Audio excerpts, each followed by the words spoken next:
as the background, Russia and India are both trying to continue strengthening their relationships. This is a relationship of total mutual trust and which has been built up over a long period of time. And the kind of technology transfers which have taken place between our two countries, they have led to a new situation where we have been talking about a joint production, joint R&D, and investments in both places. So I think these are the issues which have been talked about. Now we need to implement them. And I think keeping in mind India's Atmanirbharta campaign, we should really request this time Russia to do the technology transfer as much as possible to India. Well, with respect to the S-500s, there is conversation around technology transfer. The S-500s are important in terms of futuristic capabilities. There's conversation around technology transfer and manufacture in Bharat of the Sukhoi 57 too. But will we get there? Because we're still expecting 2 batteries of the S-400s. That's already part of the deal. Surya Jayanti, will it be largely defense or will there be another geopolitical import of this visit too? This is a hugely important visit, geopolitically speaking. I think the broader background here is, and I say this speaking from Washington, D.C., and as a former U.S. diplomat assigned to Ukraine, the broader background here is that it is not all about the United States all the time, and often to forget that there are countries out there that have their own long-standing relationships, their own long-standing priorities that diverge from the United States' geopolitical and economic priorities. So what Washington is watching unfold is exactly that situation now between Russia and India. And what Washington wants is, of course, a big part of the dance that's going to go on, because Modi is in a position where he needs to balance both his interests with Moscow and also his interests with Washington, D.C. But there are many aspects of this that the United States has no role in. And so I think we will see as much of a strengthening of the relationship as possible between India and Russia from this. I think it will be couched very much in rhetoric of global stability. I think India will be quite careful to make sure that it isn't saying anything inflammatory to the United States. But we are watching a little bit of a global power realignment, and the Russia-India-China shift of power from Western capitals to these Eastern countries is something that I think is rapidly unfolding, and that the Russian war in Ukraine has played a big part of. And then most broadly, or at least with respect to the balance of power between Russia and India, I think Russia needs India a lot more than India needs Russia right now. And so I think this is an excellent opportunity for India to secure some concessions in defense, some contracts in energy, manufacturing, as well as broader strategic gains. Well, Bharat has a 70 billion import bill and just a 4 billion export bill to Russia right now. So that trade deficit needs to be balanced a bit. Nikita Menkovich, director of the Eurasian Analytical Club, is also with us. My namaste. Thank you for your time. Your thoughts on this? There are 10 GOMs that are supposed to be signed. That's not necessarily defense. What do you think will be the key focus areas, Nikita, as far as President Putin's perspective is concerned? Because there have been some placatory tones post the Witkoff meet from the Americans. There has been some indications from Mr. Peskov also, where he said that we just need a sovereign guarantee from Ukraine that they will not join NATO, and then we can immediately cease fire. Will that conversation also happen between these two leaders? Is Bharat playing a role in the Russia-Ukraine conflict? Nikita. First of all, I'd like to underline that there is no Russian-Ukrainian conflict. It is a Ukrainian problem, Ukrainian conflict, in which Russian and Ukrainian army fighting against puppet government in Kiev. They're fighting for those land and for those freedom. That's what it is about. Of course, in this case, Russia is dealing with the United States, who established and controlled so-called Ukrainian government of Mr. Zelensky. The only thing we want our land back. We want freedom for our people. We want guarantees that no new war will be produced by United States and NATO on the Ukraine territory. Of course, we doesn't want to see there NATO troops, American soldiers, American occupation. That's all about. Please don't talk about so-called Russo-Ukrainian conflict. A lot of Ukrainian people fighting against American mercenaries in Russian troops. Russian and Ukrainian people are allies against NATO aggression. You should remember it. It's also about the narratives and perspectives from either side. And one of the things perhaps that Bharat can learn is to how to shed the Western narrative and to try and pursue a narrative that is important to the country. The Russians seem to be doing that very focused and ably, and have negotiated a huge gamut of sanctions and financial distress to continue to sustain themselves. But Farwa Amer, Director of South Asia Initiatives, Asia Society Policy Institute, would you agree with Nikita, Surya, or would you have a different perspective itself on the import of this visit, the connect between these two leaders, and more importantly, the Bharat-Russia dosti? Can this move to that no limits description that was hinted at by Mr. Peskov?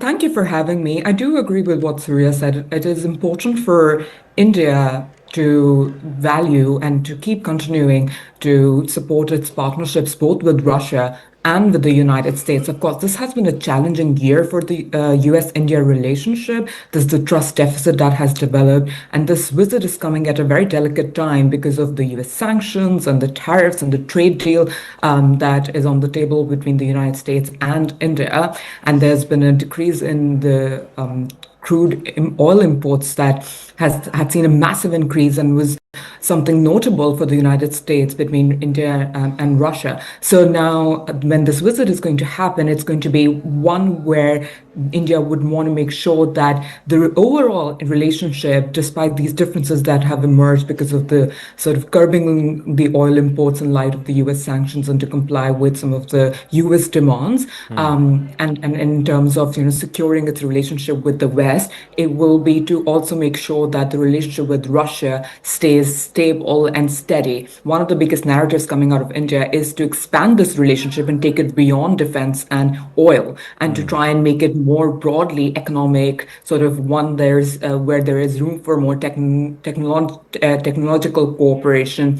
There is room to do more on the civil nuclear cooperation side and collaboration side. There's one labor mobility agreement that's likely going to be signed as well. So, to engage more from a people-to-people perspective. So how can you take this relationship and make it a little bit broader to kind of maintain that status of this privileged and strategic partnership? Of course, this has been a testing time for India because this year has sort of laid out how much strategic flexibility there is for India in this rapidly evolving geopolitical order that we are seeing, not just with how India is engaging with Russia in light of what's coming out of the West and Western policy uncertainty towards India, but also how it's kind of stepped up even so cautiously in terms of its engagement with China. When Prime Minister Modi was in China after 7 years for the SCO, that event in itself also had reactions come out of Washington. So there is room, however, to see to kind of make sure that both relationships can somehow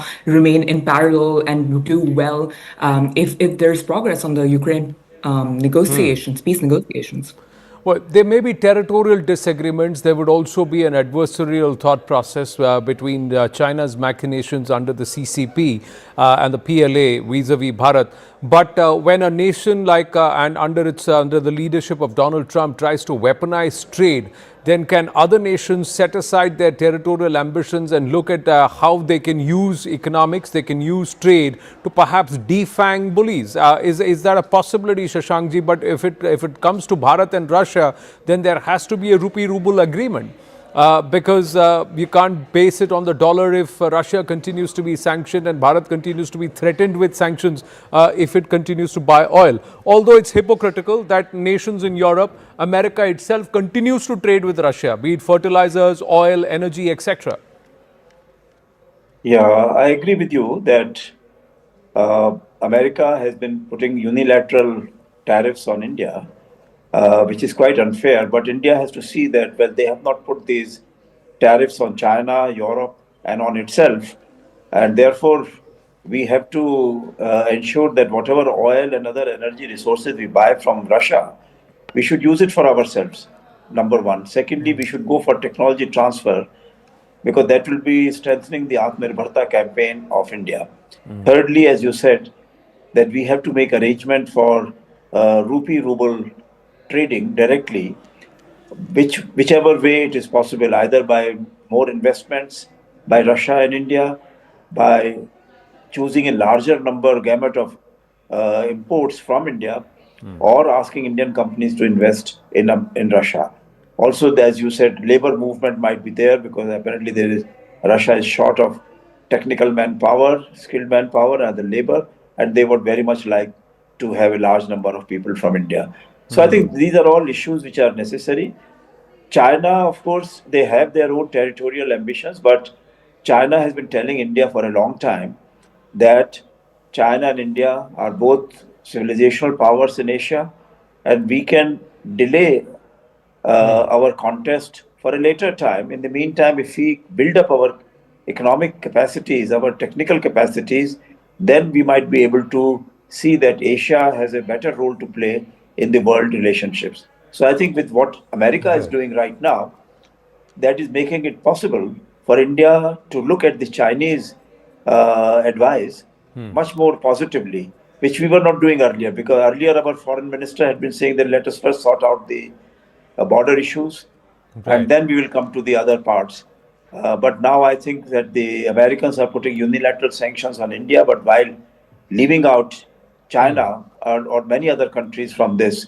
So therefore, India has to see that, well, we also build up our ties with China to the extent possible, and also with Russia, which of course are very, very important ties for us. Yeah, I think if the Chinese state can afford to take some strong decisions, they, 2 months or 1.5 months, they stop importing soya bean.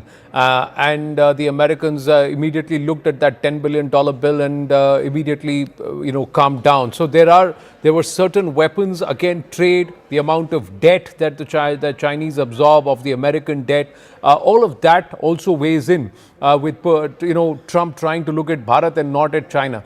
The red carpet laid out, flying Kremlin is on the tarmac. Prime Minister Narendra Modi will walk up as soon as there is a signal, and we'll have to read the language between the two leaders. Pictures speak 1,000 words. The Prime Minister's gesture, waiting for nearly half an hour at the airport at the tarmac, reaching well on time. Abhijit Iyer Mitra, is this Bharat's way of saying thank you for the Tianjin gesture?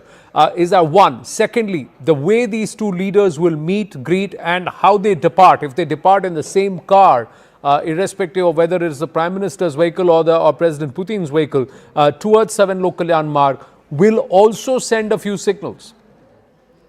So, look, this was an annual visit that used to happen. The Indian Prime Minister went there 1 year. The Russian president would come here 1 year. It just hasn't happened for the last 4 years because of the Ukraine war. And the second thing is, it was very curious. I was talking to air traffic control earlier today. Even the chief air traffic controller had not been told what time the plane would be landing. So there were a lot of security concerns that the Russians had flying over neutral, even over neutral airspace. I believe that this particular flight path has actually gone through military flight routes, not through the civil flight routes.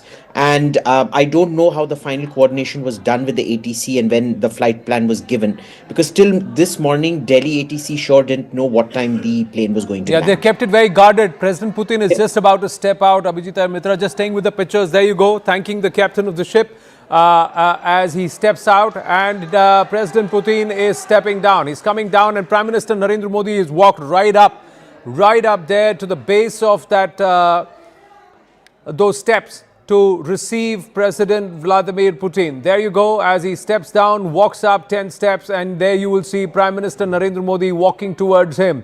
The big handshake and the big embrace. Lots of smiles between the two leaders. This is the long camera as Prime Minister Narendra Modi is walking slowly towards the red carpet. They meet halfway on the red carpet, big warm embrace between the two leaders, lots of smiles, lots of conversations. Clearly, both of them can converse in English, and that's what's happened, a short conversation in English as both of them walk together. The formal introductions to the delegates and the reception party, that's what's going on at this point as all the members of the PMO, the External Affairs Ministry, the joint delegation, both sides, the Russian, Indo-Russian counterparts, all of them stand there. That's the welcoming party that's being introduced, and then a handshake and greeting that's happening. And thereafter, this will be interesting to see. Which way do they move? Do they go in separate vehicles towards 7 Lok Kalyan Marg? They're all standing there for a photo op. Clearly, President Putin in good spirits, all smiles. The security, as Abhijit Iyer Mitra had said, they've kept all the details very guarded. There is a welcome dance and a performance that's being made. 5 or 6 dancers performing traditional Indian classical dance form. And this looks like Bharatanatyam. And so the performance there as both leaders pause on the tarmac to watch this.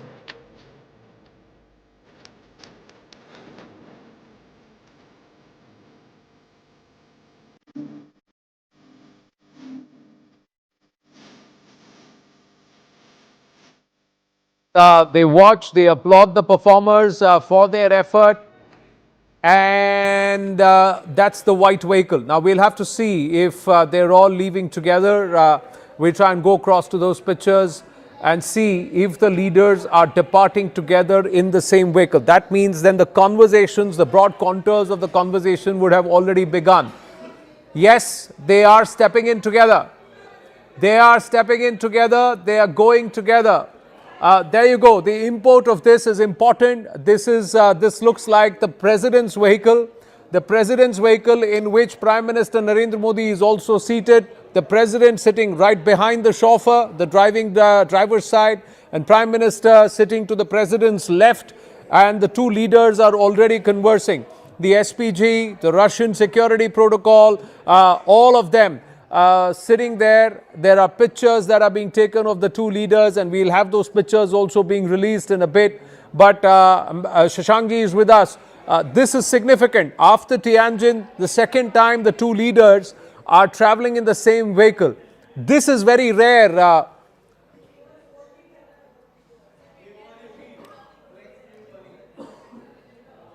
Shashankji, can you hear me? I can hear you. So there is a very time constraint is there. They have to discuss.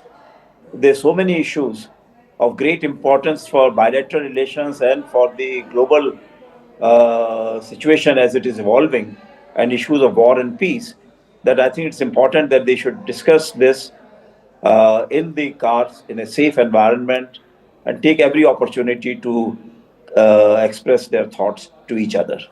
But this is quite rare. This doesn't happen often. Surya Jayanti, Nikita Menkovich with us. Nikita Menkovich, this will be important. The Russians will be watching this. There is a show of fist, and then, of course, something symbolic. There is a conversation that's happening. We can see the Prime Minister quite animated. But this is important. President Putin doesn't do this often with many leaders. Nikita. This meeting is really important for both countries. For a long time, we had been main partners as Soviet Union and India. Now we're coming back to that level of relationship. Of course, for my honor opinion, not the more important what two leaders are showing now, but what they are going to discuss. But the thing with you demonstrate us that nothing spoils this meeting and this dialogue between our two countries. It shows that both Putin and Modi demonstrate confidential and respect for each other.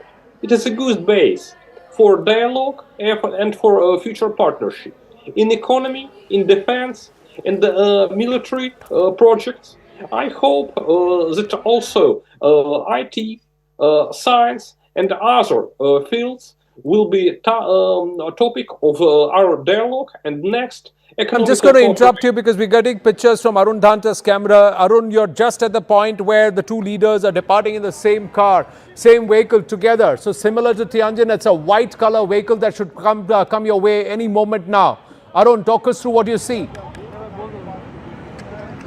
That's right, Anand. You can see the convoy, the first car of the convoy is coming out. In fact, this is the protocol car that you see. The gate is open. This is the Palam Technical Airport, and you can see now there's a glittering vehicle. This is also a protocol vehicle coming from inside the Palam Technical Airport. We just saw, in fact, we're seeing those deferred visuals of inside the airport, and now you can see that one after the other, these protocol cars are coming, and any moment on this camera, it'll be a white vehicle. It'll be a white colored vehicle. Yeah, of course, this is the entire convoy. Now, Anand, you can see all these vehicles now coming out from the Palam Technical Airport. You can see these visuals on your screen as we've been discussing. There you go. That's the white vehicle. 11-kilometer journey from here to 7 LKM, and it will not take more than 15 minutes for this entire convoy to reach at Prime Minister Modi's residence. You can see this entire entourage moving away from the Palam Technical Airport as we were witnessing the visuals of the inside, the welcome dance, the traditional dance there. And right, so the cavalcade has left you, and we saw a little bit of a freeze in the pictures, the live pictures, because of the jammers that are in place. Huge amount of security, viewers, that have been put in place for President Putin's visit. And this is again breaking protocol. But Nikita Menkovich saying, I'm going to focus, we need to focus on what they will discuss. But the conversation has already begun. Surya Jayanti, will the White House also be watching? Will Europe leaders there also be watching the intensity of the conversation, the bonhomie between the leaders, the gestures that are extended? All this is also subtle messaging somewhere. Or would everybody look at, say, all right, this is optics. Let's look at the brass tacks. Let's look at what's being signed, what's being agreed on. I think it is always easy to read a lot into the optics. They are an indication of a warm relationship and therefore important. I think Washington is probably going to ignore most of the optics, however, and wait to hear what the substance is. The main issue for Washington here is that Russia has made itself something of an international pariah by invading Ukraine, and as a consequence has faced strong sanctions over the last approaching 4 years. And therefore, what Putin needs out of this visit is a great deal. And I think there is a considerable power imbalance at the moment between Russia and India. Russia needs India much more than India needs Russia. And that's why you see President Putin really making an effort to show respect and show honor and project those diplomatic cues that you were just speaking about.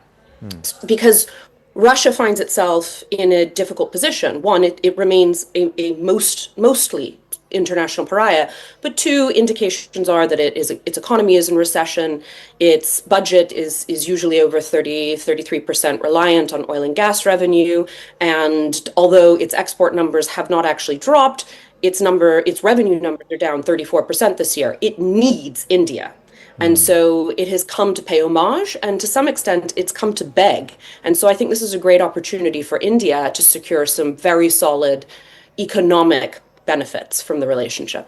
Farwa Amir, I know you're pressed for time. Quick word. Farwa Amir has left. Just quick word from Siddhant, who's at 7 Lok Kalyan Marg. The cavalcade is headed his way. In exactly about 10 minutes, they should be there. Siddhant, the import of this, many experts believe Russia needs India more at this point than the other way around. What is Bharat's approach going to be? You've been speaking to a lot of people. What's being worked in terms of behind the scenes? What's the focus on?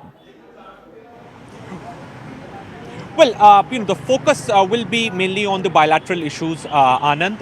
The biggest concern for the Indian government is the trade deficit. In fact, Russian side also acknowledges this concern. In fact, the business forums from India and Russia have been meeting from last 24 hours to find out plan to reduce this trade deficit. Now, India also wants the buyer-seller relationship as far as fertilizer exports from Russia is concerned to go beyond the buyer-seller relationship. That is also something which is on the agenda.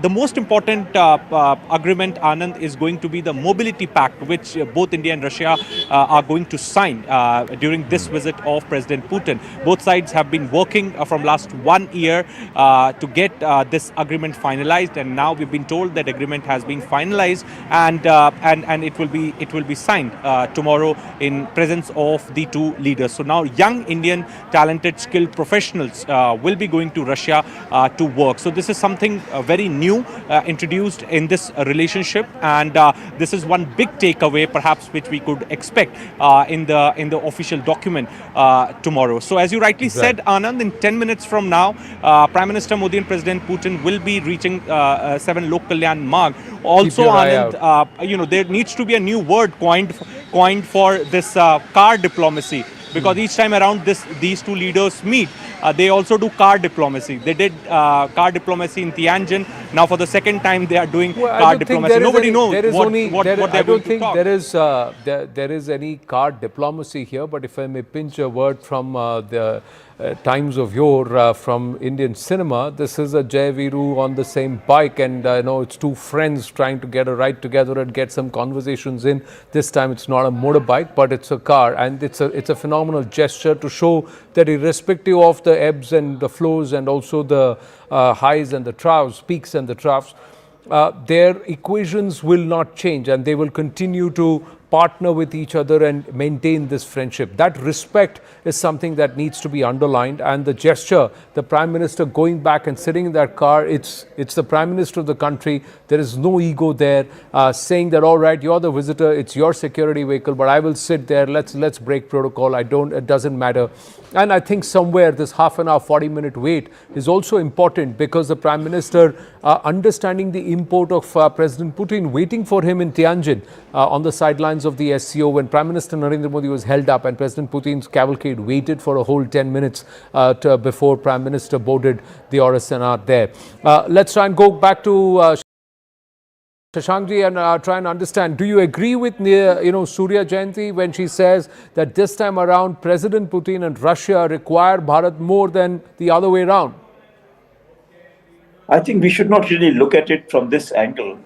I'm quite sure that the scholars in the West would try to see who is getting what from the other side and who can put more pressure on the other side. I think this is a relationship of mutual trust, friendship. And what we are trying to do is to move it from the buyer-seller relationship to a relationship of joint development and joint R&D. And I think technology transfer wherever it is possible. So I think there are so many more issues which are there. And above everything else, there is our trade deficit, which is very, very huge. So how do we take care of it? I mean, we can't simply say that, all right, we'll pay you in renminbi or in UAE currency. Therefore, we have to find some way out so that the rupee-ruble trade can be carried out. And if you remember, at a time when the Russians were going through a very difficult time, then India agreed to have the rupee-ruble trade at a rate which was very favorable to Russia at that time, not the international rate, but I think at the rate which the Russians wanted, more or less at that level. So it's a question of mutual trust. I think it's not a question of who can get what from the other side. It's about I help you, you help me. Viewers, this labor mobility or people mobility is a huge opportunity, because Russia is quite far advanced in terms of technology, in terms of medicine, in terms of medical advancements, research and development, etc.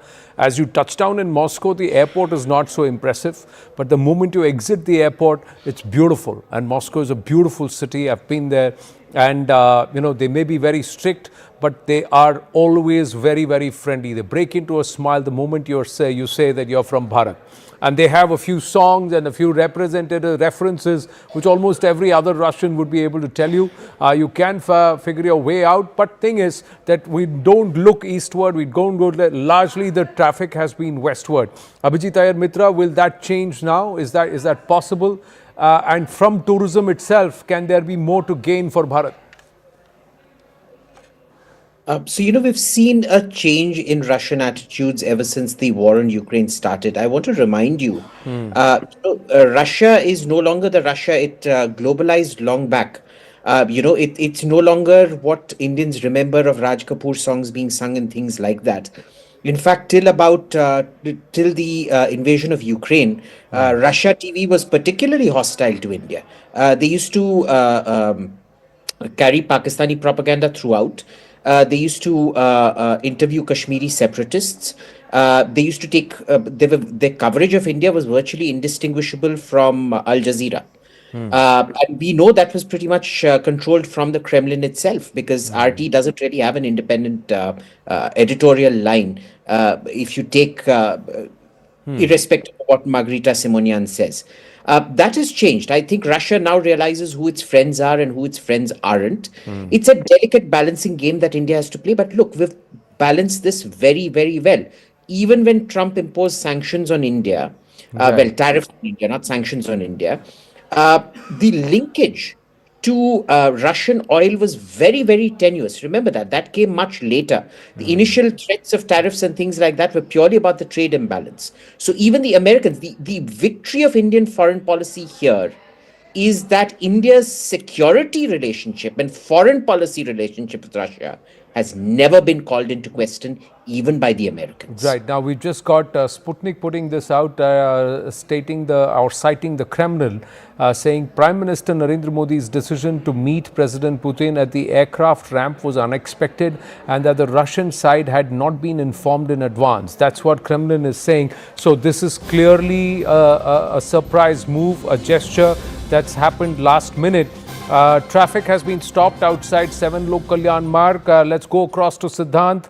The cavalcade should be arriving or entering 7 Lok Kalyan Marg any moment now. Siddhant, again, Kremlin saying that this was not informed, that Prime Minister Narendra Modi will be coming to the tarmac. So this was not advance notice. So this decision has been taken at the nth moment. Is it part of, a few surprises that are in store? And given the amount of security and the kind of secrecy that's been kept over the entire itinerary of President Putin in his visit to Bharat?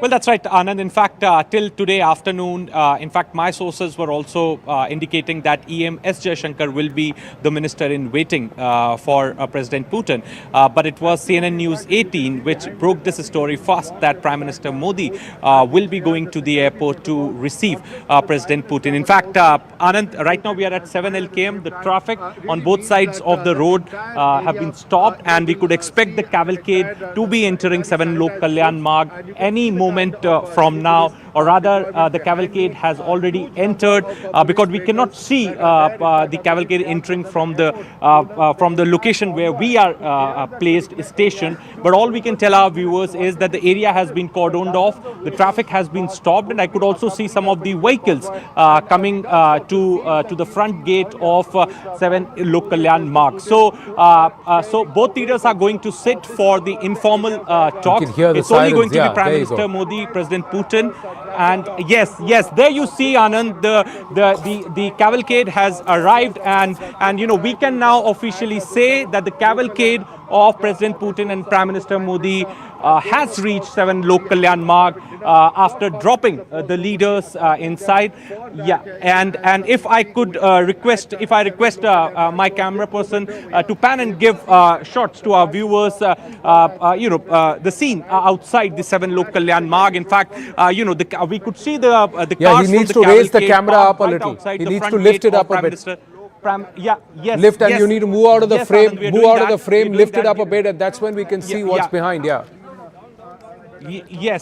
Yes, that's right, Anand. So, the cavalcades, few cars have come to this side, the front gate of the 7 Lok Kalyan Marg, and we can officially confirm that President Putin and Prime Can you Minister ask your VJ Modi to raise his have camera a bit? If you can reached, lift 7 the Lok tripod Kalyan- up a bit, please. I would ask my VJ to raise his camera. There is very there little you go. space, Anand, from Yeah, where we are great. reporting outside 7 Lok Kalyan Marg. So I really apologize that. No, this is better. This is better. It's just because of the leaves. It's better now. You're live on. You're on live. Go ahead, please. Stay on these pictures. Yes, Anand. So we can say that both leaders have reached in some time from now. The informal conversation will begin at 7 Lok Kalyan Marg. And Anand, it will only be Prime Minister Modi and President Putin along with the interpreters, nobody else. So it is in Right. reciprocity, because last time when Prime Minister Modi was in Moscow, President Putin hosted him at his mansion and both leaders spoke for about 2 hours. So we could also be expecting that President Putin will be briefing Prime Minister Modi about his meeting with the Americans yesterday with the Witkoff meeting. Trump's special envoy Steve Witkoff. Yes. So in all likelihood, President Putin will definitely be briefing Prime Minister Modi, will be discussing as far as Ukraine conflict is concerned. In fact, Prime Minister will also be sharing his All right. perspective, because Prime Minister has We're been going to in pull touch away. with We're going to the pull away from you, because these are pictures to the right, viewers, which are coming from the tarmac. Those are pictures live right outside 7 Lok Kalyan Marg. The leaders are already inside, and the PMO will be releasing pictures from inside any moment now. It should be on the social media handles of the Prime Minister, or it will come on the national broadcaster Doordarshan any moment, and we'll cut to those pictures when it comes. Just quickly going across to Nikita Menkovich. And Nikita, this entire issue with Ukraine, is this weighing in on Russia? Are there entities who don't want this conflict to be resolved and for peace to or for there to be ceasefire? Can Bharat play a role here? How does Russia view this? As I said before, the main problem is that Russian land is occupied by foreign forces. I mean NATO mercenaries, so-called Ukrainian army. Also, Ukrainian land is also under control of United States puppet government. Of course, the only possible solution of this conflict is NATO going back, leaving Russia and Ukraine alone. It is our leave or do it or die. It is our quit India campaign, which you did a long time ago to make your country free. The same situation is now. Ukrainian and Russian people don't want to be American or British slaves. We are doing our best. Of course, we would prefer a peaceful decision. We would prefer the stop of this conflict, NATO troops going away from our territory, and Ukrainian people will get a freedom to elect those future without Zelensky, without NATO, without American dictatorship. But as we see now, a lot of politicians at the West are not ready for such way finishing of the conflict. They continue producing weapons, money, and mercenaries for so-called Ukrainian army to continue aggression against Russia and Ukrainian people. So, of course, we're doing our best in diplomacy, but we still have no choice but to fight at the battlefield for our freedom and for our future. It is the situation. Well, Nikita Surya Jayanti had an interesting perspective where she said America has got a bit of a problem, especially the White House, because there are entities who do not want this war to end, who want the conflict to continue or the fight to continue. How would you read this before I bring in Ambassador Shashank? Yes. Is this the critical aspect? Can Bharat play a role where somewhere both sides agree that Ukraine will not join NATO? That's the first step for ceasefire. And then perhaps de-escalation. Surya. Before I answer your question directly, I think I should just say that the magnitude of patently false gibberish that your guest from Moscow has just spewed is so astonishing that I don't even know where to start factually unpacking it. But the fact that he is spouting propaganda that disingenuous is itself an indication of the degree to which the ongoing issues caused by Russia in Ukraine are important to the dynamic that we're seeing here. I think one could overstate the degree to which Washington's interest in India and India's relationship with Russia has to do with Russia's ability to continue to prosecute its war in Ukraine. I think, as another one of your guests said a lot earlier, the justification of Indian oil purchases as somehow funding Russia's ongoing war in Ukraine came after and is not particularly convincing. So it is a complicated moment for the United States because the United States has argued a number of inconsistent and fairly incompatible priorities. On one hand, it is trying to force a profoundly disadvantageous so-called peace on Ukraine. On the other hand, it's slapping additional oil sanctions on Russia. It doesn't add up to a particularly meaningful path forward to a solution. And I think all of this matters because the situation that Russia has found itself in by virtue of its international aggression is adequately isolated and adequately economically crippling that although Russia's economy has remarkably defied expectations of collapse with the initial sanctions now going back almost 4 years, it is nonetheless in a very difficult position, and it really does need a lot of labor to come in. And so you speak about the Mobility Pact, for example. Russia has a massive demographic problem.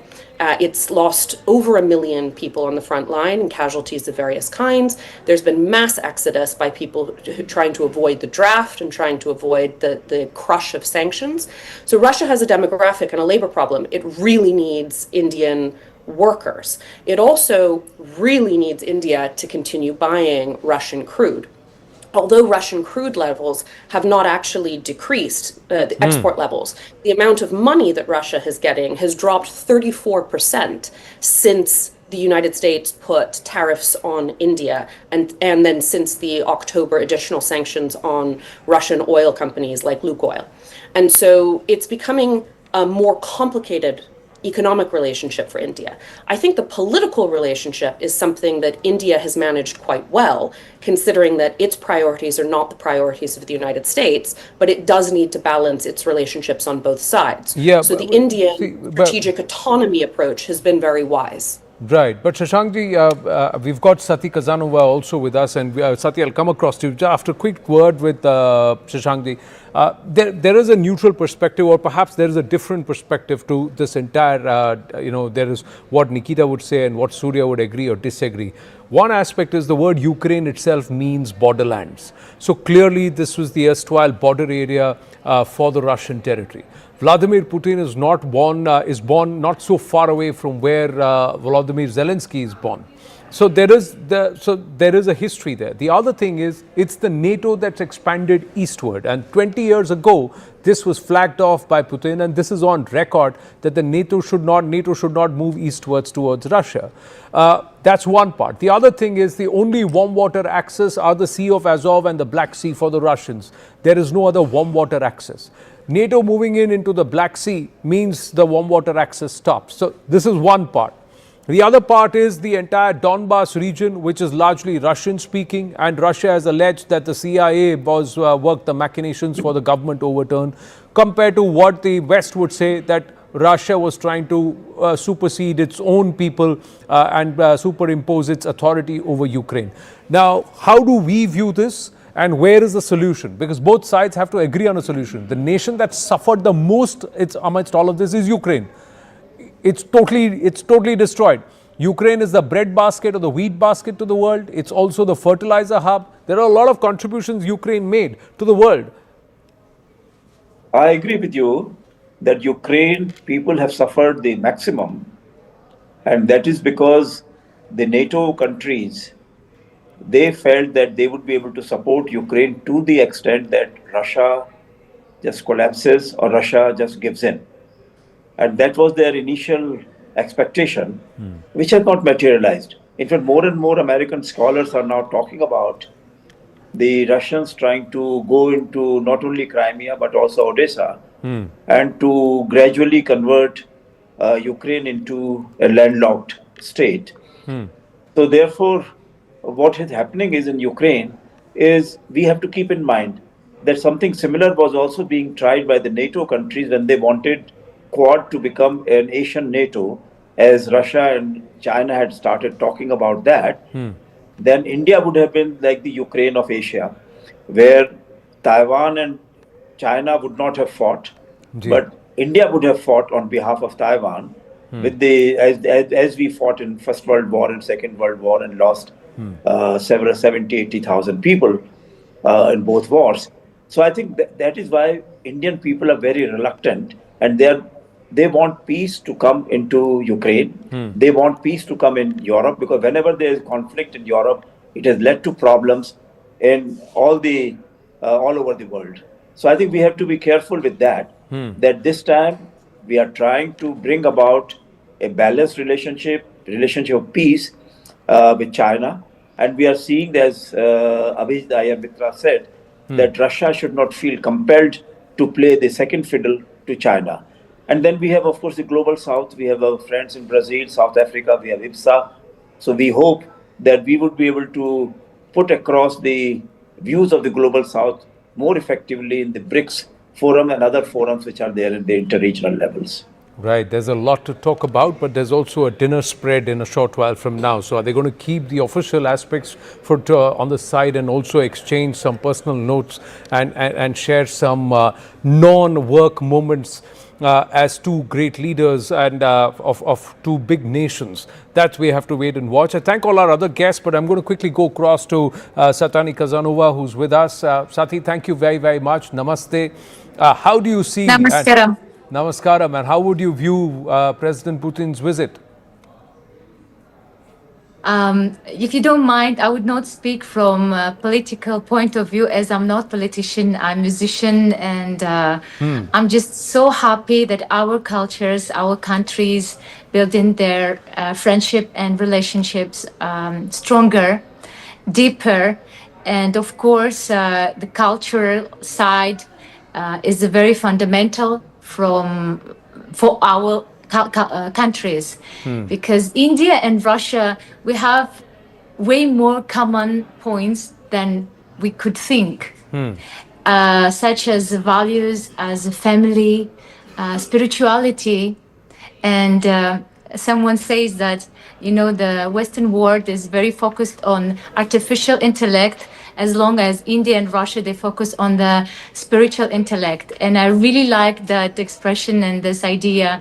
So I think that is the very important boundary between our countries. And if we will focus on that, I believe we could build beautiful relationship, because as I love India and I come so often to India, and now I'm even learning on the faculty of Indology. I'm learning Sanskrit and all the things. Wow. So yeah, I'm no, because what you just said is so rooted in Indian philosophy, Bharatiya Sanatan philosophy, Hindu philosophy, if I may say. So how did you get to know about this? What's your bond with Bharat? How did it happen?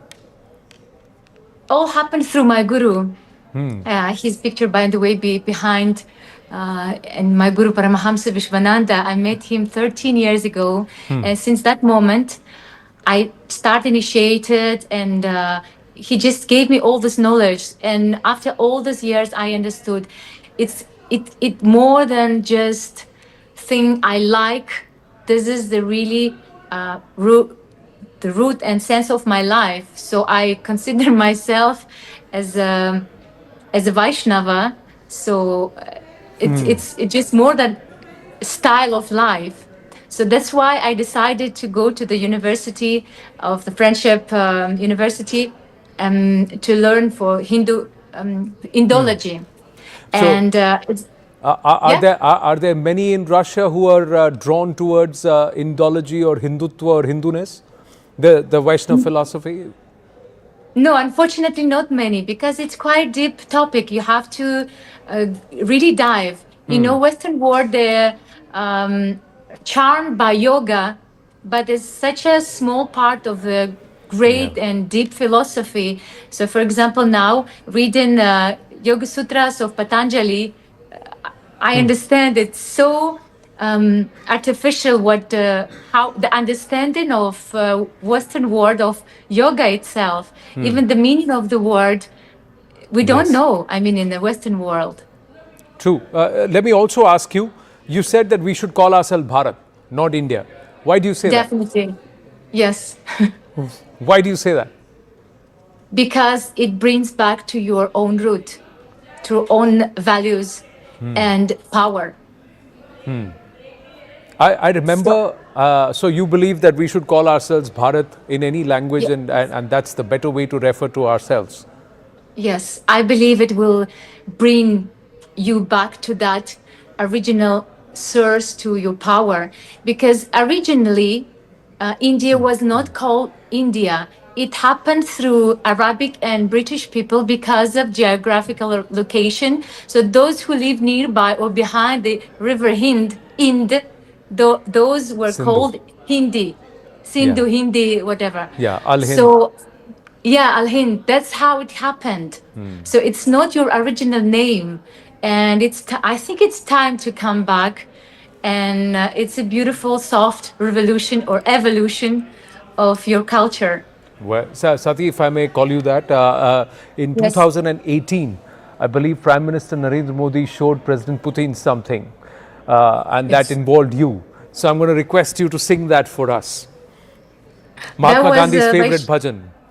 Yes, very short part of that. And that's also the favorite bhajan of my Gurudev, and that's how I even was familiar. So will you sing that for us, please? वैष्णव जना तो तेने काहिए जे पीड़ पराए जानी रे वैष्णव जना तो तेने काहिए जे पीड़ पराए जानी रे. I think that's enough. That's beautiful. Thank you so much, and we look forward to you joining us in our studio the next time you're in Delhi, next time you're in Bharat. Thank you so much for your time, Satani Kazanova. Thank you so much. My pleasure, my pleasure. Namaste. Namaskaram. Well, these are the pictures, viewers, of President Vladimir Putin arriving in Bharat just a short while ago. He was given a warm welcome, an embrace of welcome from Prime Minister Narendra Modi, and Kremlin says they did not know. President Putin was made aware only after the flying Kremlin touched down at the Palam Air Base, and now these two leaders are already at 7 Lok Kalyan mark. They traveled together in the vehicle that was supposed to ferry only the Russian president, but both of them traveled together. So a repeat of the Tianjin moment again. And now what's going to be on the conversation, not just over dinner, but perhaps what's been spoken in those first 15 minutes, that will also have huge import. Zaka Jacob takes it forward. Welcome to our continuing coverage here on CNN News 18. What a moment this is. The Prime Minister a short while ago arriving at the Palam airport to receive his friend Vladimir Putin, the Russian president, both of them riding in the same car, and they've now reached the Prime Minister's residence at 7 LKM, where there will be a private dinner that the Prime Minister will be hosting for the Russian president. And more importantly, there will be, of course, the restricted meetings that will happen as well. So after which the president will go to the ITC Maurya where he's staying, and then tomorrow is the business end of his visit. Let's just bring you up to speed with the images that we've seen already. Just about 30 minutes or so after President Putin touched down, Prime Minister broke protocol, went to the Palam airport to receive his friend. You can see him there at the tarmac, at the red carpet, welcoming President Putin. The Kremlin says they had no idea that Prime Minister Modi was coming to receive President Putin. Both of them, it's a warm hug, a warm embrace, and then they walk down that red carpet, and both men then, of course, share the same car. It is an Indian car. It is part of the security protocol team for the Prime Minister. Both of them took a moment to try and savor the Indian cultural performance. There was a troupe of women dancers performing the Bharatanatyam, so that happened. They took a few moments to savor that in, and then thereafter, both Prime Minister Modi and President Putin walk up to this car, this security cavalcade car that's part of the Prime Minister's security protocol. Both of them ride in that same car and head towards 7 LKM, the Prime Minister's residence, where, of course, the Prime Minister is hosting the Russian president, the visiting head of state, in a private dinner followed by restricted talks, and then President Putin leaves for the ITC Maurya where he's staying at the presidential suite for the next 24 hours. So these pictures from the Palam airport, and in a few moments we will get the pictures from 7LKM as well, where the Prime Minister is hosting the visiting dignitary, the visiting head of state, the President of Russia. Clearly, this is a big moment as far as both India and Russia are concerned, because it comes at a moment of extreme geopolitical flux, at a time of geopolitical rebalancing, if you will, as far as both India and Russia are concerned.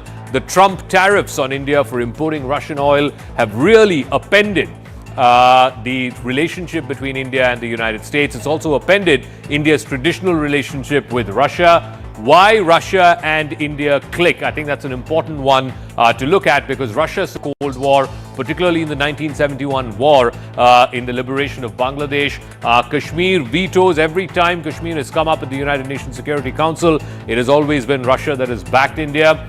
There are defense routes. Remember, more than 50% of India's defense inventory, even today, even after diversification, even after Atmanirbharta, more than 50% of India's defense inventory is Russian origin, whether it's your tanks, your fighter jets, your missile defense systems. There's also old civilizational ties. Both the countries have had independent worldviews. India prides itself for its strategic autonomy, and Russia, of course, is looking at a non-American led world order. Both sides have also held long memories of Western pressure, Western sanctions, Western hegemony. The last time, in fact, the first time President Putin was here and they started the annual summits, India was still under sanctions, under the nuclear test sanctions imposed by the United States. Now Russia is under sanctions, and also India is facing the tariffs. Discounted Russian oil, that has been a critical aspect of this relationship in the last 3 years since the Ukraine war began. Russia is India's number one energy supplier, number one oil supplier, and that is a factor. India is also a major ally for Russia beyond Beijing. Remember, President Putin said this, his press secretary said this. They want to have the same no limits partnership that they have with China. They want to have the same thing with India. Are there limits, though, to this Russia, India, China trilateral, as it were? We will wait and try and see what will happen over the next 24 hours to try and assess whether or not that's possible. But I want to open this up to our guests. What can we expect over the next day, the next 30 hours or so? Vivek Kajju is former secretary in the Ministry of External Affairs, will be joined in a moment by Mukesh Aghi of the US-India Strategic Partnership Forum. Sadaran Dhume from the American Enterprise Institute will also be joining us, and Tatiana Kukureva is a senior Russian journalist who will be joining us from Moscow. But let me start with you, Ambassador Kajju. Like I said, this is a time of delicate strategic balancing that's going on. There is this great power competition between America, Russia. There's China as a rising power. How does India maintain this balance between Russia and America? Let's start there. To be maintained between India and China. Russia is no longer the power that it was during the era of the Soviet Union. Let's be clear on that. We have an intense relationship with Russia, which we need to protect. That relationship is in the civil nuclear area, in space, in defense supplies. But beyond that, Russia is a power that has severe limitations, and that those limitations have increased because of its involvement in the Ukraine war. That war has shown both Russia's advantages, but equally its limitations. So we've got to be conscious of this. Okay. It is a time of balancing, and why is this balancing needed? This balancing is needed because this year has not been a particularly good year for the India-US relationship. Correct. I don't need to go into details. Please recall that it was in February of this year that Prime Minister Modi was one of the first foreign leaders to meet with President Trump. And there was great expectation in Delhi that the India-US relationship will move ahead rapidly on an upward trajectory. That has not happened. So, therefore, India has had to recalibrate its diplomacy, its foreign policy to a large extent. And Okay. what we are seeing today is a product of that recalibration. So my last point, Zaka, is so the days when Mr. Modi sought to lecture uh, President Putin, if you recollect, that was in September of 2022 on the margins of the SCO summit when he said publicly that this is not a time for war. Okay. I think that era has gone, and India has had to will have to play a far more delicate game, diplomatic game. But let us also be clear on one point.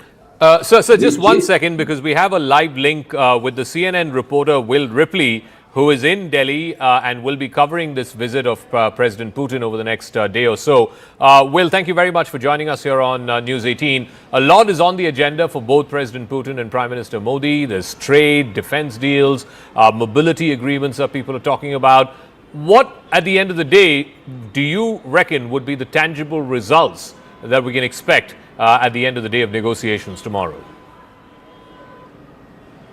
Well, we already know that the two of them are going to be inking a lot of deals, trying to find ways to bolster the economic partnership, the long-standing friendship between India and Russia. But I think what's perhaps even more important than that for both of these men, for Modi and for Putin, is the optics of this. The fact that we saw them once again just moments ago sitting in a limousine together, much like they did several months ago after the SCO summit in China, where they sat and talked privately for nearly an hour in Putin's armored limousine. We saw Prime Minister Narendra Modi waiting on the tarmac to greet Vladimir Putin as he walked off the plane. They are likely doing this, projecting this close relationship, knowing that there's one person in particular glued to the television set watching this very closely. And of course, you and I both know who that is. That's President Donald Trump at the White House. This is coming at a very critical time where relations between Delhi and New Delhi and Washington are arguably at some of the lowest levels in years. At the same time, Russia and the U.S. are trying to figure out a way to negotiate an end to the war in Ukraine. And for Vladimir Putin to be able to come here and stand next to the leader of the world's largest democracy, one of the most powerful leaders in the world, and to stand shoulder to shoulder and project such warmth and friendship, it's a message to Donald Trump, for both Modi and Putin, that they have options no matter what happens with the U.S. How do you think Washington, and in particular the Trump administration, how do you think they're going to view this? The last time, like you said, when they rode together at the SCO summit, I think Trump said something on social media to the effect that I think we've lost India to deep, dark China and Russia. How do you think he's going to view it this time around? Well, I think it's, of course, I don't know President Trump personally, but from what we see publicly and what he says, he might get pretty jealous to see the two of them so close and chatting so in such a friendly way. President Trump loves himself to sit in the limousine and chat with Prime Minister Modi and to sit with Vladimir Putin. He likes to be in the room when these conversations are happening. And so the fact that he is kind of on the outside looking into this, that's not a great position for him to be in, because he needs things from both Modi and Putin. He wants to end very badly the war in Ukraine. The Russians feel that, frankly, they have a lot more leverage in the situation, which leaves the United States to basically do the easier thing and to pressure the Ukrainians to threaten weapons shipments and intelligence sharing and that sort of thing. There's not a whole lot of pressure that the U.S. can put on Russia right now because the sanctions aren't really working that much. Putin's kind of rejiggered his economy to make it an economy that is supported by this war effort, so the Russians can keep waging war as long as they feel they need to, until they get things like the concessions, the land concessions of the Donbas region.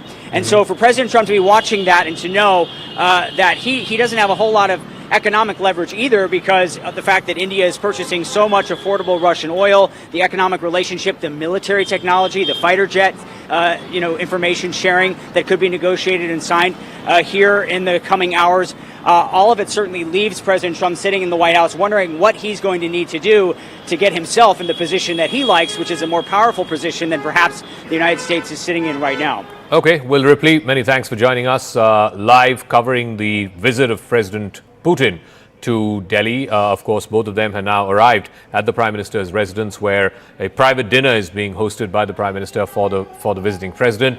Let me also go across and open this up to our panelists. Mukesh Aghi from US-India Strategic Partnership Forum. He's joining us. Tatiana Kukreva is a senior Russian journalist. She's joining us as well, and we'll be joined in a moment by Suzanne Dhume from the American Enterprise Institute. Mr. Aghi, let me start with you. I mean, clearly the backdrop to this entire visit, some would say, the elephant in the room when President Putin and Prime Minister Modi speak will be President Donald Trump. And much of the conversation, I guess, would revolve around India's import of Russian oil, the 50% tariffs that the US has imposed on India.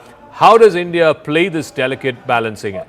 All right, we're just getting the latest shots from 7 LKM, where both leaders have arrived just moments ago. You can see both of them walk down that red carpet. You've got the Russian flag on the one side, the Indian flag on the other side, and both of them walking in to 7 LKM, which is lit up in the colors of the tricolor and the three colors of the Russian flag, the red, white and blue of the Russian flag and the saffron, white and green of the Indian flag. Both Prime Minister Modi and President Putin getting off that luxury vehicle, walking down the red carpet and going in to 7 LKM, where the Prime Minister is hosting a private dinner for the visiting President of Russia, President Vladimir Putin. As we stay on those pictures, I want to bring in Mukesh Aghi on this note.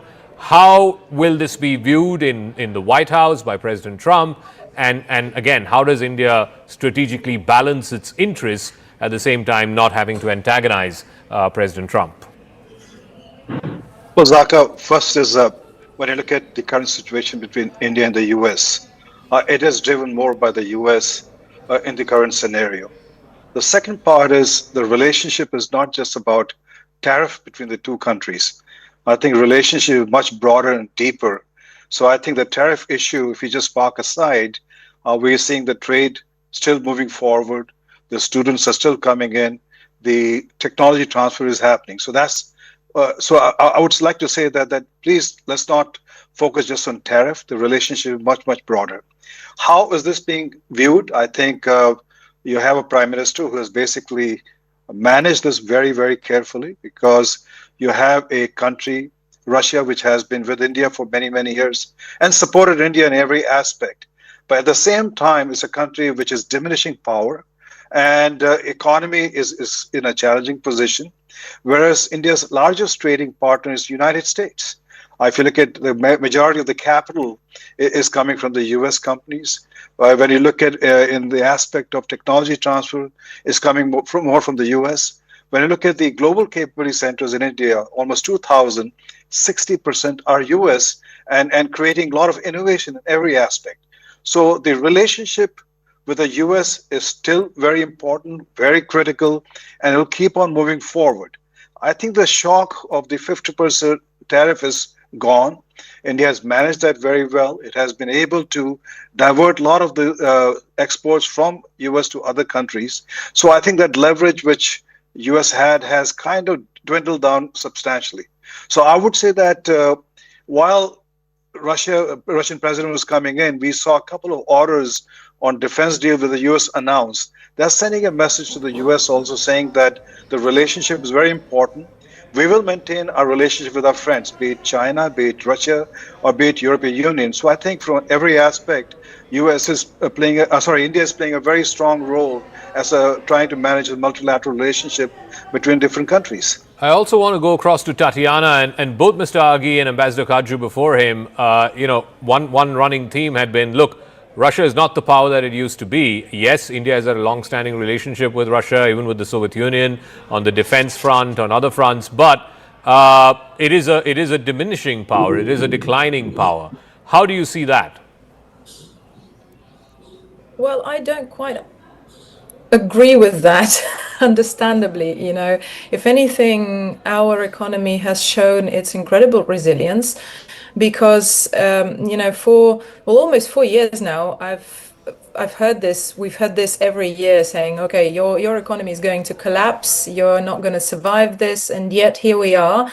And our economy has actually not just not collapsed, like some of the European countries who are experiencing huge economic troubles due to the sanctions that were originally imposed on Russia. So the fact that we've managed to regroup, restructure the economy, shows that Russia is not only a huge power that needs to be taken seriously, because again, we can't just stick to the same narrative of, oh, look, well, Russia's under sanctions, it's struggling, and it's not going to be the same power it used to be. Yes, of course, the Soviet Union was quite a different story. But look at, and first of all, I mean, we need to look at what is on the table for this visit. Russia has been involved, for instance, in the nuclear industry with India since 2002, if I'm not mistaken. And right now, Russia is at the forefront of technology when it comes to small modular reactors. This is not going to change. Our defense production is obviously a hugely successful field. And as I think I've already said today, the advantage of Russian defense technology is that it is actually tested in operational capacity. So there are a lot of things that can be discussed. There's a lot of diversification to this relationship that is on the table during this visit. And I believe that, the whole idea of Russia being the underdog here is not at all correct, and it shouldn't. Okay.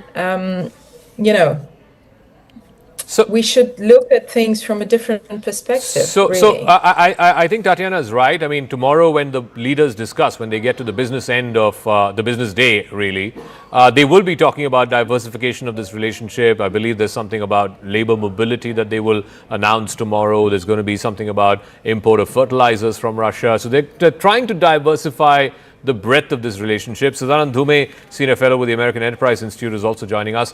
Sadanand, so, just before you joined, I was making this point both to Mr. Aghi and to Ambassador Kaju that, look, if Trump thought that he could pressurize India with the oil tariffs and get India to put pressure on Mr. Putin to stop the war, that hasn't happened. And if his view was that India will sort of fold and stop importing Russian oil, that hasn't happened either. So how is this visit being viewed in Washington, and this whole strategy of putting those oil tariffs on India, both in terms of what impact it would have on Russia and what impact it would have on India, doesn't seem to have played out, at least the way Mr. Trump thought it would? Thank you, Zaka. I'm not, my own view, I spent some time pondering this. It's not clear to me if, how linked those two things were in Mr. Trump's mind. Because on the one hand, you have the fact that he imposed this 25% extra tariff on India. But in terms of US-Russia policy, it seems to kind of blow one way and then the other way. So on the one hand, you have had this sort of attempt to pressure Russia, ironically through India, as opposed to sort of directly. But on the other hand, if you look at US policy towards Russia, I think the US appears to be far more eager to beat out some kind of peace deal between Russia and Ukraine. We've had multiple meetings between Special Envoy Witkoff and President Putin, for example. And so I'm not sure if this was all sort of part of this finely coordinated, finely tuned issue. I think what's happened on the tariffs, at least in part, is that that's just Trump's style of negotiating. It tends to be punitive. He tends to try to raise the stakes. And I think he saw a lever on India on the trade stuff, which was related to Russia, which was sort of, maybe connected somewhat to his larger plans in Russia.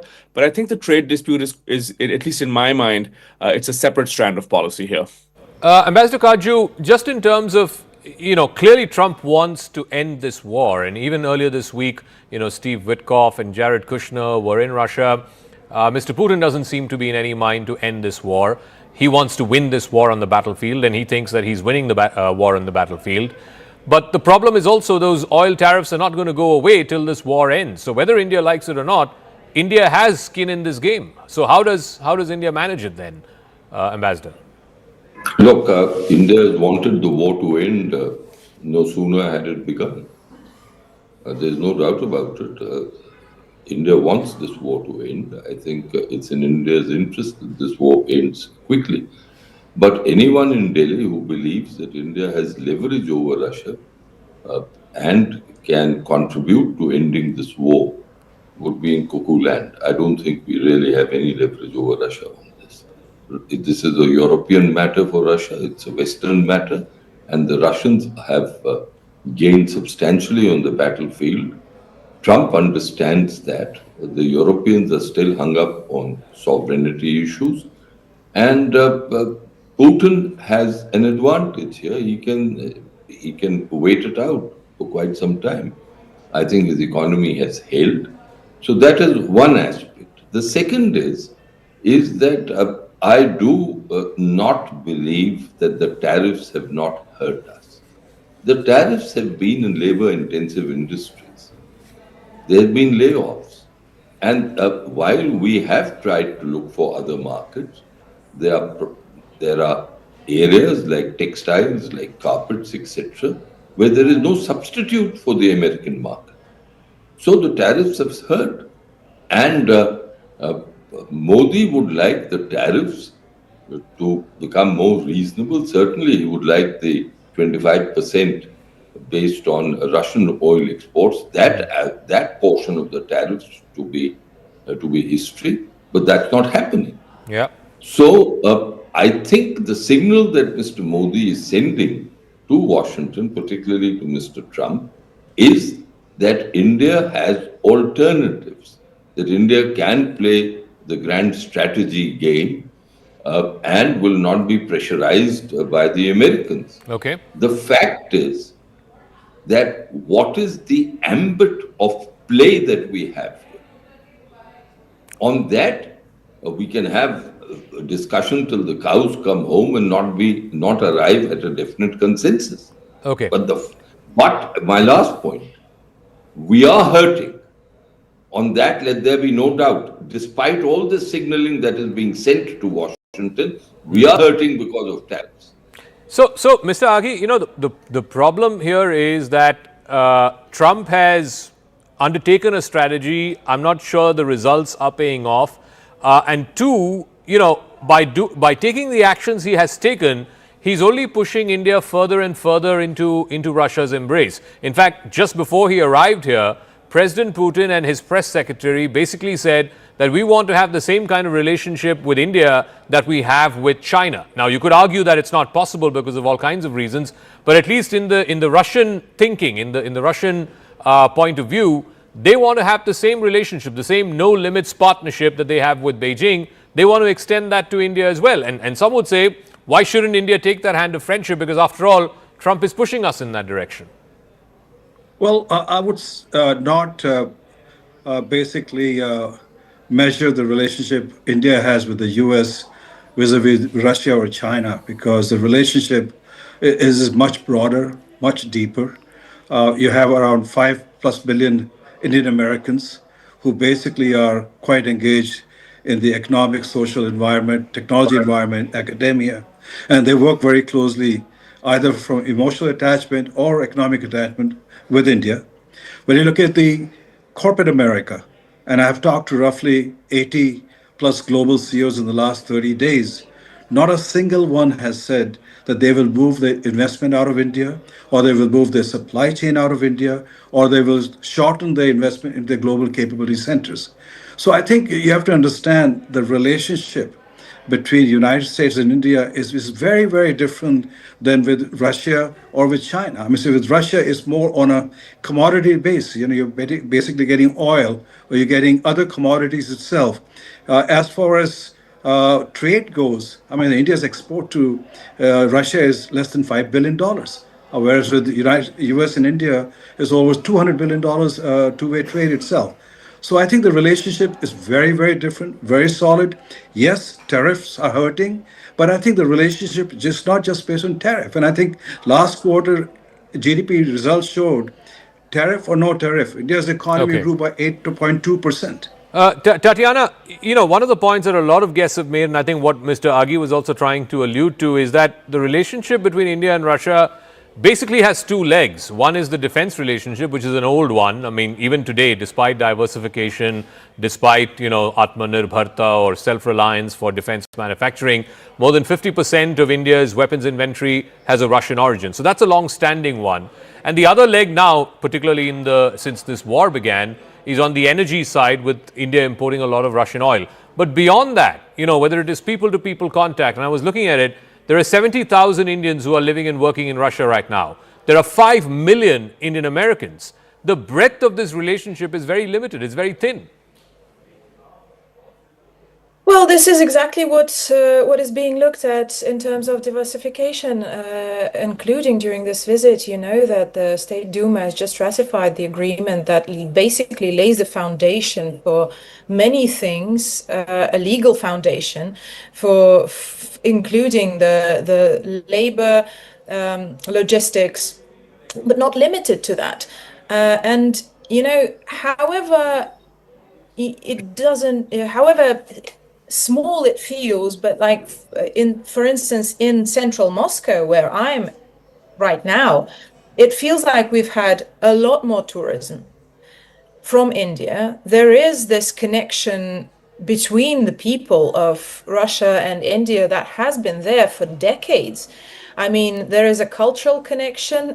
I've had the pleasure of meeting Mr. Adil Hussein this year and in Moscow, and we spoke of Russian literature and the influence it's had on Indian cinema to begin with. But there's a huge history between our two nations. So to diminish it all to the level of the relationship being stood on, as you say, on two legs of defense exports and energy trade, also even diminishing that to the fact that India literally saved the economies of European nations, even of the US to some extent, by continuing to buy Russian oil and by stopping the oil prices from rocketing sky high back in 2022, it is a little bit too black and white to my taste. Okay. So Sadanand, the strategic logic in the last 20-25 years, which underpinned the India-US relationship was, if there's one country that can challenge US primacy, it is China. Somehow Trump seems to have, thrown that logic out the window. He's very keen to cut a deal with Xi Jinping. They even had a phone call, I think, a few days ago when this whole tensions between China and Japan were ratcheting up over Taiwan. He seems keen that he doesn't want to sort of intrude in what he sees as Beijing's sphere of influence or Xi Jinping's sphere of influence. As far as India is concerned, we've had our own history with China, but relations seem to be on the mend. And now Russia is basically saying that we want to have the same relationship with India that we have with China. And there are also concerns that because of the war, effectively one of the consequences of this war has been that Russia has been pushed further and further into Beijing's embrace. That's something that the Russians are also concerned about, and certainly it's something that concerns folks here in New Delhi. See, Zach, the way I see it, even if you sort of, for a moment take I will come to the US part of your question, but even if you take the US out of the equation for a second and pretend that we were having this conversation, let's say in April this year, when US-India relations looked really strong, looked to be on an upswing, Vice President J.D. Vance was in New Delhi and so on, right? Even at that moment, if we'd had a discussion about the India-Russia relationship, I agree with Tatiana that there's great sentiment. There's a certain amount of, there are cultural links, certainly going back to the, to the Soviet era where Moscow was quite, sophisticated in terms of how it reached out to India and Indian elites and so on. So there's a sentimental element that's certainly there. But if you sort of go beyond that, right? The energy spike only dates to 2022. Before 2022, India had, the amount of energy India imported from Russia was vanishingly small. It was just less than a percent. And then you have the arms industry, which has been very important, as you pointed out. 50% still matters. But again, if you look at the CIPRI data, it has come down dramatically, right? India has gone from basically being, having roughly 70% of Indian arms imports being of Russian origin to the last 5-year period I looked at, it was down to 35%. Still number one, but to go from 70% to 35% is a very dramatic decline. So what we had until this recent kerfuffle with the US was a strong relationship. Nobody ever thought that India was going to cut its ties with Russia. India has a strong independent relationship with Russia that goes back for decades. It's been mutually reinforced. But the larger strategic dilemma remains, which is that if you look at Eurasia, the economic map of Eurasia has changed very dramatically over the last 25 years. And China has been the big gainer. India has been the second big gainer. And Russia, though it may not be collapsing, is really not in the picture. And so what India finds itself is that it has a China problem with Russia, whether it likes it or not. Now, ideally, from an Indian perspective, the US would be engaged in great power competition. It would view China as its major adversary or rival, and that would continue to be something that drives US-India relations closer. Okay. We have an idiosyncratic president in the White House right now who appears to have abandoned that, and that has created all kinds of chaos in the US-India relationship. But India's questions about the Russia-China relationship and Russia-China closeness and Russia dependency on China, those predate this current kerfuffle with India, and those aren't going away because they're based on very strong numbers. The fact is that the Chinese economy is vastly larger than the Russian economy. And the fact is that since 2022, Russia has become much more dependent on China. I'm not blaming anybody. I'm just saying this is just a reality. And this raises questions for India. It raises questions for Indian defense planners. How much could it rely on Russia in a crunch? All right, just one final word. I'm really out of time, Ambassador Kachu. You were putting a hand up, so just one sentence, please. What is it? Just one sentence, yeah, please, Zaka. please. I think there is a personal angle, and we know that these great leaders today, President Trump, Prime Minister Modi, President Putin, and Xi Jinping, lay a great deal of emphasis on personal chemistry. I think Trump's actions have deeply embarrassed Prime Minister Modi. And what we are seeing today, which is a good thing for the India-Russia relationship, I'm all in favor of the strengthening of this relationship. But let us not forget that there are personal signals being sent out by Mr. Modi to President Trump. Okay. All right, we'll leave it at that. Thank you very much, Ambassador Kaju, Susanna Dhume, and Mr. Mukesh Aghi. Thank you very much indeed for joining us here on this special coverage. But what's really at stake as far as the India-Russia relationship is concerned, I do a little deep dive into what to expect over the next 2 days.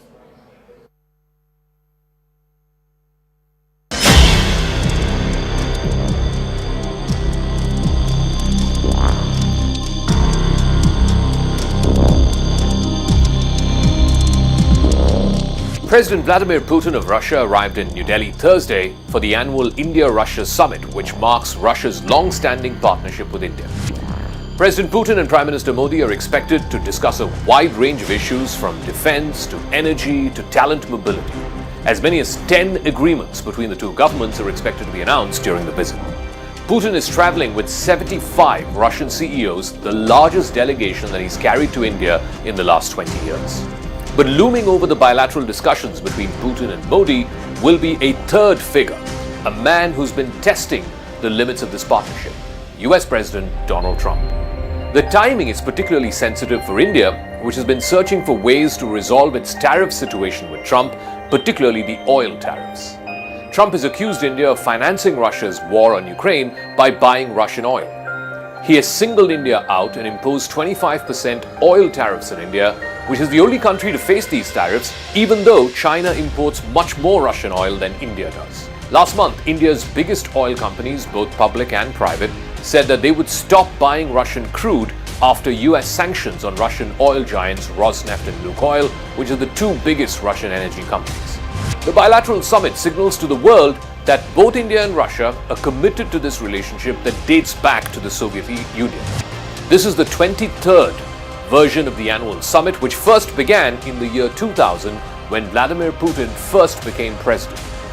For both Putin and Modi, this is an opportunity to show to the world, and in particular to Donald Trump, that they have friends and partners beyond America. Мы нацелены вывести сотрудничество с Китайской Народной Республикой и с Республикой Индия на качественно новый уровень с усилением его технологической составляющей. На это нацелено множество совместных проектов в энергетике, в промышленности, космосе, сельском хозяйстве и так далее. По вопросам экономической повестки у нас выстроен содержательный диалог с председателем Китайской Народной Республики господином Си Цзиньпинем. Также подробно будем обсуждать эти темы в ходе предстоящего визита в Индию с премьер-министром господином Нарендрой Моди, включая увеличение импорта индийских товаров на наш рынок. But Prime Minister Modi, who shares a warm personal bond with Vladimir Putin, will have to walk a tightrope between managing India's relationship with Russia, which is its biggest arms supplier, while at the same time he has to cater to the United States, which is India's biggest trading partner. And that is a challenging line to walk, even in the best of times. Putin arrived in Delhi Thursday evening for the summit. The following day, he and Prime Minister Modi discussed ways to strengthen trade and economic ties.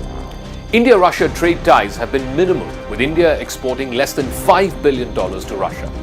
Much of the trade of $68 billion has been dominated by India's import of Russian oil. India would like to diversify its trade with Russia, including increasing India's import of Russian fertilizer and the construction of small nuclear reactors in India. A new agreement on labor mobility is also expected, which would make it easier for Russian companies to hire workers from India. Russia has been facing an acute labor shortage, which has been exacerbated by the war in Ukraine, and also there's been a decline in the number of migrants coming to Russia from Central Asia. Successive Indian governments have chosen to follow a path of strategic autonomy, where alliances and partnerships are dictated by India's interests, but now India has to strike a balance between two great powers, Russia on the one hand and America on the other. India has strong bond with Russia and depends on Russia for its military weapons. It has faced the wrath of Western countries, both America and Europe, for its neutral stand in the war in Ukraine. India has abstained from all UN votes on the Ukraine war. But the new complication is India's strained ties with America. Both countries have had a strategic partnership over the last 25 years, but now Trump is really testing its limits. The bipartisan consensus was partly because Washington viewed India as a counterweight to China. But Trump's hefty tariffs have completely upended that. Indian oil companies began buying a lot of discounted oil from Russia after the invasion of Ukraine in 2022. More than a third of India's oil imports have been from Russia in the last 3 years. And this became a major sticking point in India's trade negotiations with Donald Trump. Trump slammed an extra 25% tariff on India, doubling the tariffs initially imposed on all Indian exports. But India won't be able to turn off the Russian tap overnight, and that is something that even Trump has acknowledged. Well, I understand India no longer is going to be buying oil from Russia. That's what I heard. I don't know if that's right or not, but that's a good step. We'll see what happens, okay? But what Russia loses out on oil, it might gain on the defense front. India spends tens of billions of dollars on military equipment to protect its borders with China and Pakistan. Russia is India's biggest supplier of weapons. Most of its air defense systems, its fighter jets, its missiles and guns used by the armed forces are of Russian origin. According to the Stockholm International Peace and Research Institute, even today, India depends on Russian imports for more than 60% of its weapons. During Putin's visit, India could potentially announce the purchase of more S-400 air defense batteries. The S-400, as well as the long-range BrahMos missile, which was an India-Russia collaboration, played a significant role in Operation Sindoor with Pakistan back in May. Although India has been diversifying its sources of weapons, it's buying more now from Israel, from France, and even from the United States. Even today, over 60% of India's armed inventory is of Russian origin. India's dependence on Russia for maintenance, spare parts, and support for its defense equipment is going to continue, and in fact, it's only going to be further accentuated in Putin's visit. All right, so the red carpet is being rolled out for visiting Russian President Vladimir Putin. It's the first time he's visiting India since the Russia-Ukraine war began more than 3 years ago. What to expect and how may this be watched and viewed and assessed in Washington, particularly by Donald Trump, the US president? Joining me now is a very special guest, one of the foremost Russia scholars in the world. Professor John Mearsheimer is with the Political Science Department at the University of Chicago. Thank you very much, Professor, for speaking with us. So a lot of pomp and ceremony, a lot of agreements are expected to be signed between India and Russia. This is the first time that President Putin is visiting India since the war in Ukraine began. What sort of message do you reckon India, the government, Mr. Modi is sending out through this visit, and particularly what sort of message, how will it be viewed in the White House? Well, the fact is that the White House would like to drive a wedge between Russia and India. The main reason, I believe, not the only reason, but the main reason that the White House is angry with India these days is in large part because India has close relations with Russia and is importing a lot of Russian oil. And as everybody knows, the United States wants to force Russia. They want to coerce or compel Russia to end the war in Ukraine. And we believe here in the United States, I don't believe this, but most people in the United States believe that if we can get India and China to cut off the flow of oil from Russia to those two countries, that will force Russia to reach a deal on Ukraine, which is what the White House wants. And they therefore view India as an obstacle toward achieving that end.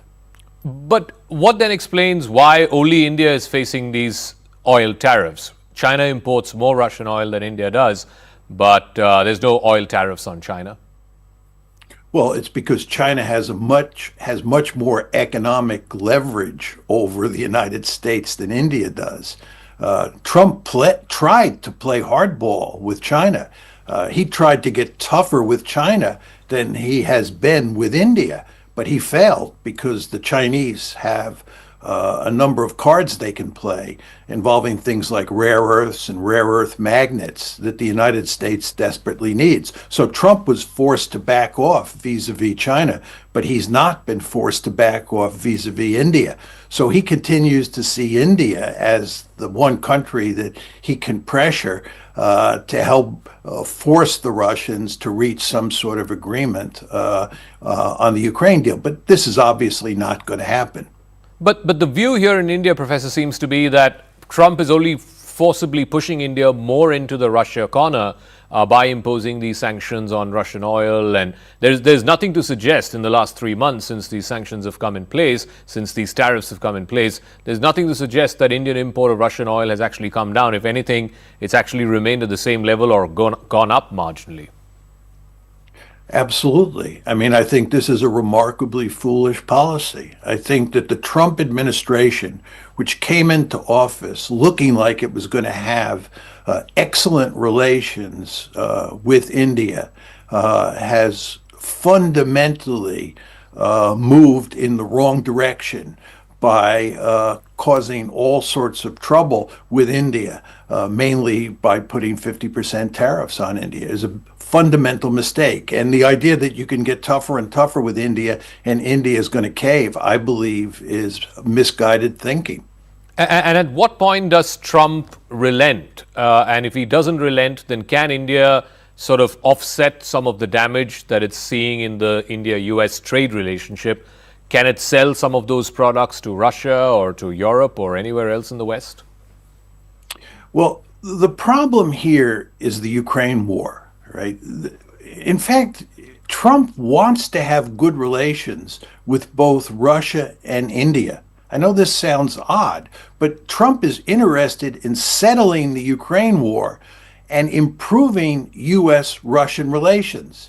And he has no interest in having bad relations with India. It makes no sense unless you think that is a way of solving the Ukraine crisis. So the taproot of this whole problem involving the United States, Russia, and India is the Ukraine war. Trump thought that he could settle it before he moved into the White House, and certainly settle it once he moved into the White House. But he has failed, and he's desperate now. And the end result is that he has not been able to improve relations with Russia, and in fact, U.S. relations with India have gone south. And because there is no evidence that the Ukraine war is going to be settled anytime soon, there's going to be no improvement, in my opinion, in either U.S.-Indian relations or U.S. Russian relations.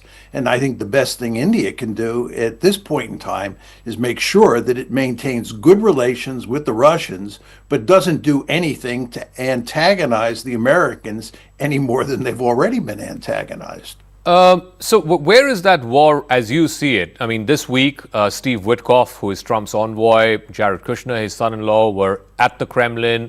They spent 5 hours speaking to Putin. Do you think the needle is moved? Are we anywhere closer to finding a ceasefire or some kind of temporary truce? What is your assessment?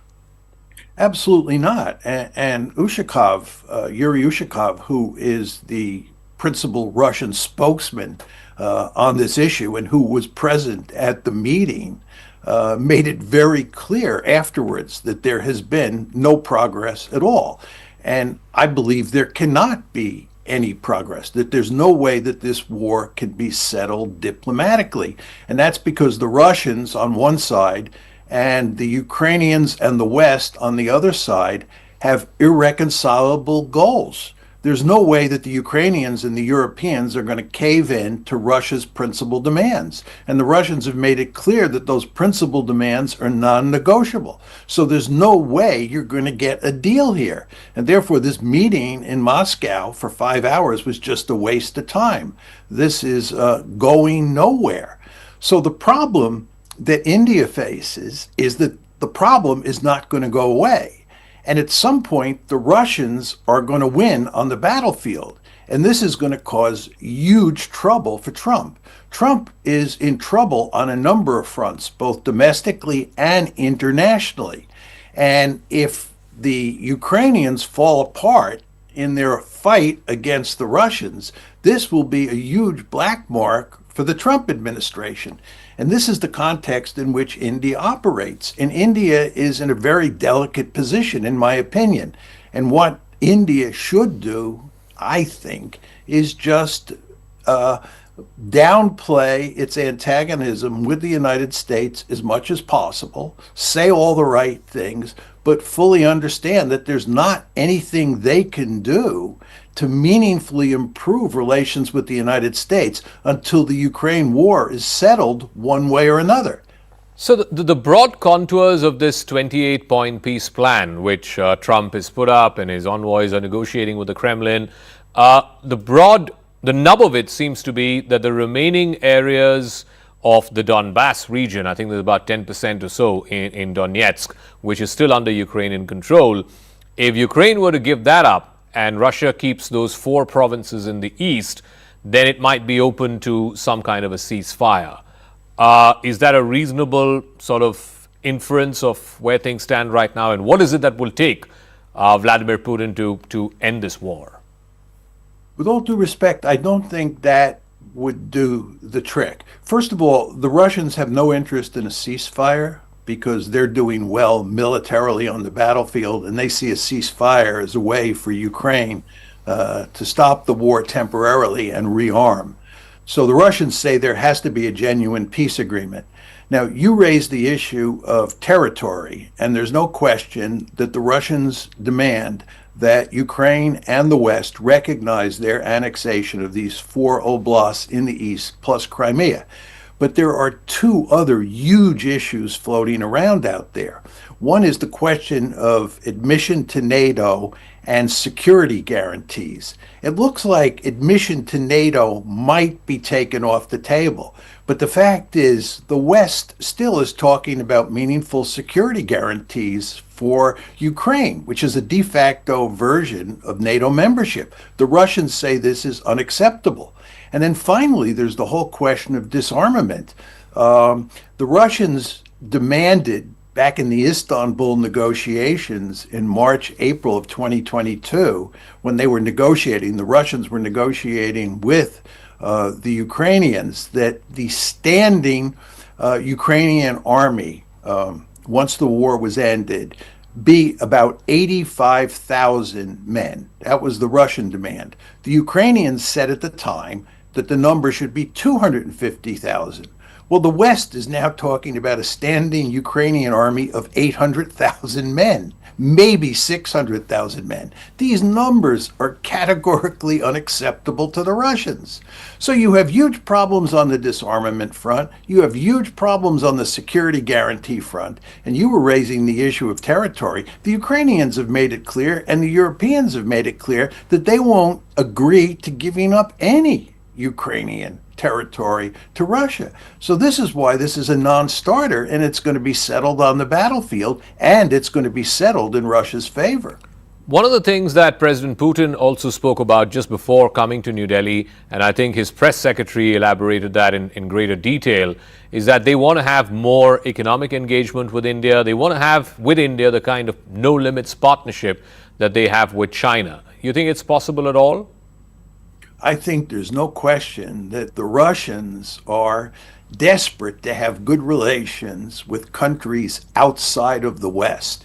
And India is a prime candidate from Moscow's perspective to have good relations, both economic and political. So I would imagine that the Russians will be willing to cut a good number of sweetheart deals with the Indians, because the Russians, again, have a vested interest in having good relations with countries outside of the West. The view here in Delhi seems to be, particularly since the start of this war, is that Russia has moved closer and closer into Beijing's embrace. And that for India has problems because of our own problems with China. Yes, that's exactly right. And by the way, I would point out to you that that too is driven by the Ukraine war. It shows you just how important the Ukraine war is for India, as paradoxical as that might seem. But what's happened here is that because of what's happening in Ukraine, the fact that the United States is basically at war with Russia in Ukraine, that has driven the Russians into the arms of the Chinese. It has caused them to have remarkably close relations that they wouldn't have, close relations that they wouldn't have absent the Ukraine war. This is a problem for India because India faces a serious threat from China. I would argue that the major threat facing India today and in the foreseeable future comes not from the United States or from Russia, it comes from China. But the problem is that the Russians cannot in any way at this point in time help India deal with China, because Russia is in a full body embrace with China, again, because of the Ukraine war. And a final word, so I'll come back to something that you said earlier. So your advice, if you were asked advice by the Indian government, would be to deepen its engagement with Russia, but at the same time, do not antagonize the United States, and particularly Donald Trump. Yes, I think that there's no question India is in a difficult situation here. It's not a catastrophic situation by any means. They're in a very difficult situation. India has to walk a fine line. India has a deep-seated interest in having very good relations with Russia. It has a deep-seated interest in increasing trade with Russia, importing important weapon systems like the S-500, and maybe this fifth generation fighter plane that they're talking about. But there's no question India wants to have good relations with Russia moving forward. But at the same time, it certainly doesn't want to antagonize the Americans. It wants to do everything it can to ameliorate the problem that it faces. Of course, that's hard to do because of the Ukraine war. But I think that India can go a long way towards not exacerbating the situation with the United States, which is the best I think you can hope for at this point in time. All right, Professor John Mearsheimer, it's always a pleasure speaking with you. Thank you very much for joining us, sir. Thank you for your time and your thoughts. Thank you. Thank you for having me on the show.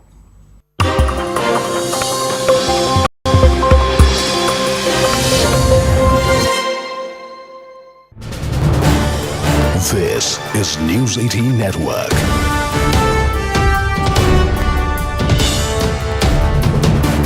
India's largest news network. Conversations, the broad contours of the conversation would have already begun. Yes, they are stepping in together. They are stepping in together. They are going together. There you go. The import of this is important. This looks like the president's vehicle. the president's vehicle in which Prime Minister Narendra Modi is also seated, the president sitting right behind the chauffeur, the driver's side, and Prime Minister sitting to the president's left, and the two leaders are already conversing. The SPG, the Russian security protocol, all of them sitting there. There are pictures that are being taken of the two leaders, and we'll have those pictures also being released in a bit. But Shashankji is with us. This is significant. After Tianjin, the second time the two leaders are traveling in the same vehicle. This is very rare.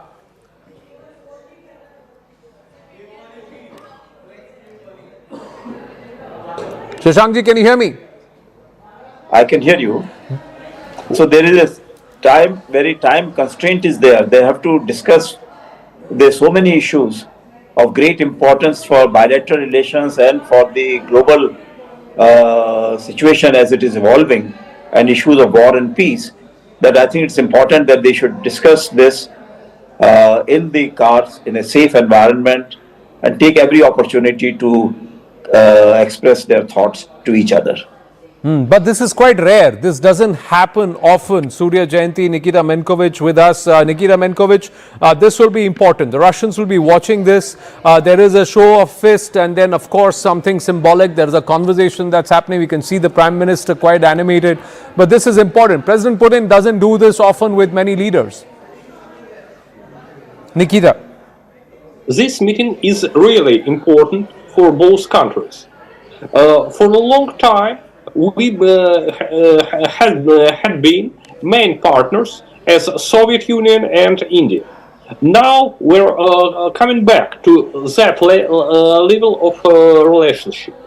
Of course, for my honor opinion, not the more important what two leaders are showing now, but what they are going to discuss.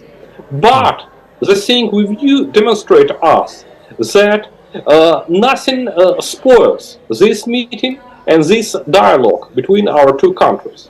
It shows that both Putin and Modi demonstrate confidential and respect for each other. It is a good base for dialogue and for future partnership in economy, in defense, and military projects. I hope that also IT, science and other fields will be a topic of our dialogue and next economic. I'm just going to interrupt you because we're getting pictures from Arun Danta's camera. Arun, you're just at the point where the two leaders are departing in the same car, same vehicle together. So similar to Tianjin, it's a white color vehicle that should come your way any moment now. Arun, talk us through what you see. That's right, Anand. You can see the convoy, the first car of the convoy is coming out. In fact, this is the protocol car that you see. The gate is open.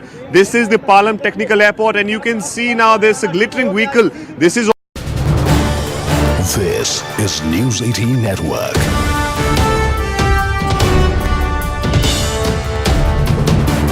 India's largest news network. Conversations, the broad contours of the conversation would have already begun. Yes, they are stepping in together. They are stepping in together. They are going together. There you go. The import of this is important. This looks like the president's vehicle. The president's vehicle in which Prime Minister Narendra Modi is also seated. The president sitting right behind the chauffeur, the driver's side, and Prime Minister sitting to the president's left. And the two leaders are already conversing. The SPG, the Russian security protocol, all of them sitting there. There are pictures that are being taken of the two leaders, and we'll have those pictures also being released in a bit. But Shashankji is with us. This is significant. After Tianjin, the second time the two leaders are traveling in the same vehicle. This is very rare.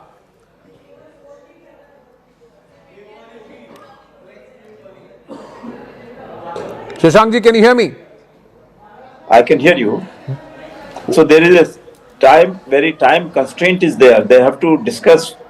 There's so many issues of great importance for bilateral relations and for the global situation as it is evolving, and issues of war and peace, that I think it's important that they should discuss this in the cars in a safe environment and take every opportunity to express their thoughts to each other. But this is quite rare. This doesn't happen often. Surya Jayanti, Nikita Menkovich with us. Nikita Menkovich, this will be important. The Russians will be watching this. There is a show of fist and then, of course, something symbolic.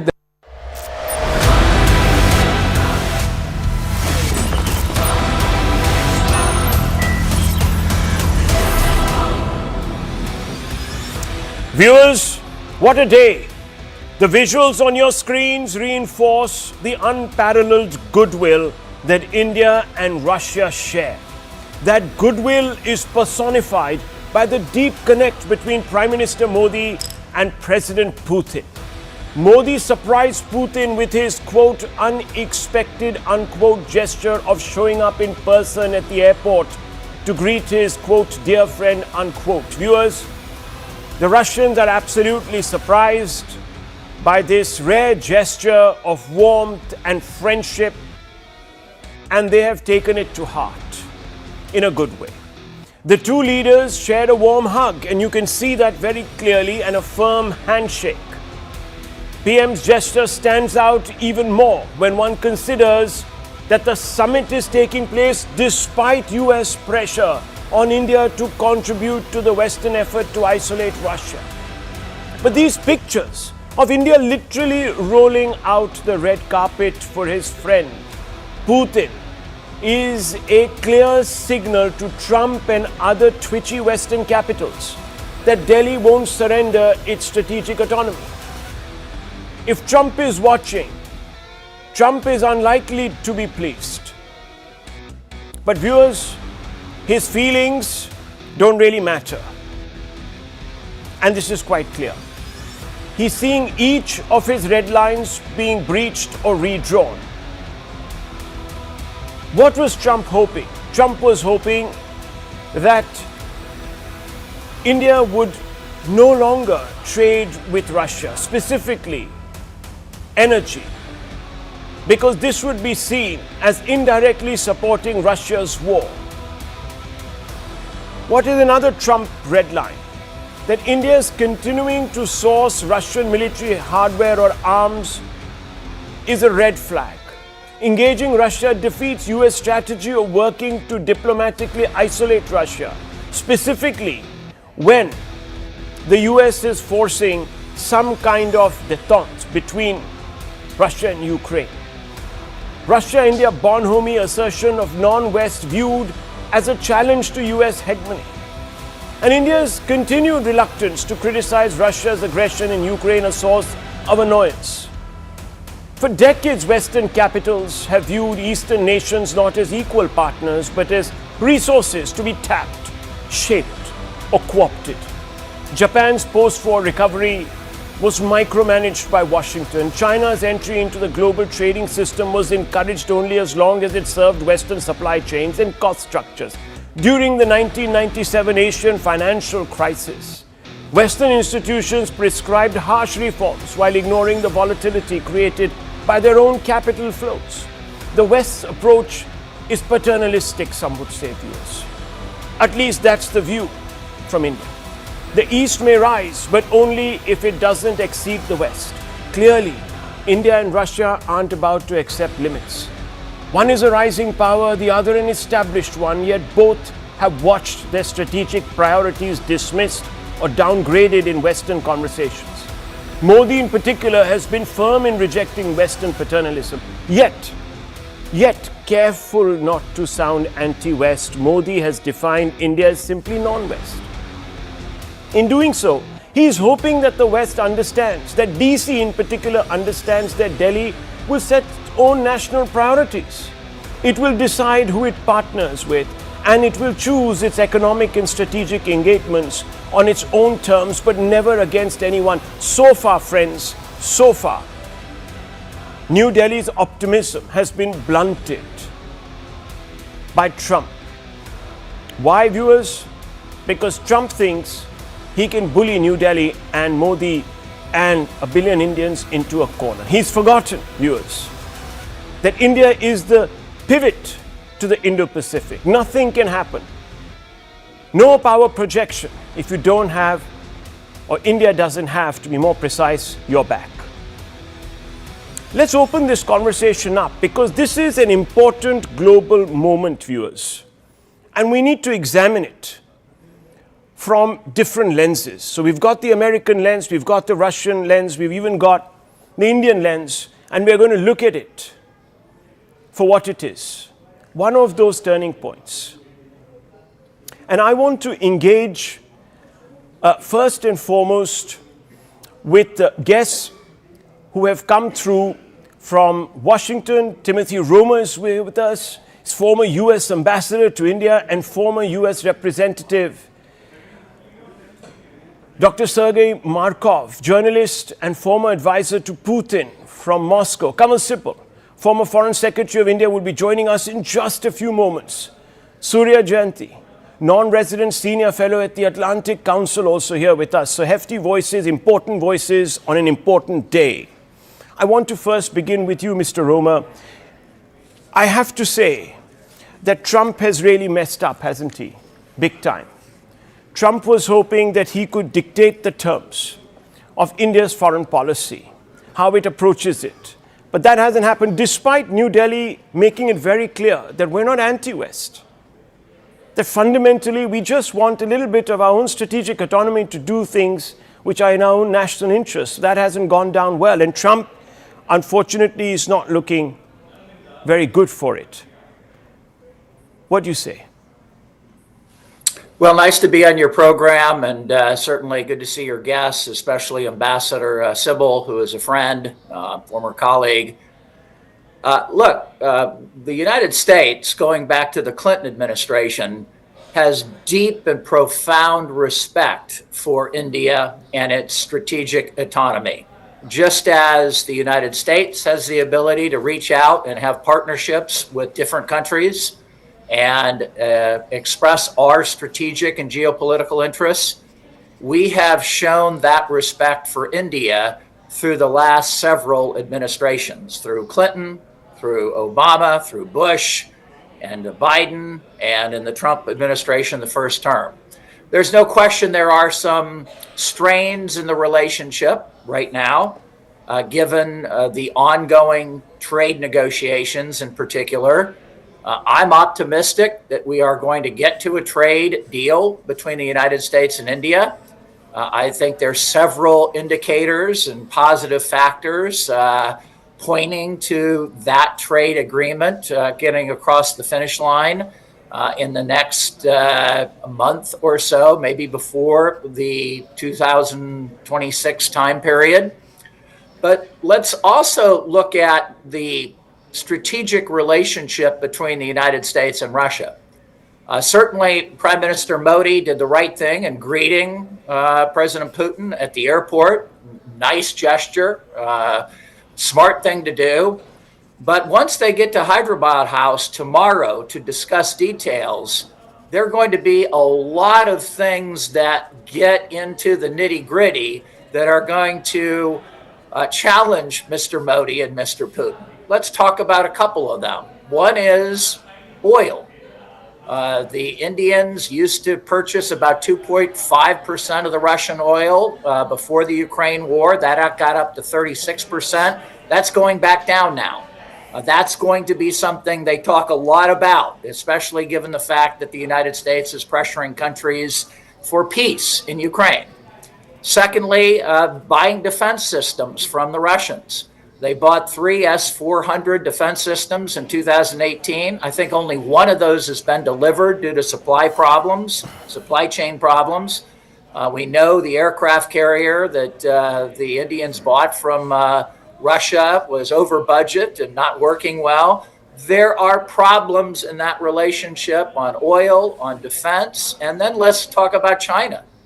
China and Russia have a no-limits partnership.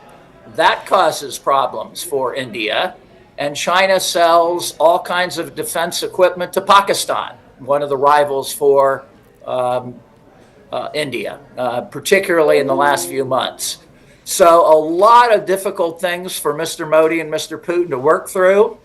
The United States will continue to have a great relationship with India, and will continue to pressure Russia to come to peace agreements in Ukraine.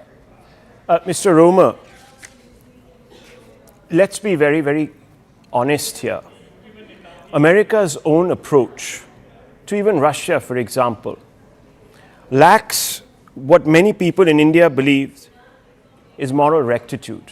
You want to do business with Russia, critical minerals and so forth, even oil on the table.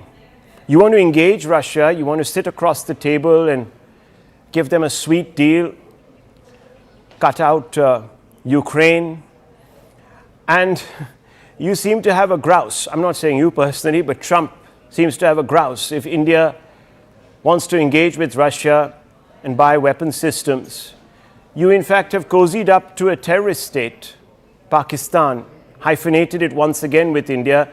General Munir, a person who has said very clearly that he wants to wage jihad, not my words, his words, against India, is a state guest at the White House. You sell weapons, sir, to Pakistan. You also sell weapons to India. So what are we talking about?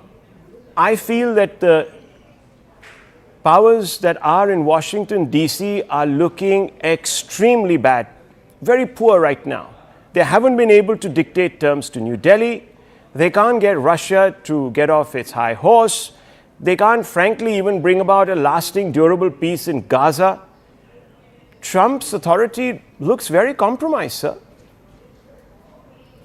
Well, when you talk to me and to the United States of America about moral rectitude and trying to do the right thing as a global power, I am firmly confident and very optimistic about the role that the United States continues to try to play to create peace when Russia invaded Ukraine and took over its sovereignty and has attacked its people and attacked its prosperity and killed so many thousands of Ukrainian people going back to 2014. The United States is trying to play a positive role in bringing peace to that region of the world. The United States is trying to bring peace to the Middle East that has been at war for decades and decades and decades. And that's not an easy role for the United States to play. But I will continue to say that the United States and India have a very good and positive relationship. In fact, I served on the 9/11 Commission. I was one of the people who recommended that the hyphen be removed from the India-Pakistan relationship, and it has been. And the fact that the United States can reach out to Pakistan and do a rare earths deal or try to do some things to stabilize that country on India's border while still knowing that the strategic relationship with India is the more important prize in terms of our geopolitical relationships.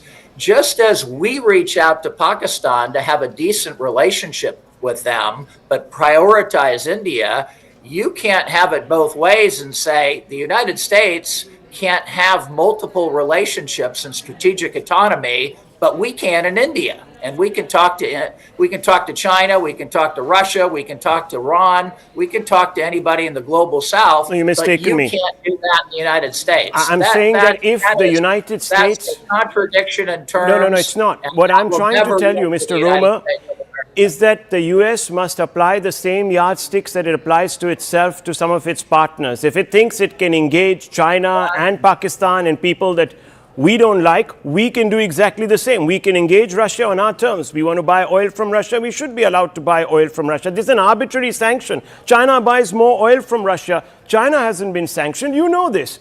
I mean, come on. Let's not defend what is an apparent attempt at blackmail and an attempt at slapping arbitrary sanctions. I mean, how can you justify this? The Chinese buy more oil from Russia, and they're getting away with it. They're getting away with murder. But nonetheless, let's open this up. You need to look at the historical context of the United States. Is it not a fact, sir, that China buys oil from Russia? Is it not a fact? Which is long-term, which is deep in so many different areas. The United States and India are now talking about new relationships in intelligence sharing, new relationships in AI, new relationships with iPhones and the emerging technology of the next 35 years. This is the new strategic relationship defining this century. Okay. Whereas, I respect this. India and Russia are talking about, how to muddle through in a legacy relationship and work out problems on oil, work out problems on defense systems that are over budget and not working very well. And the United States welcomes the attempts of Russia and India to work that out. We respect India to have the opportunity to meet with Mr. Putin and have a relationship with which leader that purports to be a friend, fair enough, sir, which leader that purports to be a friend would slam another country and call it a failed economy? Which leader, viewers, would slap arbitrary sanctions on a friend that it involves in a larger embrace called the Quad, but spare China, who buys more Russian oil? Which friend does that, viewers? Blackmails Modi and this country and its poor. Think about that. I'm not saying that it's a zero-sum game. The rhetoric on both sides has been... I'm not saying this is a zero-sum game. Both sides, we've had this. The Indian side has accused the United States of certain things, and I do agree with you that some of the rhetoric coming out of Washington, D.C. about a debt economy has not been helpful. It's not friendly. India has it's not respectful. It's not friendly. It's not helpful. It's not respectful. It's not respectful. Well, and it doesn't reflect the nature of the current U.S.-India relationship I hope not, either. Because it's a valued partner. Things are going well. Things Washington is a valued partner. Going well. Things in the economy, we're working through a trade agreement that might have historical breakthroughs in the next month or so. Okay, let's keep our fingers crossed. But I don't think the picture of being totally, cloudy and pessimistic. No, we're not being pessimistic. We value America. The Prime Minister is very clear that we're not anti-West, we're not anti-America, we're just non-West. We do things, we beat to a different drum. Accept it. Anyhow, let me just bring in Mr. Kamal Sibal. Mr. Sibal, what are we looking at here? What's the message? What is the Prime Minister trying to tell the world, specifically DC, by receiving Putin personally at the airport and rolling out the red carpet, even at the risk of earning brickbats from DC all the way to Berlin and perhaps even Kiev? What's going on here? I think Prime Minister has made a gesture to Putin, which he has made to other leaders also. So it's not as if it's unique. If he was the only leader that then it could stand out as an exceptional gesture. But there are 6-7 other leaders that he has received at the airport, including Sheikh Hasina in the past, and the UAE person and the Qatar leader and others. That is one part. The other is that he wanted to show extra respect to the relationship with Russia and his personal equation with President Putin, which has got strengthened over the last 11 years. They have met several times. They've had very good conversations. And he wanted actually to be able to show his regard for Putin. That's one aspect, purely in the bilateral context. The other is, yes, I agree that there is a geopolitical messaging here where there is a lot of pressure applied on India to dilute our ties with Russia, to end defense ties with Russia, and generally to turn our back to Russia as much as possible, and almost exclusively focus on our relations with the United States. Well, that is not possible. That's not in our national interest. For us, it has never been an either-or situation, and the United States should have learned from the non-alignment days that India is not going to choose sides. It will try to work with both sides as much as is feasible. And now that India has more options and is more self-confident and has got more capacities to follow an independent foreign policy, all the more reason, therefore, it will try and adopt a posture of not taking sides. And this is what strategic autonomy means. Strategic autonomy is not something which is written in stones that in every case, even if it is against our interests, we should take independent decisions. That's not it. Strategic autonomy merely means that when our vital national interests are involved, we will not compromise. But when they are not involved in the interest of balanced relations with other countries and give and take, we can accommodate, we can make concessions. This is what strategic autonomy is. Now, it is entirely wrong of the United States to tell us that we should not have a certain level of relationship with Russia. Why? Why? I mean, they know that this is a 70-year-old relationship. There have been virtually no problems in this relationship. It has been remarkably steady. There's a degree of confidence. Yes, our relationship with the United States is much more important, is much wider in scope. And for the future, in some senses, for the modernization of our economy, for our economic growth, for our global role, the relationship with the United States is more important than with Russia. But then it's not an either-or situation. Every country that we have relations with has its own place in the matrix of our foreign policy. If the argument is that because the United States is our biggest partner and the most powerful country, we should only look at the United States, then we must just sacrifice our relationship with every other country. It doesn't work like that. Every country, even small countries, may not bring very much value to us, economically or otherwise, have an importance of a certain kind, strategic or geopolitical or territorial or whatever. So therefore, America and Trump in particular, no, look on the oil business, I think you've described it very well. China gets its oil, far more oil than India does. They get pipeline. They have pipelines, oil pipelines coming into China, which are not subjected to any sanctions. And yet there are no sanctions that have been employed on them because China has countervailing capacities which India lacks. So why bully India? Why bully India? We are the most tariffed country in the world today.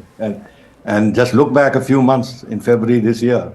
It was such an excellent meeting Prime Minister had with President Trump. It's true. And there's nothing, honestly, if Ambassador Romer can point out if there is any provocation from our side which would justify what Trump has done, I'm willing to listen to that argument. But there's nothing that has been done by us which would provoke Donald Trump.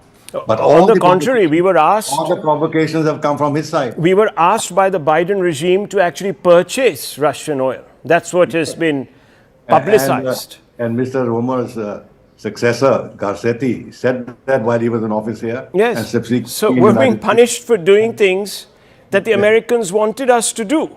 U.S. Commerce Secretary has said, former U.S. Commerce Secretary has said that. And he's still not removed the sanctions, the tariff, even after sanctioning Russian oil. Yeah. And even after the oil purchases by India from Russia have declined. Okay, so let me widen the scope of this conversation. Let me also bring in Surya Jayanti. Surya Jayanti, I have to ask you this question. In a sense, isn't it true that Trump's hypocritical tariff war has pushed India to diversify its strategic and even trade options? Perhaps we wouldn't be here.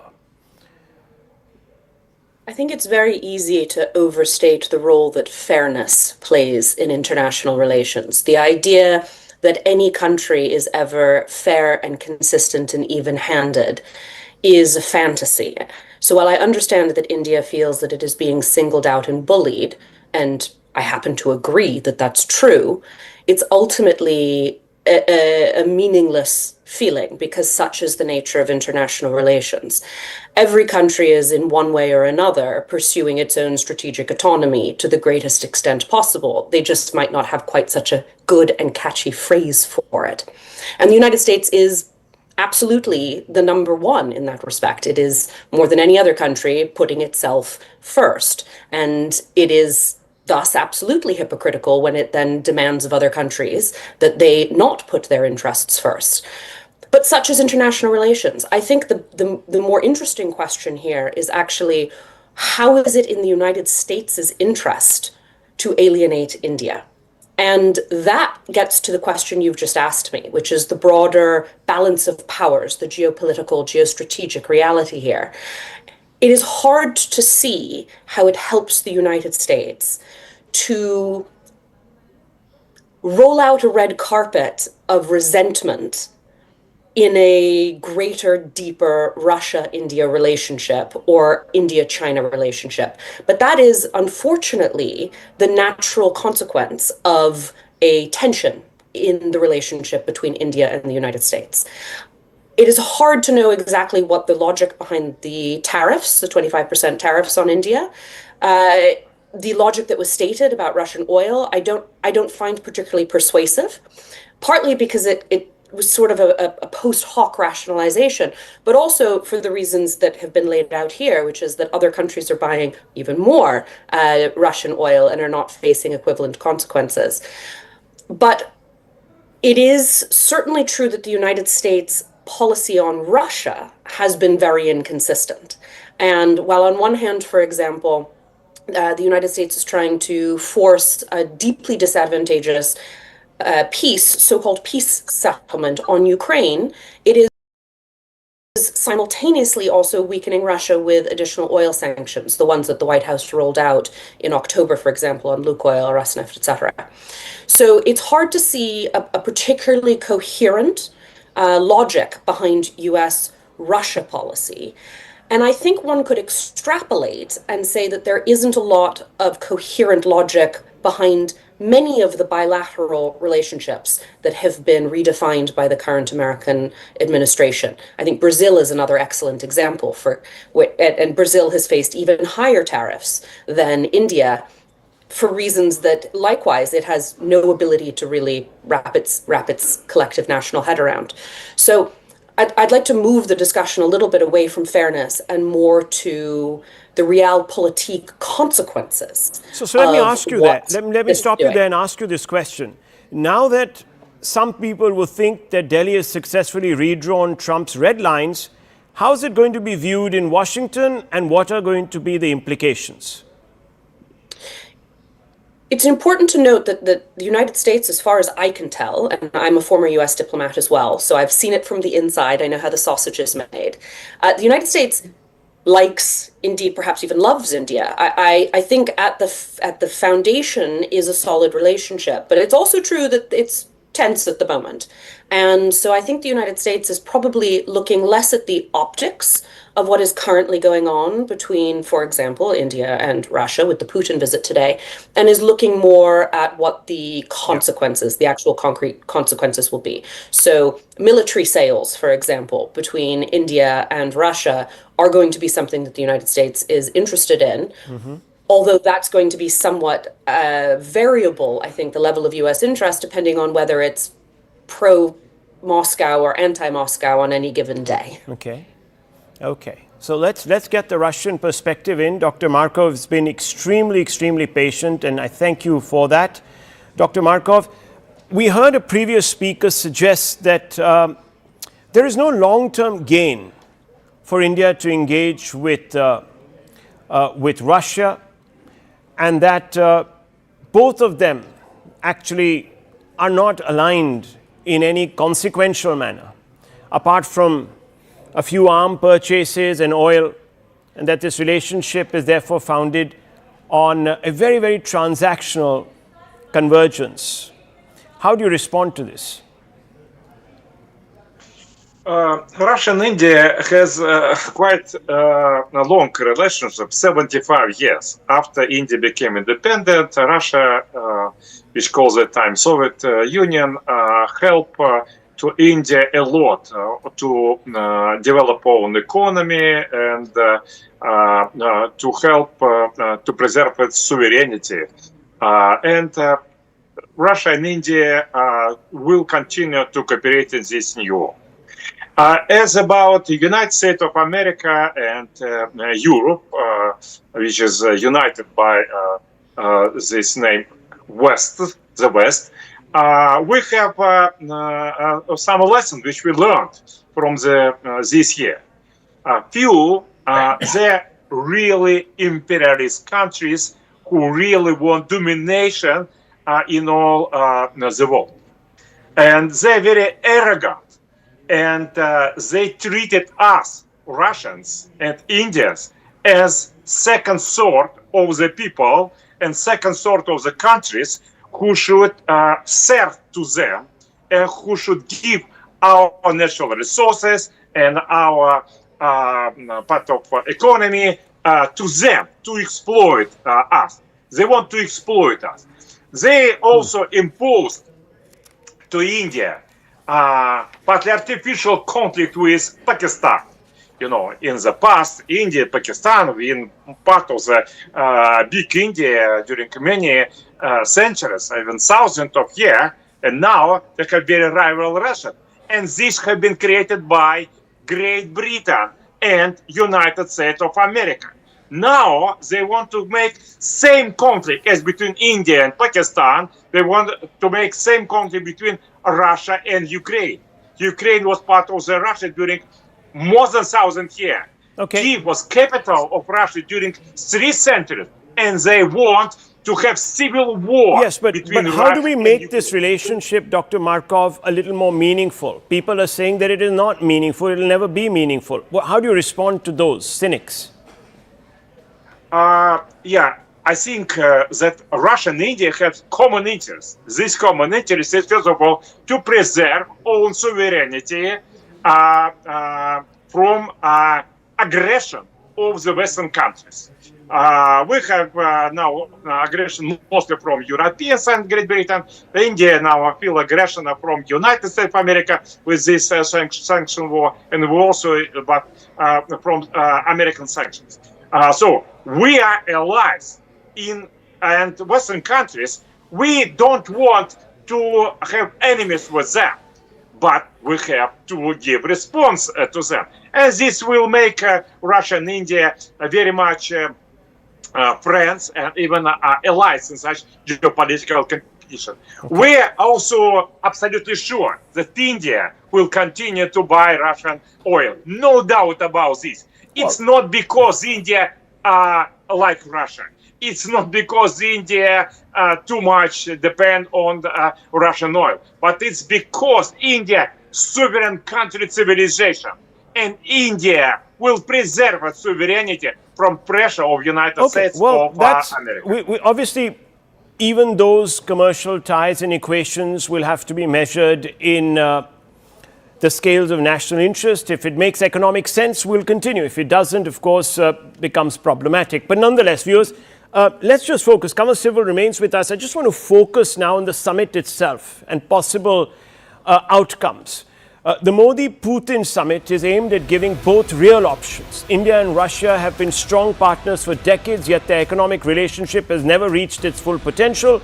Both sides want to correct that. Russia is wary of over-dependence on China, and India is wary of over-reliance on the United States, specifically after our experience with Trump.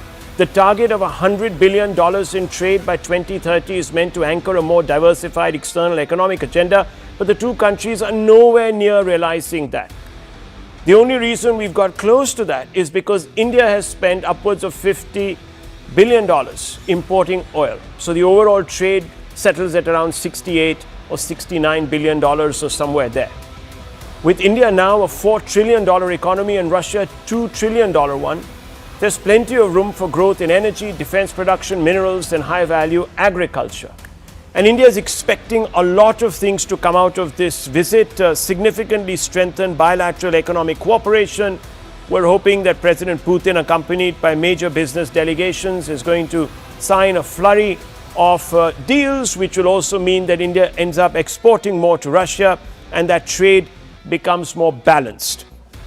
And new avenues being developed to boost Indian exports, as I just suggested, viewers, in a large number of sectors, expanded market access for Indian businesses to drive job creation and support farmer incomes, multiple agreements in shipping, healthcare, fertilizers, connectivity, enhanced cooperation anticipated in people-to-people ties, whole plethora of expectations. This prompts some basic questions. Between Russia and India, has one been less reluctant than the other to enhance the full scope of the relationship? Let's put some of those questions out. I want to first go across to Kamal Sibal, who is still here with us. Mr. Sibal, what do you think on this one particular issue? Why is it that despite these decade-long ties, you've been witness to some very monumental moments, there seems to be a reluctance to go deeper, broader, wider? Yes, on the trade side, this is true. We've been trying very hard to boost our trade ties, but we've never been able to achieve significant results. For example, we have great strengths in pharmaceuticals, but we've not been able to penetrate the Russian market beyond a point because Russia, before, of course, all the sanctions regime was imposed and their relations with Europe collapsed. They preferred buying German pharmaceuticals. They had more confidence in their quality and this and that and that. And that is one, the lack of awareness and lack of confidence in high quality Indian products. Actually, the Russians are not unaware of India's strengths. After all, they've seen how much trade India is doing with the United States. In fact, the United States is upset that we sell more to them than we buy from them.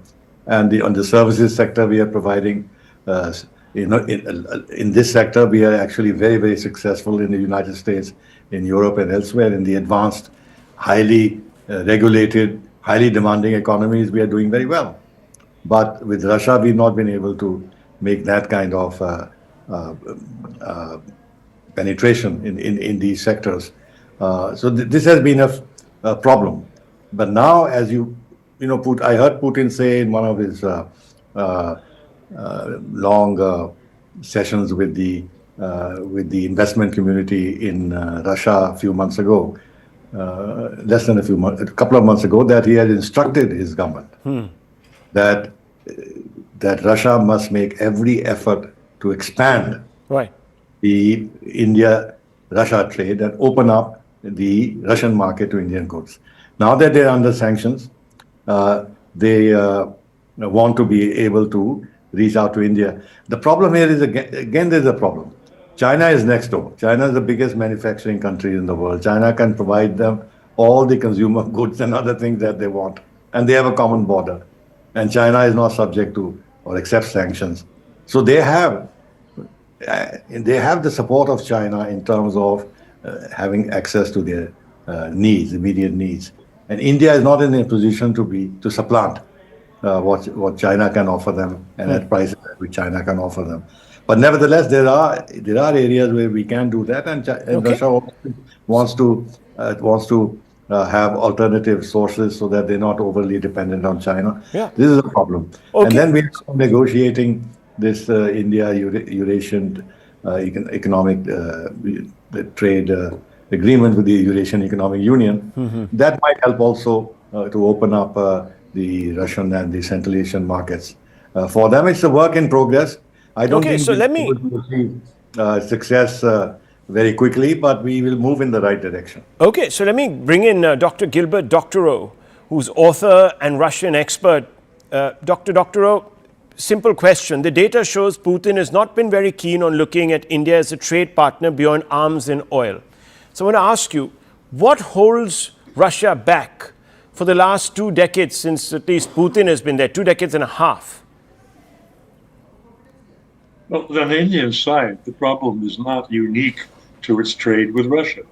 You've cited the trade with the United States, but to my knowledge, 70 billion of 100 billion in trade is IT, just as 50 billion of the 68 billion in Russian trade with India is oil.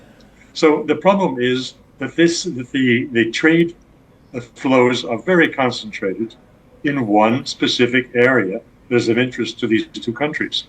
And that is not a good foundation for building trade over the long term. Therefore, it's going to take a lot of creativity by the delegation of Russian businessmen and their counterparts in India to find new solutions. And I believe the code word today is co-production. The Russians have accumulated a vast quantity of rupees, assets, from this unbalanced trade. If that could be tapped to finance Russian investment in Indian production and co-production, of course, that could be a solution. but it will not be a solution for tomorrow. At the same time, I want to call out the whole question of U.S. tariffs on India and what is it all about. I think we're getting off to the wrong footing when we say that it's about the Ukraine-Russian war. It has nothing to do with the Ukraine-Russian war. It has to match up perfectly with the tariffs on Brazil for Mr. Bolsonaro and with the breakup of the relationship with South Africa over the phony issue of genocide. Let's look at these three countries. What are we talking about? We're talking about three founding members of BRICS. What Mr. Trump is doing is a frontal assault on BRICS. That's what it's all about. Therefore, you can stop trading in Russian oil tomorrow, and it will not get you off the hook with the United States. The United States will go after India so long as it's an member of BRICS. Integral member of BRICS. Well, that's quite the analysis. Let me bring in Adolfo Franco, Republican strategist and former spokesperson of Trump's 2024 campaign. Is that a fact, Dr. Adolfo? Is that what we're looking at? That Trump's game really is to neuter BRICS, and this has got nothing to do with Ukraine and so on and so forth. This is just about breaking up BRICS one at a time. I don't think it's just about, thank you for the invitation first. I don't think it's just about breaking up BRICS. I think that's just not accurate. I think that is a factor, that is a concern for this administration and the president. There's no question. But if you look at the policy overall regarding trade across the globe, it affects more than just a BRICS country with severe penalties for trade practices or deficits with the U.S. So it's not limited to that. It is a factor. I think I also disagree. I think the Ukrainian oil, the sale of oil from the Ukrainian war and the sale of oil is a factor as well. So I wouldn't put all the expression, the eggs in one basket. But the BRICS issue, to the other guest's point, is legitimate. There is a question about BRICS, and that has been, of course, I worked on trade agreements way back in the George W. Bush administration under Ambassador Zellick, and that was a concern we had at that time. So that's not a new wrinkle for the Trump administration, but I think a lot of factors go into play beyond just that simple breaking up BRICS. Well, viewers, you've got a 360 view.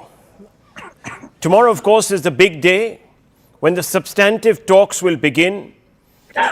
We'll have to keep a hawk eye, really, on what comes out, even resolutions, viewers. So we'll be here all day tomorrow because it's going to be a long day. It starts off at 10 in the morning and goes all the way up till about 8 in the evening, culminating in a banquet at the Rashtrapati Bhavan. So it's going to be a long day, lots to analyze. Thank you very much, gentlemen. Thank you, Mr. Sibal, Dr. Rao, as well as, well, we've kind of lost Mr. Pablo, but thank you very much.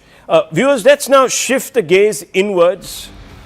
And that's always troublesome, problematic, because on a day when India's strategic stature was on full global display and when it matters most to put statesmanship first, the opposition chose discord over dignity. Rahul Gandhi leveled a fresh allegation, a supposed, quote, break in tradition, unquote, or protocol over meetings with foreign leaders. He said, and I quote, the tradition is that those who come from abroad have a meeting with the leader of the opposition. This used to happen during Atal Bihari Vajpayee's time, Manmohan Singh's time. But what happens these days is that when foreign dignitaries come and when I go, I'm not allowed to meet them as LOP. This is their policy and they do it all the time because they're insecure. He's talking about the Indian government, viewers. Listen in. ये सरकार की policy है। Normally tradition होता है कि LOP के साथ जो भी बाहर से आते हैं उनकी मीटिंग होती है। ये वाजपेयी जी के टाइम होता था, मनमोहन सिंह जी के टाइम होता था, ये ट्रेडिशन रहा है। बट आजकल क्या होता है कि जो फॉरेन डिग्नेटरीज आते हैं या जब मैं कहीं बाहर जाता हूँ तो सरकार उनको सजेस्ट करती है कि एलओपी से नहीं मिलना चाहिए। तो ये इनकी पॉलिसी है, ये हर बार करते हैं। जब मैं बाहर जाता हूँ ये करते हैं, जब लोग यहाँ आते हैं मैं करता हूँ। हमें मैसेज मिलता है कि हमें बताया गया है कि सरकार हमसे कहती है कि आपसे नहीं मिले। हिंदुस्तान को हम भी रिप्रेजेंट करते हैं, सिर्फ सरकार नहीं रिप्रेजेंट करती है, बट मोदी जी इस नॉर्म को फॉलो नहीं करते हैं, फॉरेन मिनिस्ट्री इस नॉर्म को फॉलो नहीं करती। क्यों नहीं चाहते सर आपसे? इनसिक्योरिटी है। It's insecurity, says Rahul Gandhi. Modi is an insecure prime minister, doesn't want visiting dignitaries to meet the opposition to get a different perspective. Well, viewers, his claim didn't even survive a basic scrutiny. The MEA fact-checked Rahul Gandhi. The MEA says he must understand the norms and the rules. The MEA facilitates meetings for visiting dignitaries only with government officials and institutions. Any other meetings are for foreign delegations to arrange, not the government of India. So, if Mr. Putin has come here, it is for Putin's delegation to opt to meet the LOP or anyone else they want to meet. It is for Rahul Gandhi's team to reach out to Putin's delegation, perhaps in advance, to say, look, I'm seeking an appointment and so forth. In any case, viewers, since 9th June 2024 as LOP, this is just when Rahul assumed charge as LOP, Rahul Gandhi has met Sheikh Hasina, former Prime Minister of Bangladesh, 10th June 2024, also earlier in 2022, Anwar Ibrahim, Prime Minister of Malaysia, 21st August 2024, Naveen Chandra Ramgulam, Prime Minister of Mauritius, 16th September 2025. Christopher Luxon, Prime Minister of New Zealand, 8th March 2025. Pham Chinh, Prime Minister of Vietnam, 1st August 2024. The MEA's clarification has punctured this provocation, and the facts tell an even sharper story. As leader of opposition, Rahul Gandhi has met multiple visiting dignitaries. So why this needless sour note on India's moment? Let's fundamentally ask this question. Sanjay Jha is here with us. Dr. Anand Ranganathan is here with us. BJP's national spokesperson RP Singh is here with us. Sanjay Jha, over to you. You've seen the facts. You know how this plays out. I think Rahul Gandhi is experienced enough. He's been around long enough. He knows the system. Why is he striking this sour note? Especially when India needs to send out a very clear message of unity. Rahul, good evening to you and to Anand and Mr. Singh. Let me keep my answer brief. Number one, the reason why it has become a protocol, not just in India, but all over the world, when foreign heads of state or senior dignitaries visit another country, they do meet leaders of the opposition, because everyone is aware that there is an opposition that is different from the ruling party in government. There are elections and governments change. Mostly they do. And at some point they will do in India as well. And this is the reason why they engage with both sides, because there are no permanent winners or losers in politics. Sure. And heads of state like to know what the larger country's interests and issues are. Point number one. Point number two, I think it's important to note this point, that the reason why we should take Rahul Gandhi extremely seriously is because tomorrow there could be a BJP leader of opposition, right? And a leader of opposition in any democracy is deemed to be like a shadow prime minister. It's like a prime minister in waiting. Number three, look at the numbers very carefully, Rahul. The NDA led by Mr. Modi with outside support has 44% of the aggregate votes they got. Rahul is correct in saying that we represent the voice of India. I mean, the 42% people who have voted for the India Alliance MPs represent the voice of this country. So Rahul is basically saying we represent at 42%. No one has a problem. But there is, you said, for India's future. Okay, so very quickly, you said protocol. The protocol suggests a written rule, a documented written rule. There is none. Mm-hmm. In fact, the MEA has pointed out to you. No, one second. Then why is Rahul Gandhi, how did he end up meeting people like Sheikh Hasina, Anwar Ibrahim, Naveen Chandra Ramgulam, very, very important strategic partners, viewers, of this country. New Zealand, Vietnam.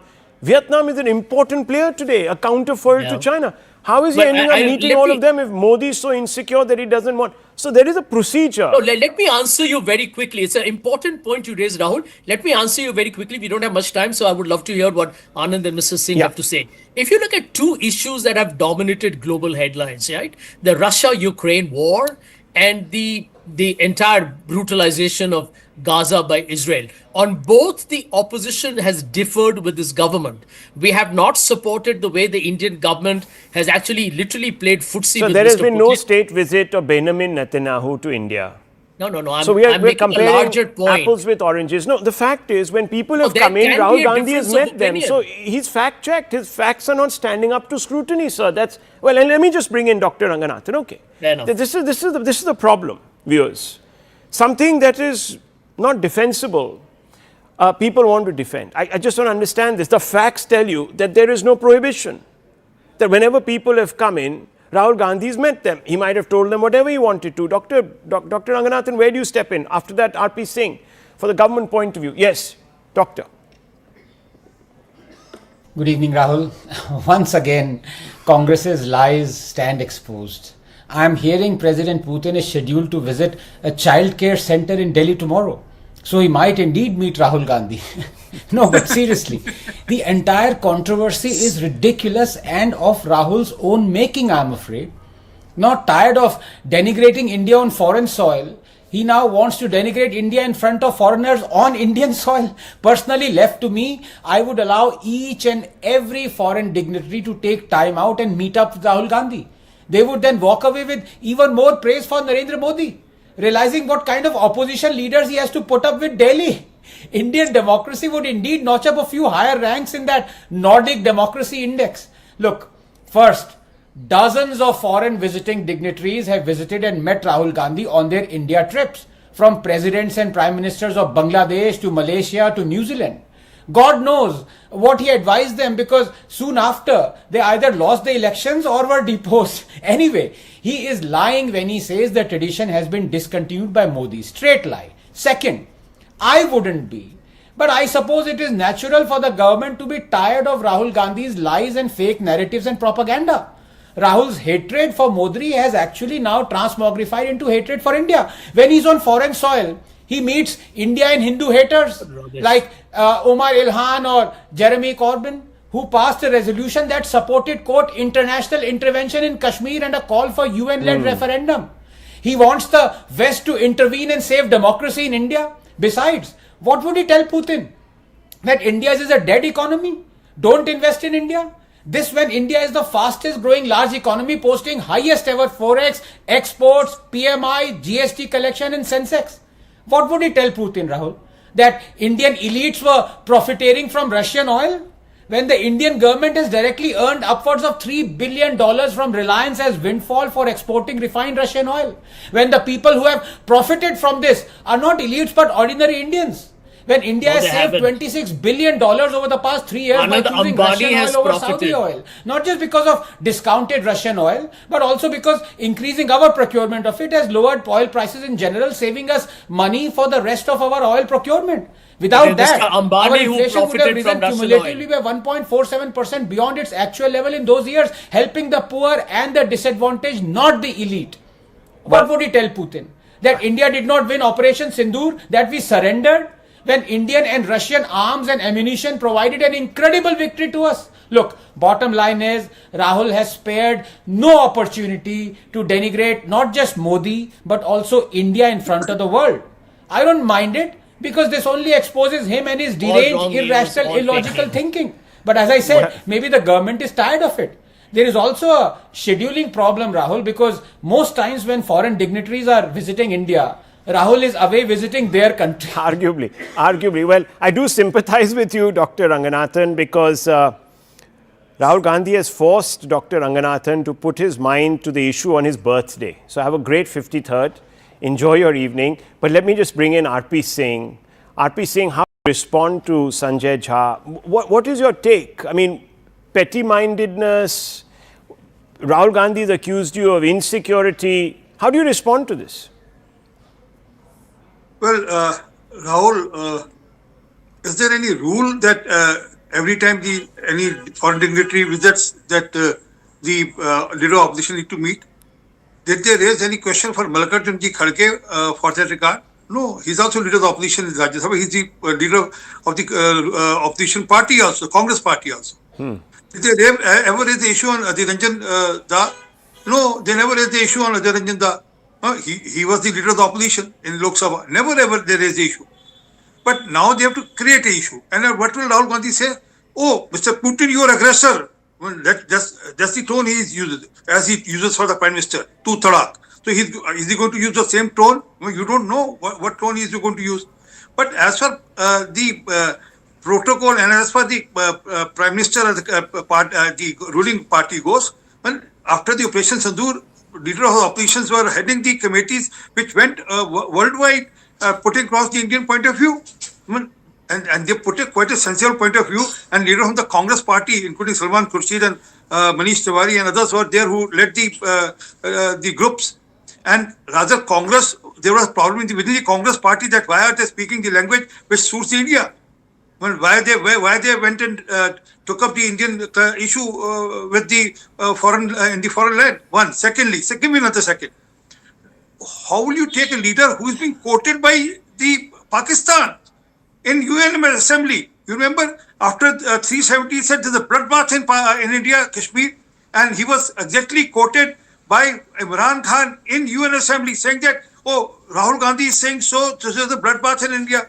So this is a leader who doesn't go by the harmony. I mean, when you represent India, you represent as an Indian. And when you say India is a union of state, not a country, I mean, what do you expect from a man about whom Obama said, student who is eager to impress but lacks the aptitude to master the subject. I mean, that's what Obama said in quick one, Sanjay. I mean, what would Rahul Gandhi tell Mr. Putin, who wants to expand trade with India, wants to invest in the India growth story, that India is a dead economy?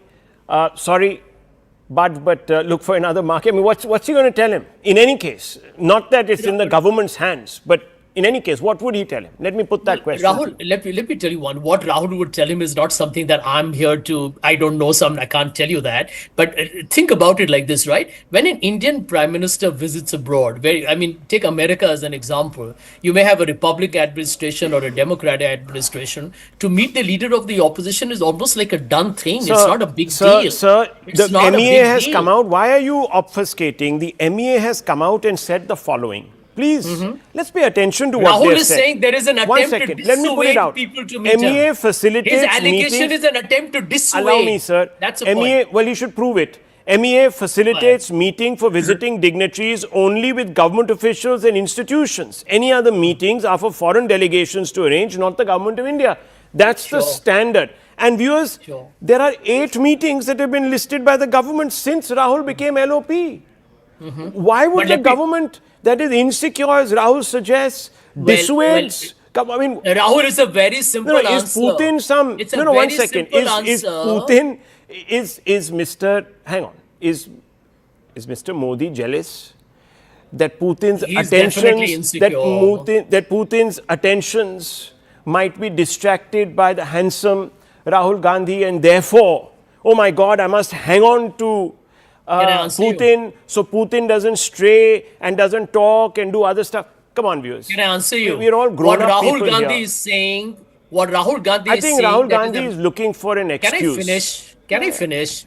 Rahul Gandhi is saying that a meeting with the leader of opposition should be willy-nilly part of the agenda of the government. No, I'm sorry. There are certain protocols, there are certain sensitivities, there are certain expectations, and there is a certain norm. Let's follow the norm. The norm is MEA facilitates meetings for visiting dignitaries only with government official institutions. If you go arbitrarily, viewers, you're going to create problems, because one dignitary will come, may not want to meet Rahul Gandhi. Rahul Gandhi will then say, no, I want to meet him. There'll be another diplomatic embarrassment. Who knows, viewers?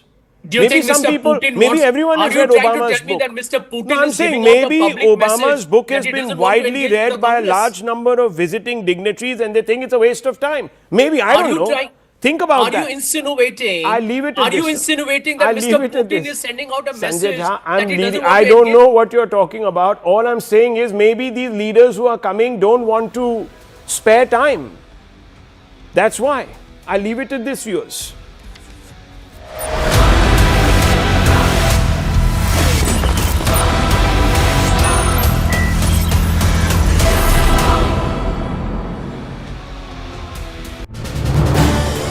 This is News 18 Network.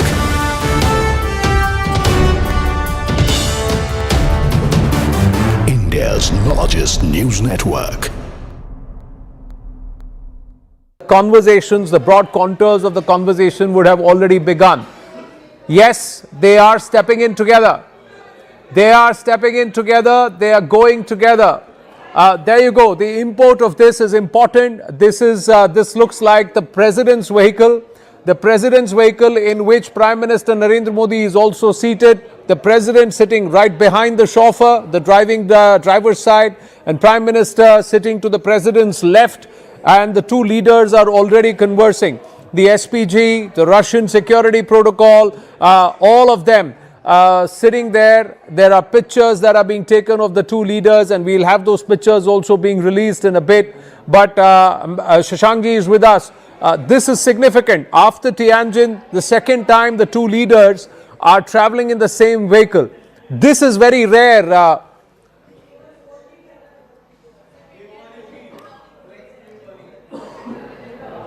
Shashankji, can you hear me? I can hear you. So there is a very time constraint is there. They have to discuss.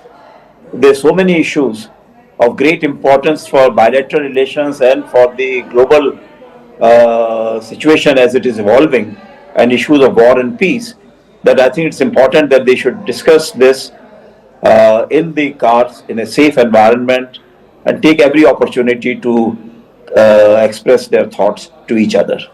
But this is quite rare. This doesn't happen often. Surya Jayanti, Nikita Menkovich with us. Nikita Menkovich, this will be important. The Russians will be watching this. There is a show of fist and then, of course, something symbolic. There is a conversation that's happening. We can see the Prime Minister quite animated. But this is important. President Putin doesn't do this often with many leaders. Nikita. This meeting is really important for both countries. For a long time, we had been main partners as Soviet Union and India. Now we're coming back to that level of relationship. Of course, for my honor opinion, not the more important what two leaders are showing now, but what they are going to discuss. But the thing with you demonstrate us that nothing spoils this meeting and this dialogue between our two countries. It shows that both Putin and Modi demonstrate confidential and respect for each other. It is a good base for dialogue and for future partnership in economy, in defense, in the military projects. I hope that also IT, science and other fields will be a topic of our dialogue and next. I'm just going to interrupt you because we're getting pictures from Arun Dhanta's camera. Arun, you're just at the point where the two leaders are departing in the same car, same vehicle together. So similar to Tianjin, it's a white color vehicle that should come your way any moment now. Arun, talk us through what you see. That's right, Anand. You can see the convoy, the first car of the convoy is coming out. In fact, this is the protocol car that you see. The gate is open.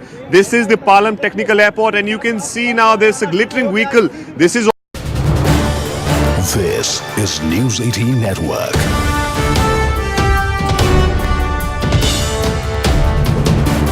India's largest news network. Conversations, the broad contours of the conversation would have already begun. Yes, they are stepping in together. They are stepping in together. They are going together. There you go. The import of this is important. This looks like the president's vehicle. The president's vehicle in which Prime Minister Narendra Modi is also seated. The president sitting right behind the chauffeur, the driver's side, and Prime Minister sitting to the president's left. And the two leaders are already conversing. The SPG, the Russian security protocol, all of them sitting there. There are pictures that are being taken of the two leaders, and we'll have those pictures also being released in a bit. But Shashankji is with us.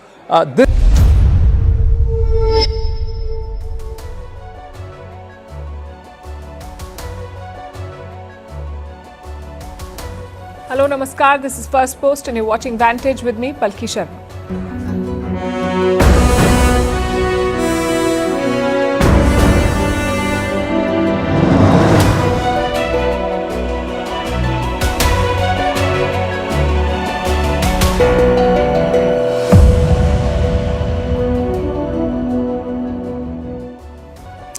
It's a big night in the Indian capital. Vladimir Putin has just landed for a two-day trip. This is his 10th visit to India as president. We've hosted Putin, the rookie leader, Putin, the reformist president. But this time, we are hosting Putin, the wartime leader. It's a significant moment for both sides. We'll bring you all the updates from the last few hours, also a sneak peek into the logistics of this trip. How does President Putin travel? And what sort of security does he have? Meanwhile, your travel could also be at risk.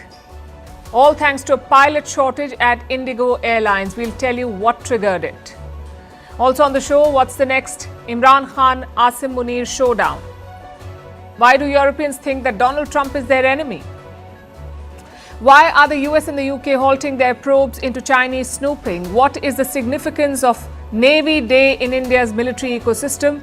And what is driving the placement boom at IITs this year? All this and more lined up. The headlines first. Iran kick off naval war games in the Gulf. Its Revolutionary Guards Corps warns US warships in the area. This comes more than 5 months after Tehran's 12-day war with Israel, which drew in American forces. The Gulf and the strategic Strait of Hormuz channel about 20% of the world's oil exports every year. Israel strikes South Lebanon again, claims the target was Hezbollah's military infrastructure. Just a day earlier, Israel and Lebanon held their first direct talks in decades. Beirut says it is committed to disarming Hezbollah, but the group has rejected the idea.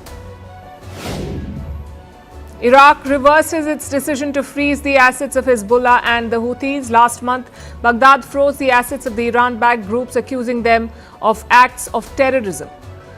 Now, Iraq's central bank says it was a mistake. The Prime Minister has ordered an investigation into the quote-unquote error.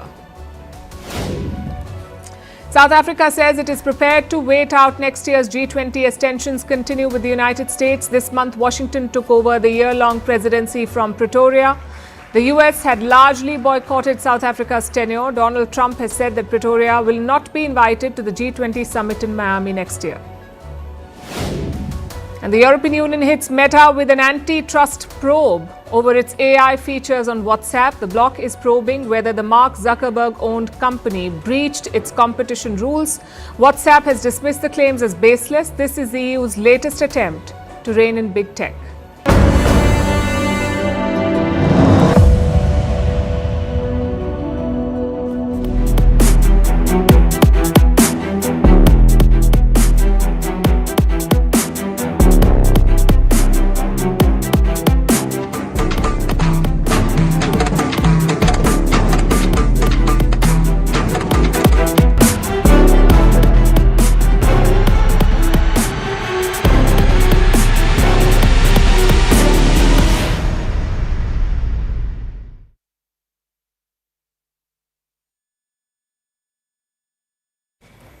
Russian President Vladimir Putin is in India. He landed earlier this evening at Delhi's Palam Airport, and Prime Minister Narendra Modi was there to receive him.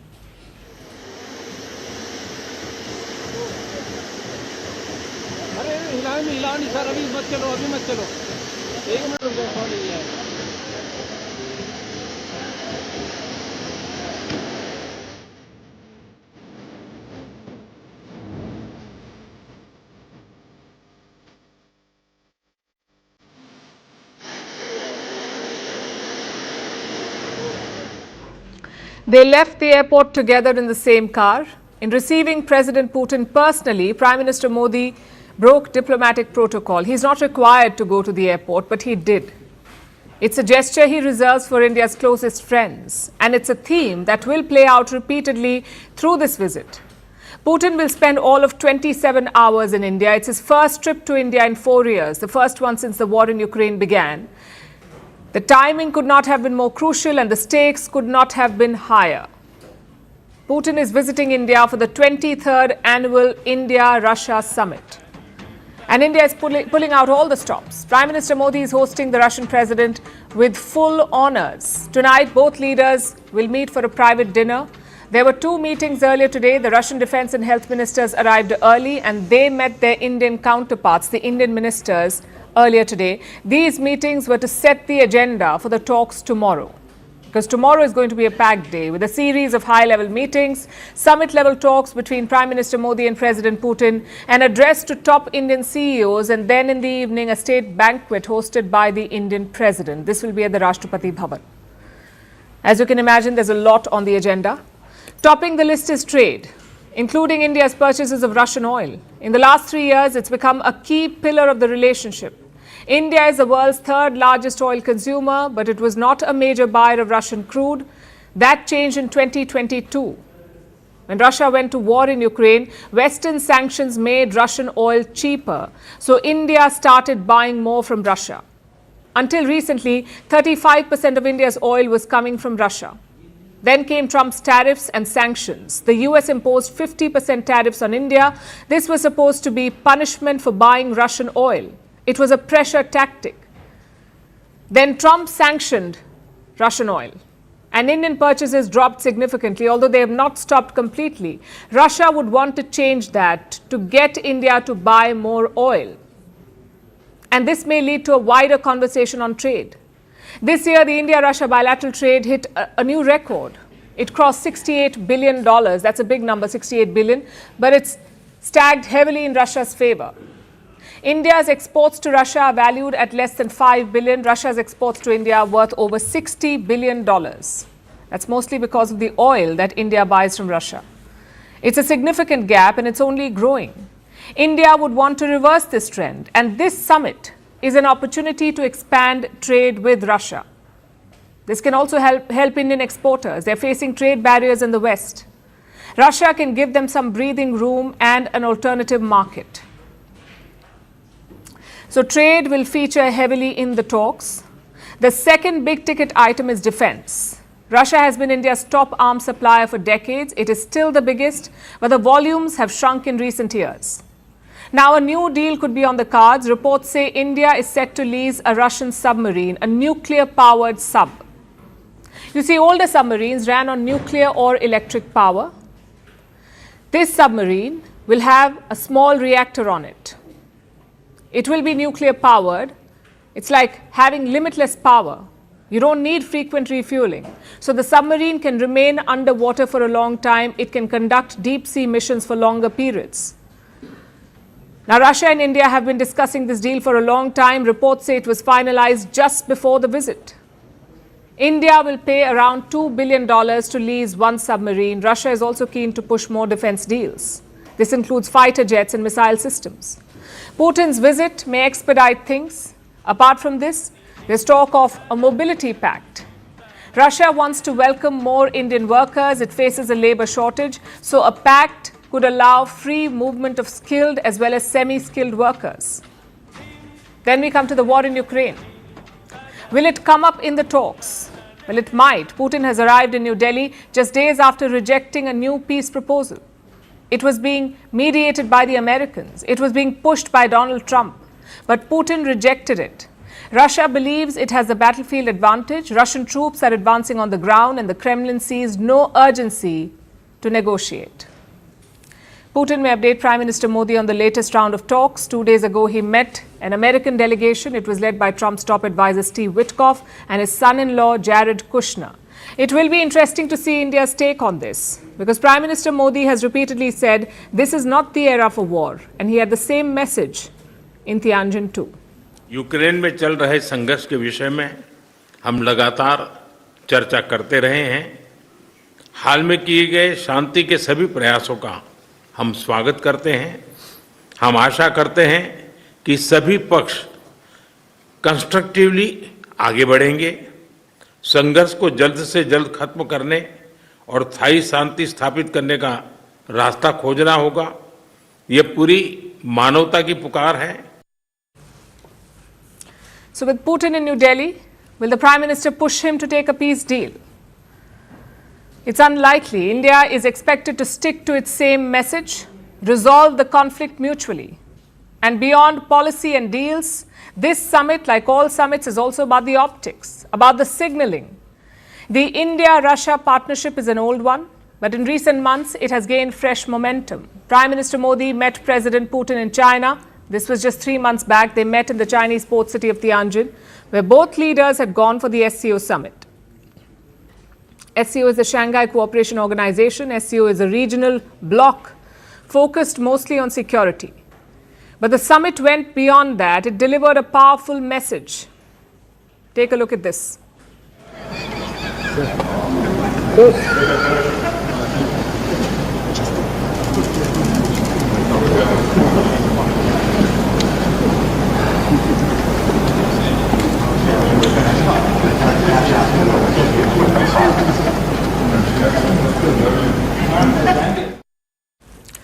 Prime Minister Modi holding hands with Putin and Xi Jinping, the leaders sharing a joke. Later that day, Prime Minister Modi took a ride in Putin's car. These were powerful images. And they came just days after the US raised tariffs on Indian goods. And today we saw something similar. President Putin arrived. Prime Minister Modi received him. The two leaders rode together in the same car. This is a message to the West that despite their pressure, India exercises strategic autonomy and Russia is far from isolated. On repeated occasions, President Putin has called Prime Minister Modi a dear friend and Russia's relationship with India special. Dear Prime Minister, dear friend, Russia and India have been maintaining special, friendly, trusting relations for decades, and this is a basis for the development of our relations. The meeting in Tianjin set the tone. The summit in Delhi hopes to build on it. For Putin, this visit is about showing Russia's strength. For India, it's a demonstration that it still has choices and it won't be boxed in. That welcome on the tarmac said it all. Vladimir Putin is in India. New Delhi has rolled out the red carpet and the world is watching.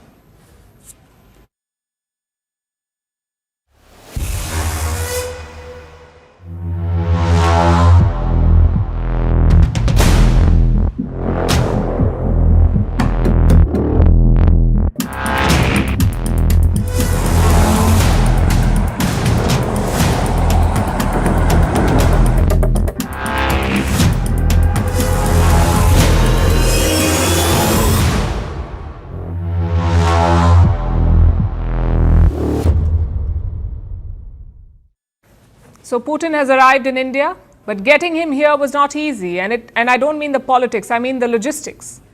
We're talking about a very secretive world leader. Rumors follow him, mystery surrounds him, and it's no different when he travels. Because there's a lot of security, also a lot of smoke and mirrors. So tonight, let's also look at President Putin's travel entourage. What is he bringing from Russia? Let's start with the plane. Putin travels in this flying fortress, the Ilyushin IL-96-300. His plane is designated as the 300 PU, where PU is Russian for command post. This aircraft first flew in 1988. It officially entered service in the 1990s. The plane is around 55 meters in length. It has a wingspan of more than 60 meters. The aircraft is powered by 4 turbofan engines. It can fly 11,000 kilometers non-stop, meaning it's perfect for long travel. Inside, it's a mix of luxury and lethality.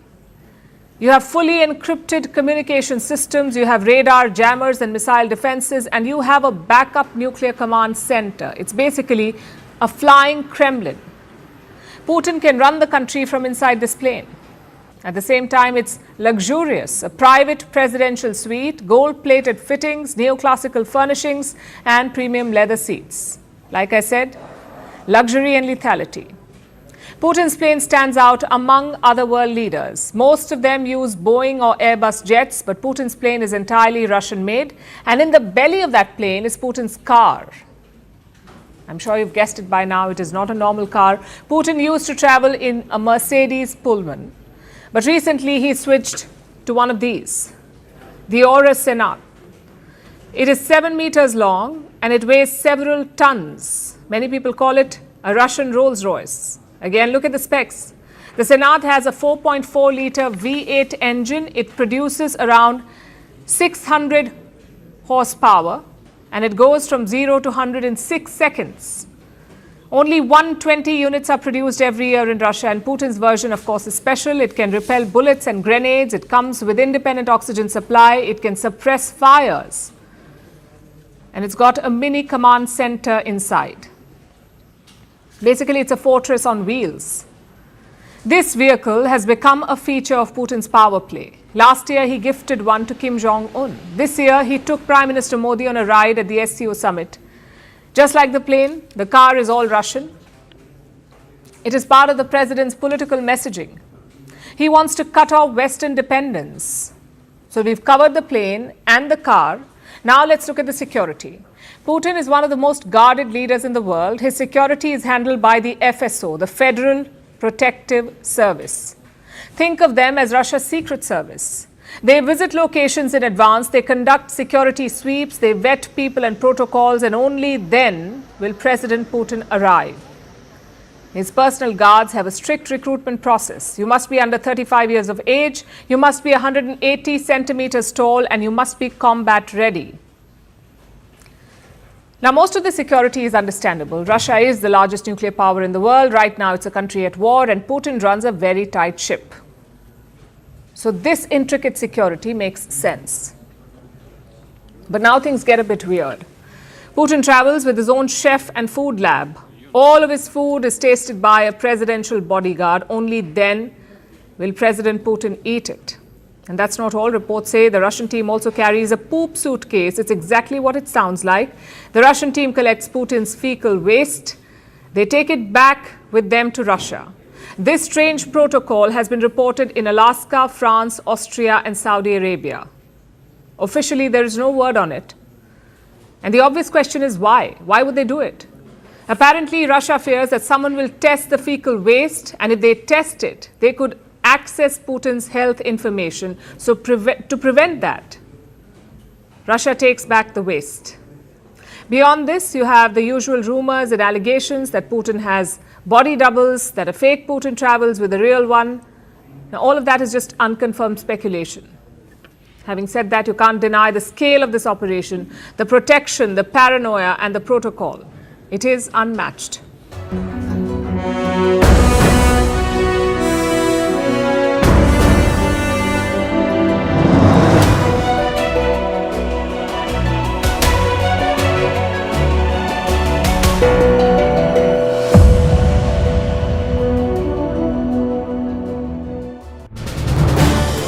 This is News 18 Network.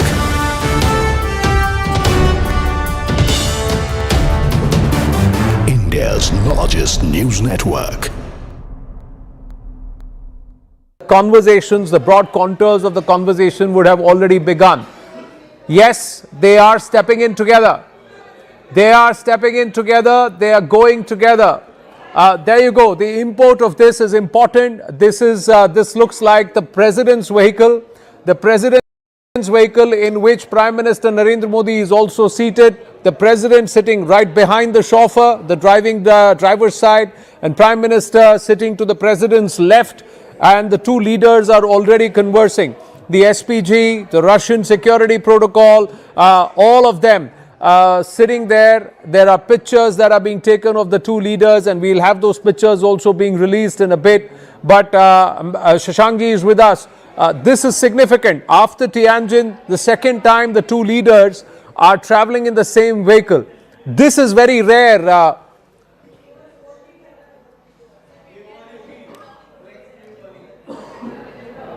Shashankji, can you hear me? I can hear you. So there is a time constraint is there. They have to discuss. There's so many issues of great importance for bilateral relations and for the global situation as it is evolving, and issues of war and peace, that I think it's important that they should discuss this in the cars in a safe environment and take every opportunity to express their thoughts to each other. But this is quite rare. This doesn't happen often. Surya Jayanti, Nikita Menkovich with us. Nikita Menkovich, this will be important. The Russians will be watching this. There is a show of fist, and then, of course, something symbolic. There's a conversation that's happening. We can see the Prime Minister quite animated. But this is important. President Putin doesn't do this often with many leaders. Nikita. This meeting is really important for both countries. For a long time, we had been main partners as Soviet Union and India. Now we're coming back to that level of relationship. Of course, for my honor opinion, not the more important what two leaders are showing now, but what they are going to discuss. But the thing with you demonstrate us that nothing spoils this meeting and this dialogue between our two countries. It shows that both Putin and Modi demonstrate confidential and respect for each other. It is a good base for dialogue and for future partnership in economy, in defense, in the military projects. I hope that also IT, science, and other fields will be a topic of our dialogue and next I'm just going to interrupt you because we're getting pictures from Arun Danta's camera. Arun, you're just at the point where the two leaders are departing in the same car, same vehicle together. So similar to Tianjin, it's a white color vehicle that should come your way any moment now. Arun, talk us through what you see. That's right, Anand. You can see the convoy, the first car of the convoy is coming out. In fact, this is the protocol car that you see. The gate is open. This is the Palam Technical Airport, and you can see now there's a glittering vehicle. This is News 18 Network.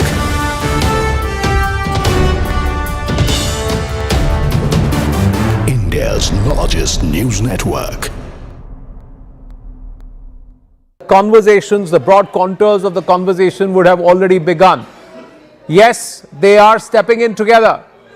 They are stepping in together. They are going together. There you go. The import of this is important. This looks like the president's vehicle. The president's vehicle in which Prime Minister Narendra Modi is also seated. The president sitting right behind the chauffeur, the driver's side, and Prime Minister sitting to the president's left. And the two leaders are already conversing. The SPG, the Russian security protocol, all of them sitting there. There are pictures that are being taken of the two leaders, and we'll have those pictures.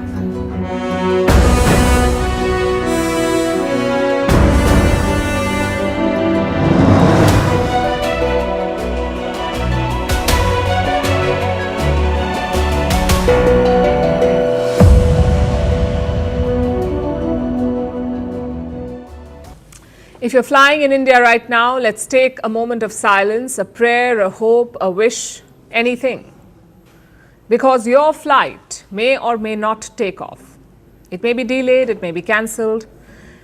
And even if you do take off, you have no idea when you will land. And your luggage, well, it may not reach the destination, because right now, air travel in India is like a casino. You walk in, you place your bet, and the house always wins. But why has it come to this? What is causing this national airport meltdown? The answer, or at least a big part of it, can be summed up in one name: Indigo.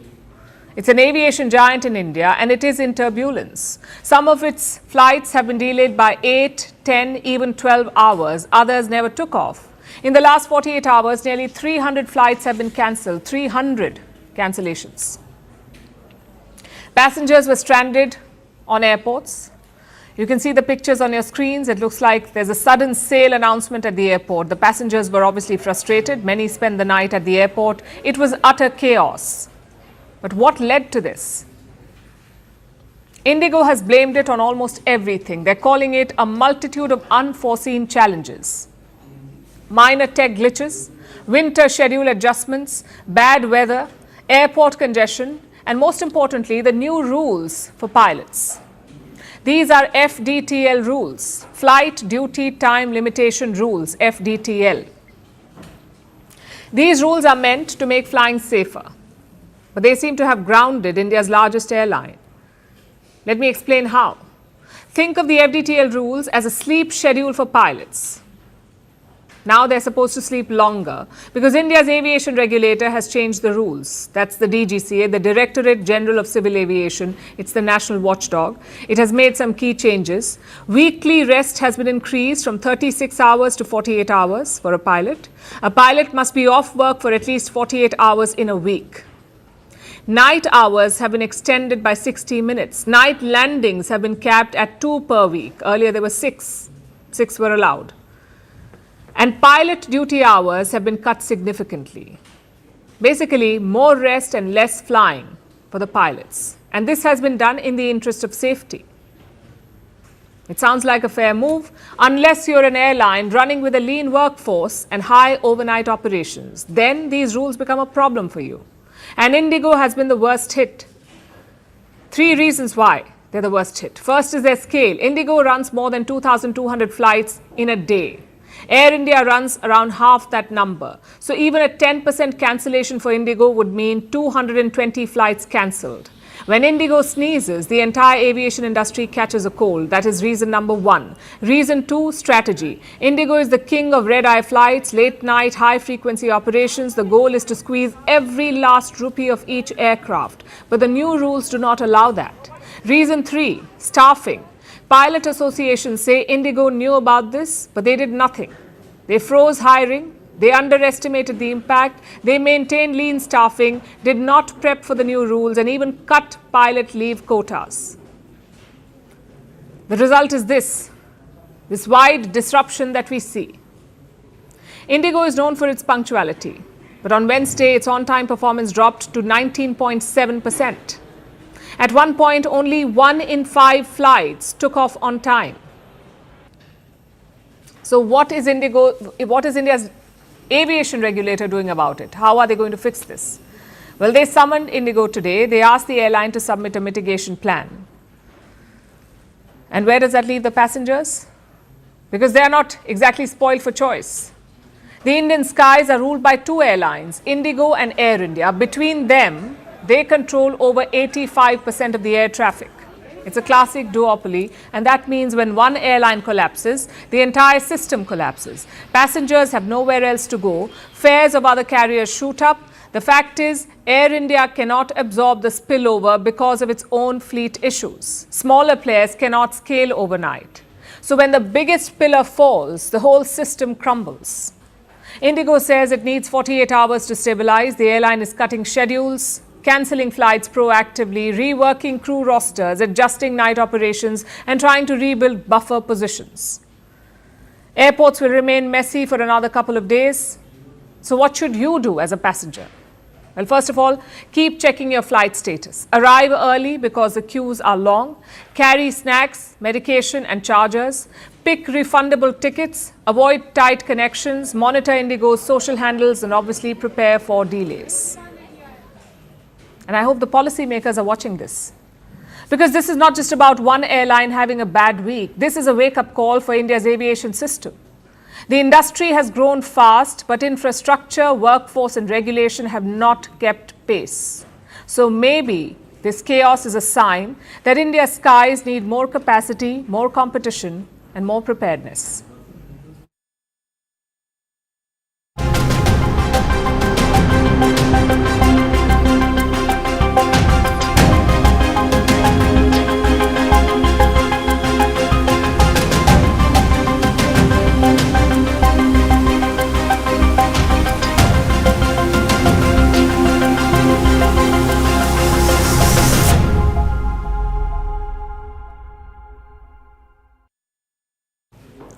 Some countries worry about inflation, some worry about elections, some worry about technological growth, but Pakistan wakes up wondering where its prime minister is. Do you know why? Because he has to sign off power to the country's army chief, Asim Munir.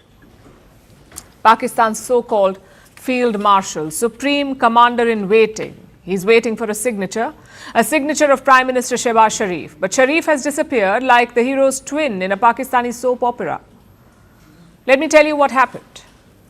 November 29th was supposed to be a special day for Asim Munir. He was supposed to slide into his new chair, the chair of the Chief of Defence Forces, CDF. It's a newly created mega post for him to lead the Army, the Navy and the Air Force. It makes Asim Munir the supreme commander. It was his bid to consolidate power to become the most powerful man in the country. The Pakistani parliament passed a constitutional amendment to this effect. The military had cleared the decks. Even the chairs in Rawalpindi were rearranged. All that was left was Shehbaz Sharif's signature, just one signature. But it never came. It was supposed to come on the 29th of November. It's the 4th of December today, and Sharif's sign is still pending. Again, the question is why? Where is Shehbaz Sharif? Reports say he has left the country. I must add here that we cannot verify these reports. Most observers believe that Shehbaz Sharif is in hiding because he does not want to hand over power to Munir. And it makes sense because Munir is already very powerful and the Prime Minister is already a ceremonial puppet. Maybe Shehbaz Sharif has finally realized that he doesn't like his strings. So he does not want to cede more power, more space. And as this drama unfolds, we have a surprise entry.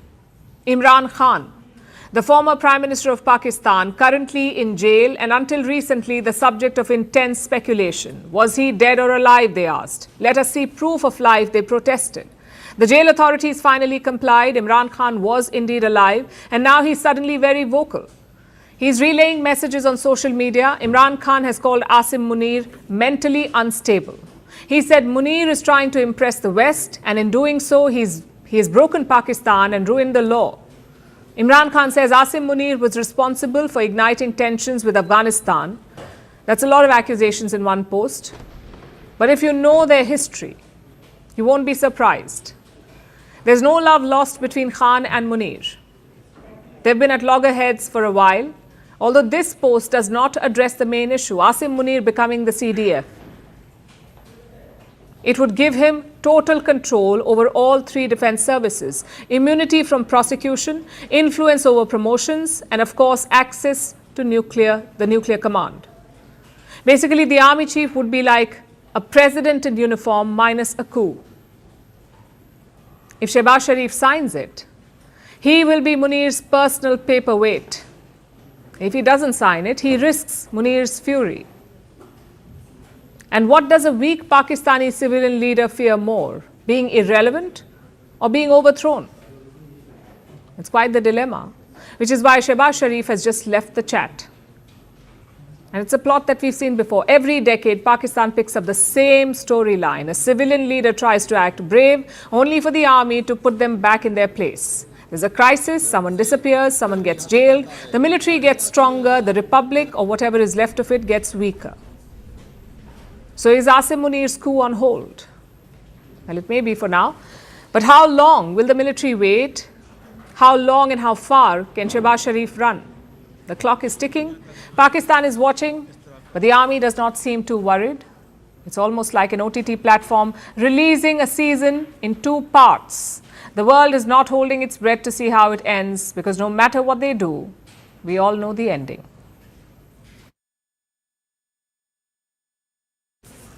Our next story takes us to Europe. It's an anxious continent. There's a war going on its border. There's a peace plan it cannot influence. And there's a president in America it does not trust. A new survey is out. It features 9 European countries, and it finds that Europeans see an enemy in Donald Trump. Nearly half of them think of the US president as an enemy of Europe. The average is 48%. Of course, in some countries, the number is higher. Our next report tells you why. Europe is unsettled by a combination of political shocks arriving at the same time. A war on its doorstep, a peace plan it cannot shape, and the United States led by a president many Europeans no longer trust. Thank you very much. A new survey captures this mood clearly. It spans 9 European countries, and it delivers one headline. Nearly half of Europeans now see US President Donald Trump as an enemy of Europe. That number stands at 48% on average. It climbs to 62% in Belgium and 57% in France. It's 53% in Spain, 50% in Italy, and 46% in Germany. But it's much lower in Croatia and Poland.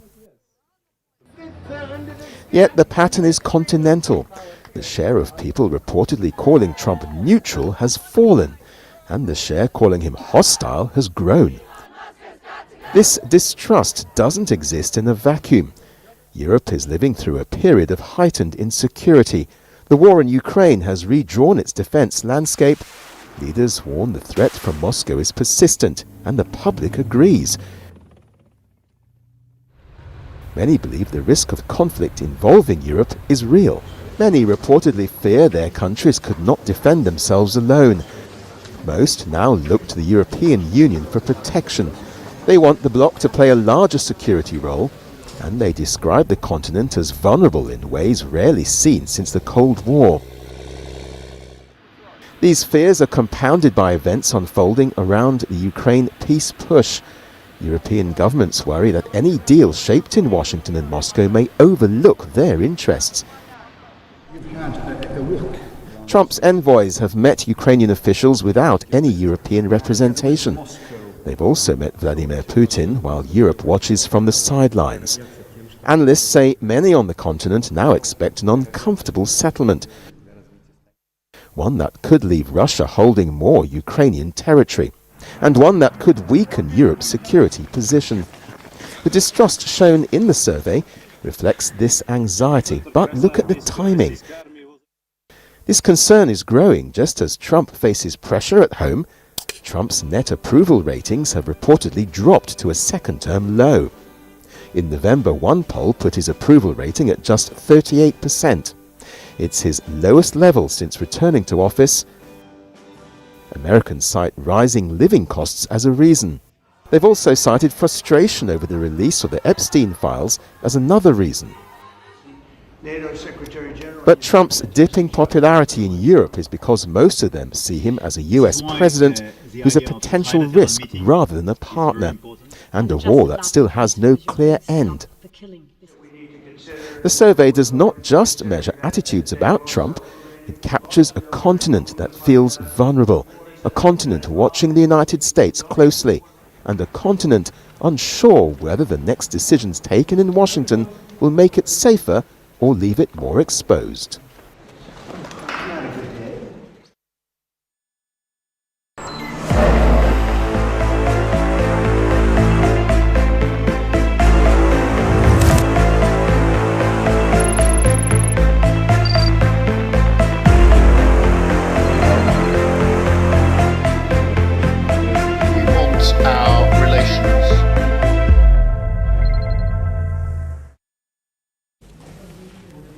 Our next story is about China, about their spies and hacking, and about the response of the West, because something unusual is happening here.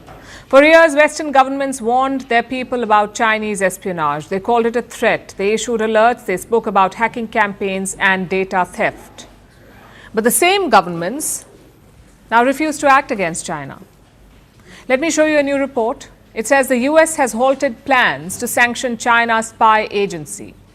It's called the Ministry of State Security. It is Beijing's most powerful intelligence arm, and the US was planning to sanction it because of a massive hacking operation. A campaign called Salt Typhoon. It breached telecom networks, it penetrated a US National Guard system, and it accessed unencrypted communications of senior American officials. In simple words, the US said China was spying on American systems, and they were doing so at a very large scale. Beijing, of course, denied those accusations, and the US has now decided to stop the sanctions. The question is why? And the short answer is politics and economics. The Americans do not want to fight with the Chinese. They've just agreed to a trade truce.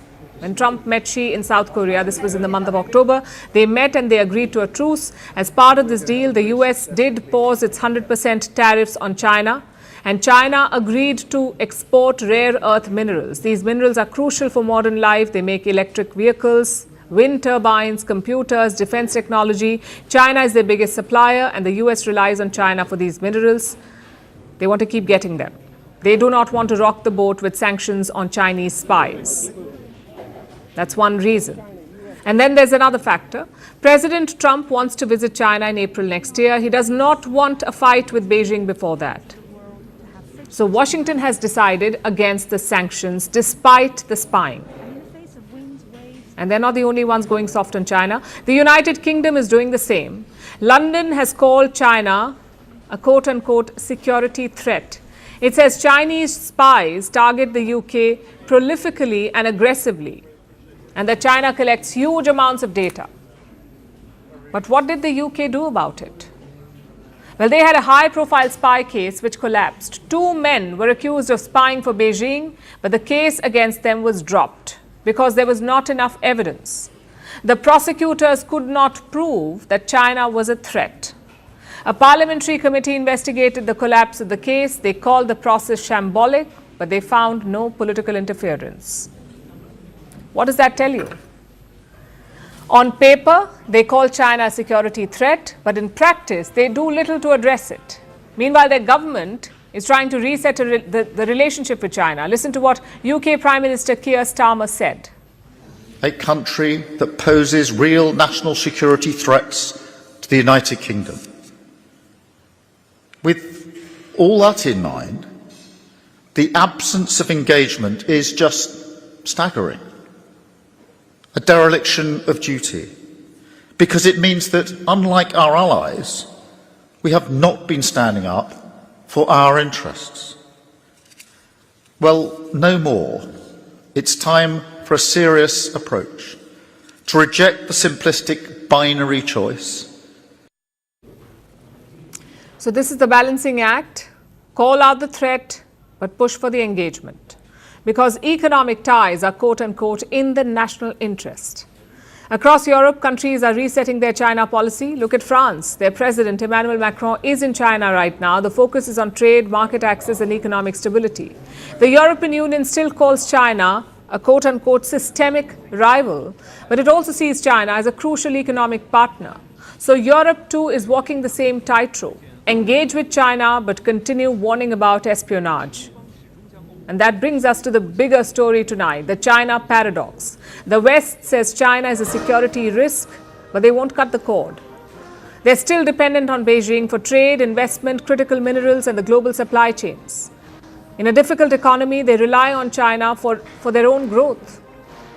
It's a classic disastrous failure, a failure to learn from history. For years, Europe called Russia a threat, but they kept their addiction to Russian energy. The severing of that cord was agonizing and long drawn.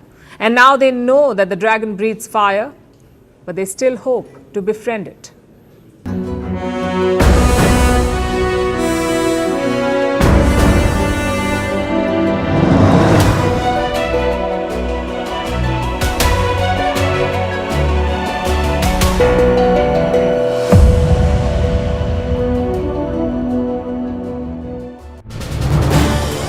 This is News 18 Network.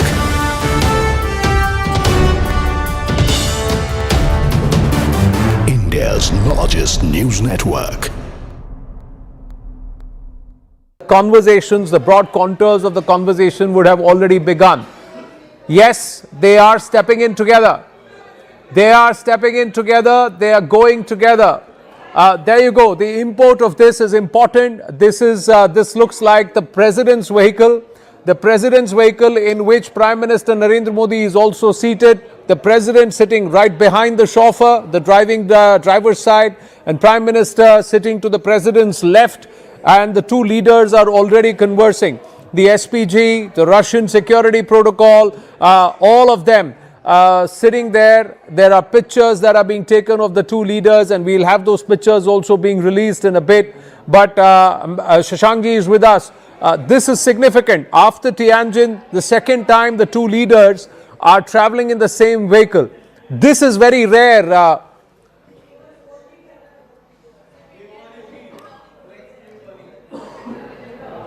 Shashankji, can you hear me?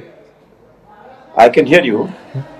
So there is a very time constraint is there. They have to discuss. There's so many issues of great importance for bilateral relations and for the global situation as it is evolving, and issues of war and peace, that I think it's important that they should discuss this in the cars in a safe environment and take every opportunity to express their thoughts to each other. But this is quite rare. This doesn't happen often. Surya Jayanti, Nikita Menkovich with us. Nikita Menkovich, this will be important. The Russians will be watching this. There is a show of fist and then, of course, something symbolic. There is a conversation that's happening. We can see the Prime Minister quite animated. But this is important. President Putin doesn't do this often with many leaders. Nikita. This meeting is really important for both countries. For a long time, we had been main partners as Soviet Union and India. Now we're coming back to that level of relationship. Of course, for my honor opinion, not the more important what two leaders are showing now, but what they are going to discuss. But the thing with you demonstrate us that nothing spoils this meeting and this dialogue between our two countries.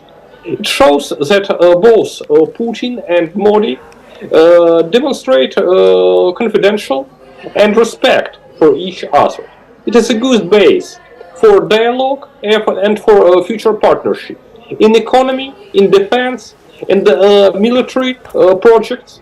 I hope that also IT, science, and other fields will be a topic of our dialogue and next. I'm just going to interrupt you because we're getting pictures from Arun Danta's camera. Arun, you're just at the point where the two leaders are departing in the same car, same vehicle together. So similar to Tianjin, it's a white color vehicle that should come your way any moment now. Arun, talk us through what you see. That's right, Ananda. You can see the convoy, the first car of the convoy is coming out. In fact, this is the protocol car that you see. The gate is open. This is the Palam Technical Airport, and you can see now there's a glittering vehicle. This is News 18 Network.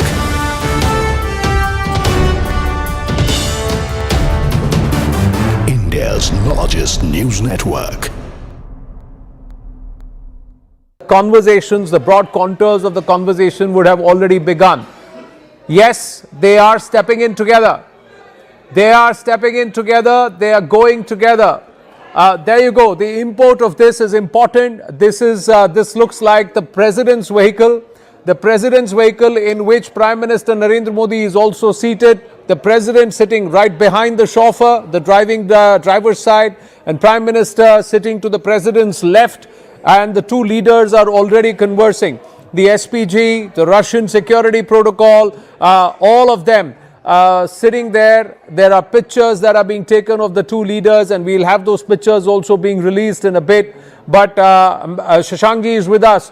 This is significant. After Tianjin, the second time the two leaders are traveling in the same vehicle. This is very rare.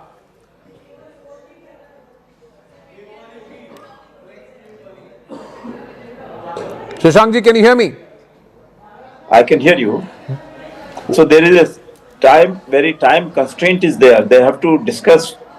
There's so many issues of great importance for bilateral relations and for the global situation as it is evolving, and issues of war and peace, that I think it's important that they should discuss this in the cars in a safe environment and take every opportunity to express their thoughts to each other.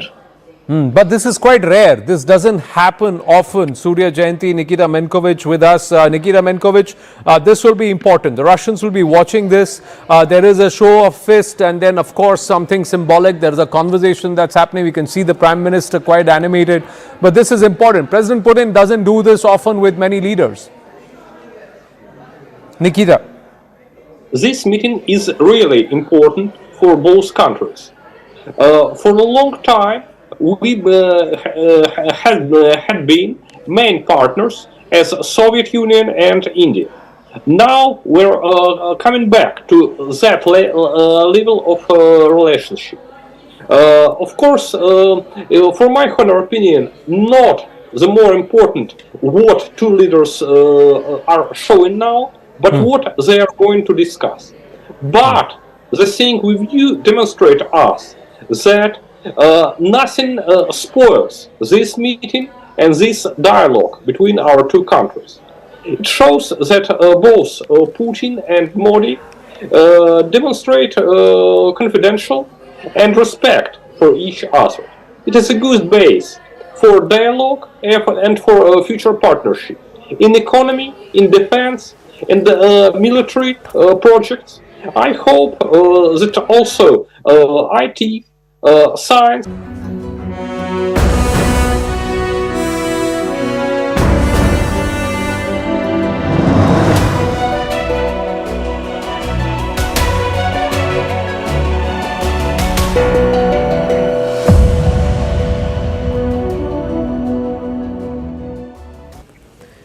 It is December, and that means one thing on campus: the placement season is underway. This year, it has started with a bang. The IITs are once again in the spotlight. An IIT is an Indian Institute of Technology. These are India's premier institutions for engineering students, and recruitment numbers here are breaking records. IIT Kanpur is making headlines. It saw the highest number of offers made on day one of campus recruitment. Global firms are making a comeback, and startups are hiring in bigger numbers. Even core engineering roles are seeing a revival, and that's perhaps the biggest takeaway. After a year of tech layoffs and AI-induced anxiety, top talent is still finding placement. They remain in demand. The jobs have not disappeared, they have just evolved. Here's a report. It's that time of the year when job offers roll in and the IITs dominate headlines. But this year, the story is different. The placement season hasn't just started well, it's off to a record-breaking start. At IIT Kanpur, the numbers speak for themselves. On day one alone, 672 offers were made. That's the highest ever opening tally for the campus, and a 16% jump from last year. For a student body preparing for job uncertainty, this is a big morale boost. Offers are also coming in early. By the end of the first day, over 500 students had been placed. That includes roles across software, analytics, consulting, and core engineering. And many of them were picked up by global giants. Big brands recruiting on campus: Airbus, SAP, HSBC, BlackRock, Qualcomm, and Accenture. Together, more than 250 companies have already participated at IIT Kanpur, and that number is set to rise. PPOs, or pre-placement offers, have seen a sharp jump. This year, IIT Kanpur recorded 253 PPOs. That's a 27% rise from last year. The reason? Internships are translating into full-time jobs. Firms are hiring students they've already trained. It's saving time and reducing hiring risk. Meanwhile, at IIT Bombay, another headline named Da Vinci made an offer worth 1.48 crore rupees. That's roughly $160,000. This is one of the highest salary packages this year. It's not just one-off either. More high-paying roles are emerging in AI, data science, and quant research. So what roles are in demand? The data is clear. Software and core developer roles are leading. Artificial intelligence and machine learning are big draws. UI, UX, and design roles are less visible this year. Companies want coders, people who can work with data and build with new technology.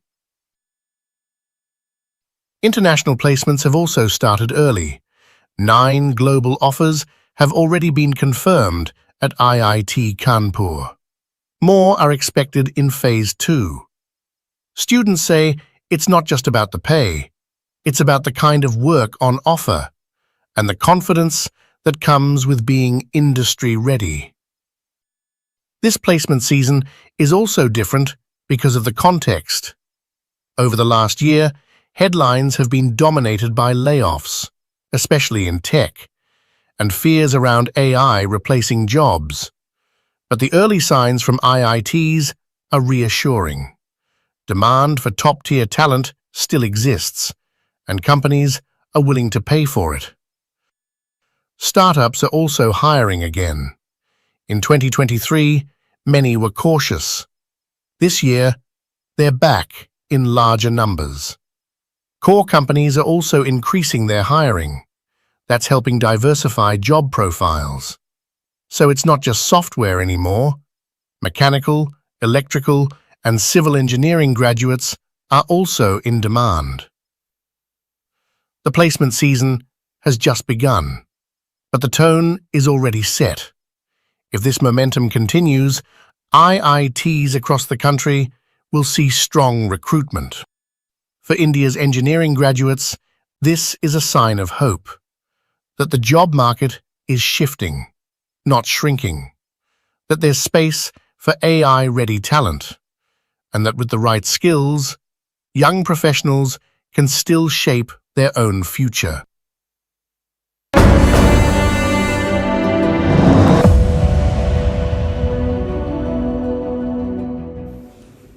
Vladimir Putin's trip to India has triggered many questions like, will India buy more Russian weapons? How will Western countries react? How will China see it? Well, these are all serious political questions, and we will answer them tomorrow. But today is all about the vibe. It's a very joyous vibe in the national capital, and that has spilled over to social media. Take a look at this.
Now it's time for Vantage Shots, images that tell the story. A NASA rover records electrical sparks and sonic booms on Mars.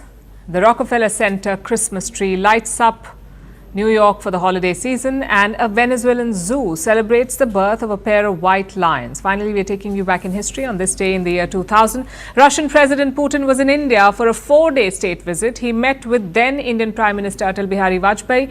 It was his first visit to India as president. We're leaving you on that note. Thank you for watching. We'll see you tomorrow.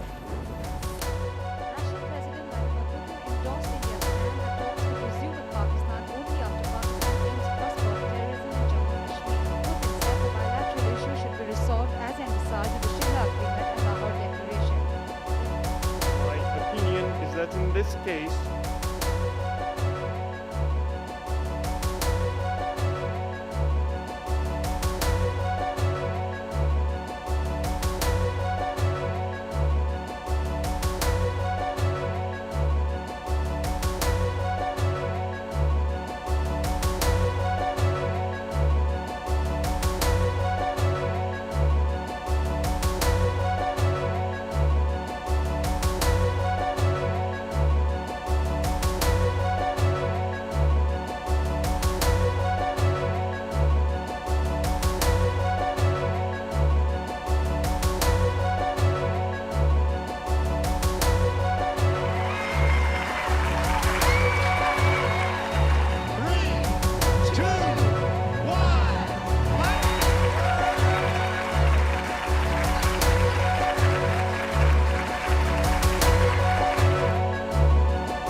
Hello and welcome to the late night edition with me, Ayushman Singh Jamwal. Our focus remains on the power play between India and Russia as Russian President Vladimir Putin is in the country for his two-day state visit. Prime Minister Narendra Modi set aside protocol to receive the Russian leader at the Palam airport. The two leaders shook hands, shared a warm hug and exchanged greetings. They travelled in the same car to 7 Lok Kalyan Marg, where they had a private dinner and closed-door dialogue. The meeting has now ended, which lasted close to 3 hours. Vladimir Putin is now at ITC Moria, and tomorrow is going to be a power-packed day as India and Russia expand their strategic paradigm to expand not just defense ties, but also look at other avenues like trade as well as the civil nuclear sector. I'm joined by my colleague Siddhant Mishra, who's been tracking all the developments when it comes to this power play between India and Russia. So Siddhant, high on optics was day one. What are we in store for when it comes to day two?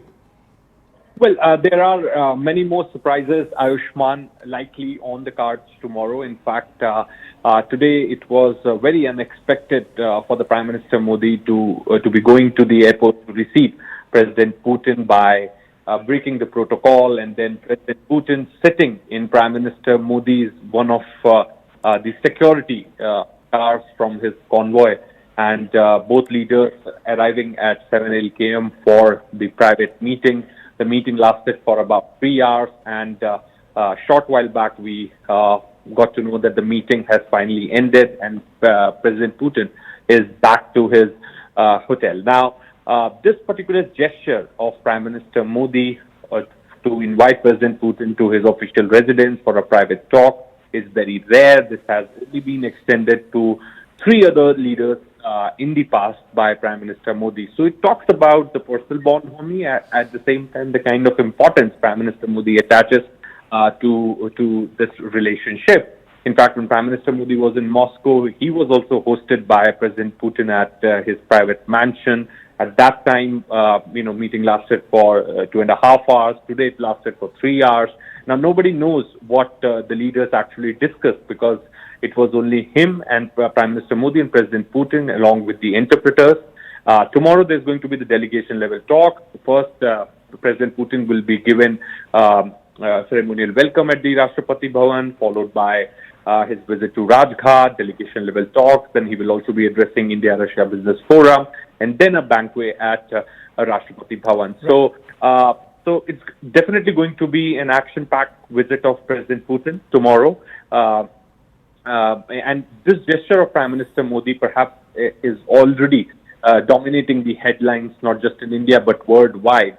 At a time when countries are perhaps trying to isolate Russia, the European world, etc.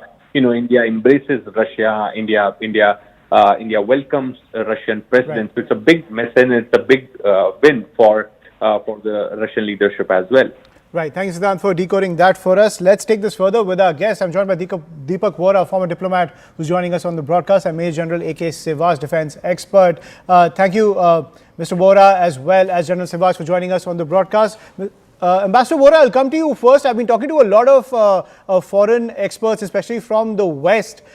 They were giving us the impression that we are overstating the importance of this visit, also questioning India about having this level of a dialogue as well as this level of an engagement with a nation that's waging war on another democracy, which is Ukraine. Well, thank you very much. Always a pleasure to be on your channel, sir. I learned so much from you, son. You are outstanding. And of course, you have General Sehwag, who's brilliant. All right, so what's he doing here? Why is the West upset?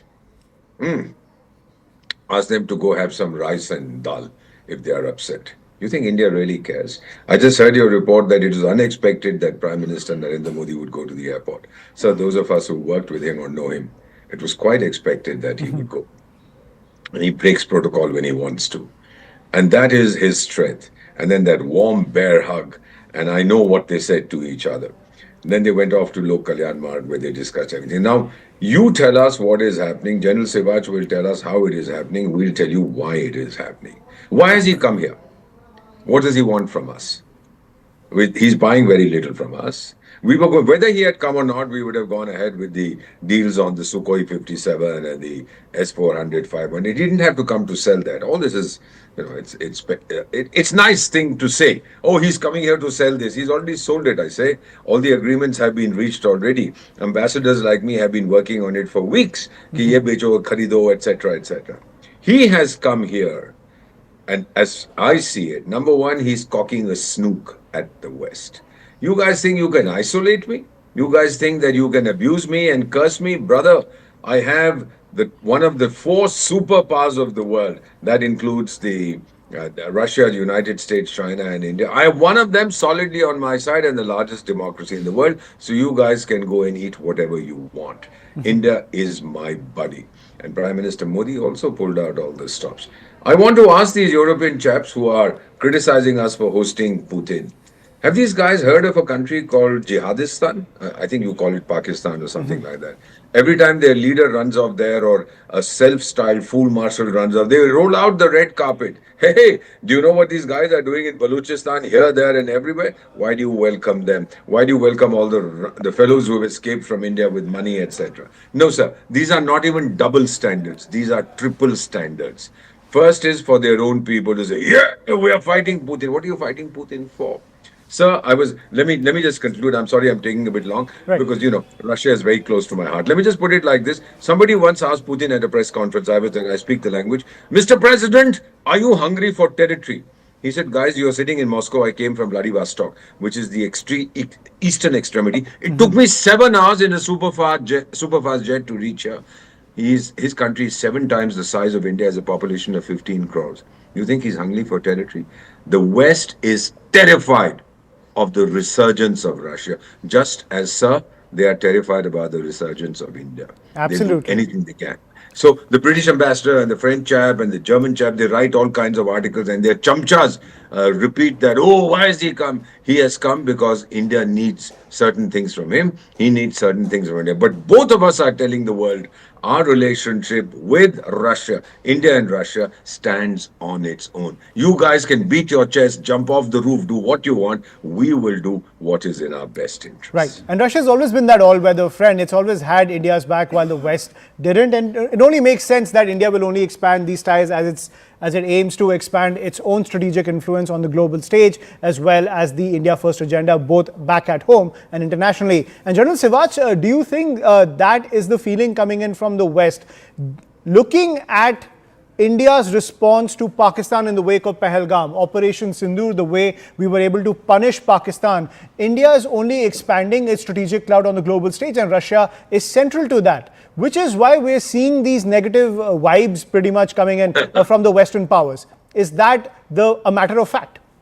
Yeah, no doubt. Anshuman, 2-3 issues are very important. One is no denying the fact that Russia was isolated and they were feeling great that Russia was taken into a corner, because who were their friend? China, Iran and North Korea. See, they have no reliability factor in the world. But the moment Putin is meeting Prime Minister Modi, the largest democracy of the world, everything changes. It means that Putin and Russia is no more isolated. He comes in the mainstream. This is a message which has gone around the world. The meeting between Putin and Modi has been watched throughout the world, and it has changed the complete landscape. Now, the second issue, as far as India is concerned, why it is important for us? It is important for us is that we have been put 50% tariff by US, and we still did not change our footprints. Right. We are strategic autonomy. We say that we are friend with everyone, but we will do anything and everything on the national interest. If the energy, gas, oil is cheaper in Russia, we will buy from there. And we continue buying in spite of 50% tariff there. And we continue buying the best of the weapons which are there from Russia. Remember 3 things which we are buying. They are game changer. This S-400 which has shown its might in Operation Sindoor. Yeah. Then we need another 3 regiment of that. Then upgradation version S-500 we are talking. And what is Russia saying? We will not only co-produce it, but we'll manufacture in India itself and complete transfer of technology. We are talking about Su-57, fifth generation aircraft, which is required by India badly. You know, there are only 3 countries which produce the fifth generation stealth aircraft. One is the US, which is F-35, Russia, Su-57, and China is J-20 and J-35, which is not been proved to be fifth generation. Right. So the choice is between F-35 and Su-57, but Su-57 is far cheaper than transfer of complete technology, and also given a source code to us, and it will be manufactured in India itself. So it's a win-win situation. The relationship between India and Russia are time tested. They are reliable, and they have been for the time of the test for last 75 years. So today, a friend in need is a friend indeed. So the relationship between Russia and India is of that strategic partnership, which is specially privileged. That is a very important thing which is there. And another issue is we have told to the world that we are not going to be dictated by what terms you are giving us. We enjoy a strategic economy. It is a multipolar world, and India is going to have a multilateral relation, not confined to West only. Right. And Ambassador Vora, I'll give you the final word. So is that the paradigm that India finds itself in, given the fracturing of Western leadership on the global stage, expanding our strategic clout in this multipolar world? This is the time, and Prime Minister Modi's leadership has come in at exactly the right time to propel India forward. You know, this term multipolar, I sort of don't use it. I prefer a non-polar world. How many poles will you build? You don't need too many poles to sustain our planet. So it's a non-polar world. Prime Minister Narendra Modi has showed the world. He's told McDonald Trump and his ilk, look guys, if you want to mess around with me, I have a reliable friend in Moscow. And the Russians have said, as General Sebat put it so brilliantly, I don't only depend on China and on Iran and on North Korea, I also have the world's largest democracy. So both of us have something to gain from this. The West has a lot to lose from this visit. Let them lick their wounds, sir. India doesn't care. This is Bharat, and this is a strong Bharat. And finally, these two guys are very strongly. Let me, by the way, conclude if you give me another 30 seconds. Right, the national animal of, sorry, do I have the time or shall I Yeah, stop? go ahead. Okay, the national animal of Russia is the bear, the brown bear. It has too many of them, and it's the And I was telling the Russian ambassador when we were chatting, I said, listen, you have the bear as your national animal, plays a great role in your history. We also have a bear in our epics called Jamwant, who told Lord Hanuman, remember your strength, etc. I said, now Putin is your Jamwant, and Narendra Modi is our Jamwant. Right. And he clapped his hand. He said, Ambassador, now I understand the strength of India. So that's what it is. We understand each other perfectly. What did Putin say? India is our most trustworthy friend. He didn't say China. He said India. Right. I rest Absolutely. my case. Right. Absolutely. And I remember your lecture in Jaipur also when you brought out the same point. Thank you, Deepak Vora, as well as General Sivach, for joining us on the broadcast and decoding the entire paradigm for us. Tomorrow is that action-packed day where all of that bonhomie will turn into results to expand the India-Russia paradigm. Getting some more breaking news. Indigo is grappling with one of its most severe operational meltdowns in recent years, throwing air travel into chaos and leaving thousands of passengers stranded nationwide. Aviation body, the DGCA, held a detailed review meeting today with Indigo's top leadership.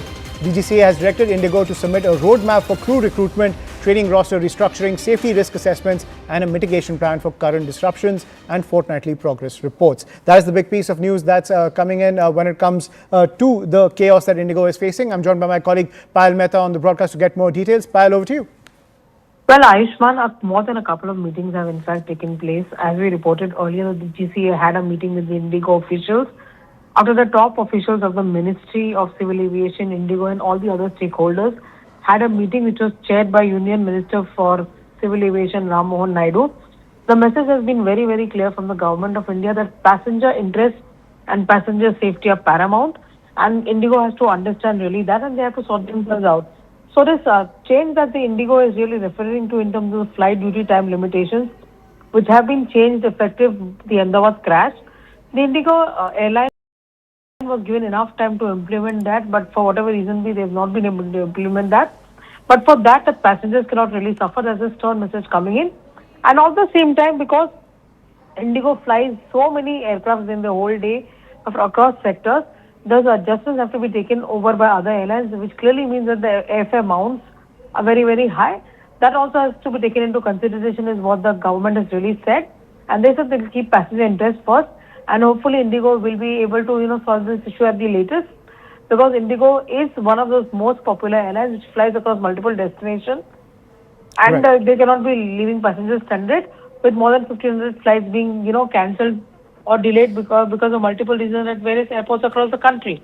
Right. Thank you, Payal, for decoding that for us. When we talk about Indigo, more breaking news that's coming in. As flyers continue to face travel disruptions due to mass cancellations of Indigo flights, the Civil Aviation Ministry has reviewed the airline's widespread operational issues. Civil Aviation Minister Ram Mohan Naidu and senior officials from the Ministry of Civil Aviation met Indigo's leadership and said that the situation is being closely monitored. They've asked the operations to be up and running as soon as possible to avoid any more disruptions. That is the pitch that's come in from the Civil Aviation Ministry. I'm joined by my colleague Anvit Srivastav to get more details. Anvit, over to you. As the crisis unfolds, the Civil Aviation Ministry giving those strict directives to Indigo. Yes, see, the issue was discussed in detail, and Mr. Ram Mohan Naidu later also said that he had reviewed the operations of Indigo along with senior officials of the Ministry of Civil Aviation and those from the regulator, the DGCA, and said that he has instructed the DGCA and the concerned officials at the ministry to keep a close watch on the network and directed Indigos to normalize operations at the earliest. Right. Also, in addition, the AI and the airport operators have also been directed by the minister to provide all the support to the stranded passengers, because the number of flights, Ayushman, is actually has crossed more than 500 flights that have been cancelled, and I'm only talking about Delhi airport, the flights that have been affected. If we talk about delays, the number even goes higher. And if we talk about other airports, close to 1,000 flights have already been affected since yesterday, and thousands of passengers have already been stranded. So the issue is only getting grievous day by day, and Indigo has now said that it will take at least 1 to 2 more working days to resolve this matter, which also makes this problem even more grievous and greater concern. Right. Thank you, Anvit, for getting us that update. But so the Indigo crisis continues, and it's only escalating with strict directives coming in from the centre. Shifting focus down south, Tamil Nadu BJP chief Nayanar Nagendran has been arrested by the police when he attempted, along with other Hindu activists, to go atop the Thiruparankundaram hill to light the Kartigai Deepam oil lamp at the stone pillar, which continues to be a point of contention. This has escalated to this extent where the Tamil Nadu BJP chief has now been arrested by the state police. To get more details, I'm joined by my colleague Purnima Murli on the broadcast. Purnima, give us the details. Second day in a row, there was tense situation at the Thiruparankundaram region where BJP Tamil Nadu chief Nayanar Nagendran along with BJP cadre had gathered. They decided to go atop the hill after the Madurai bench had directed the petitioner to go and light the lamp at the ancient pillar located just closer to the Dargah at the hilltop. However, for the second day, the police did not allow them. There were heavy barricades in place. And because the BJP cadre gathered, they were detained by the police. The police said that they will be challenging the order, and therefore they will not allow anybody to go atop the hill. This is for the second day. Yesterday, we saw scuffle break out between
Very also.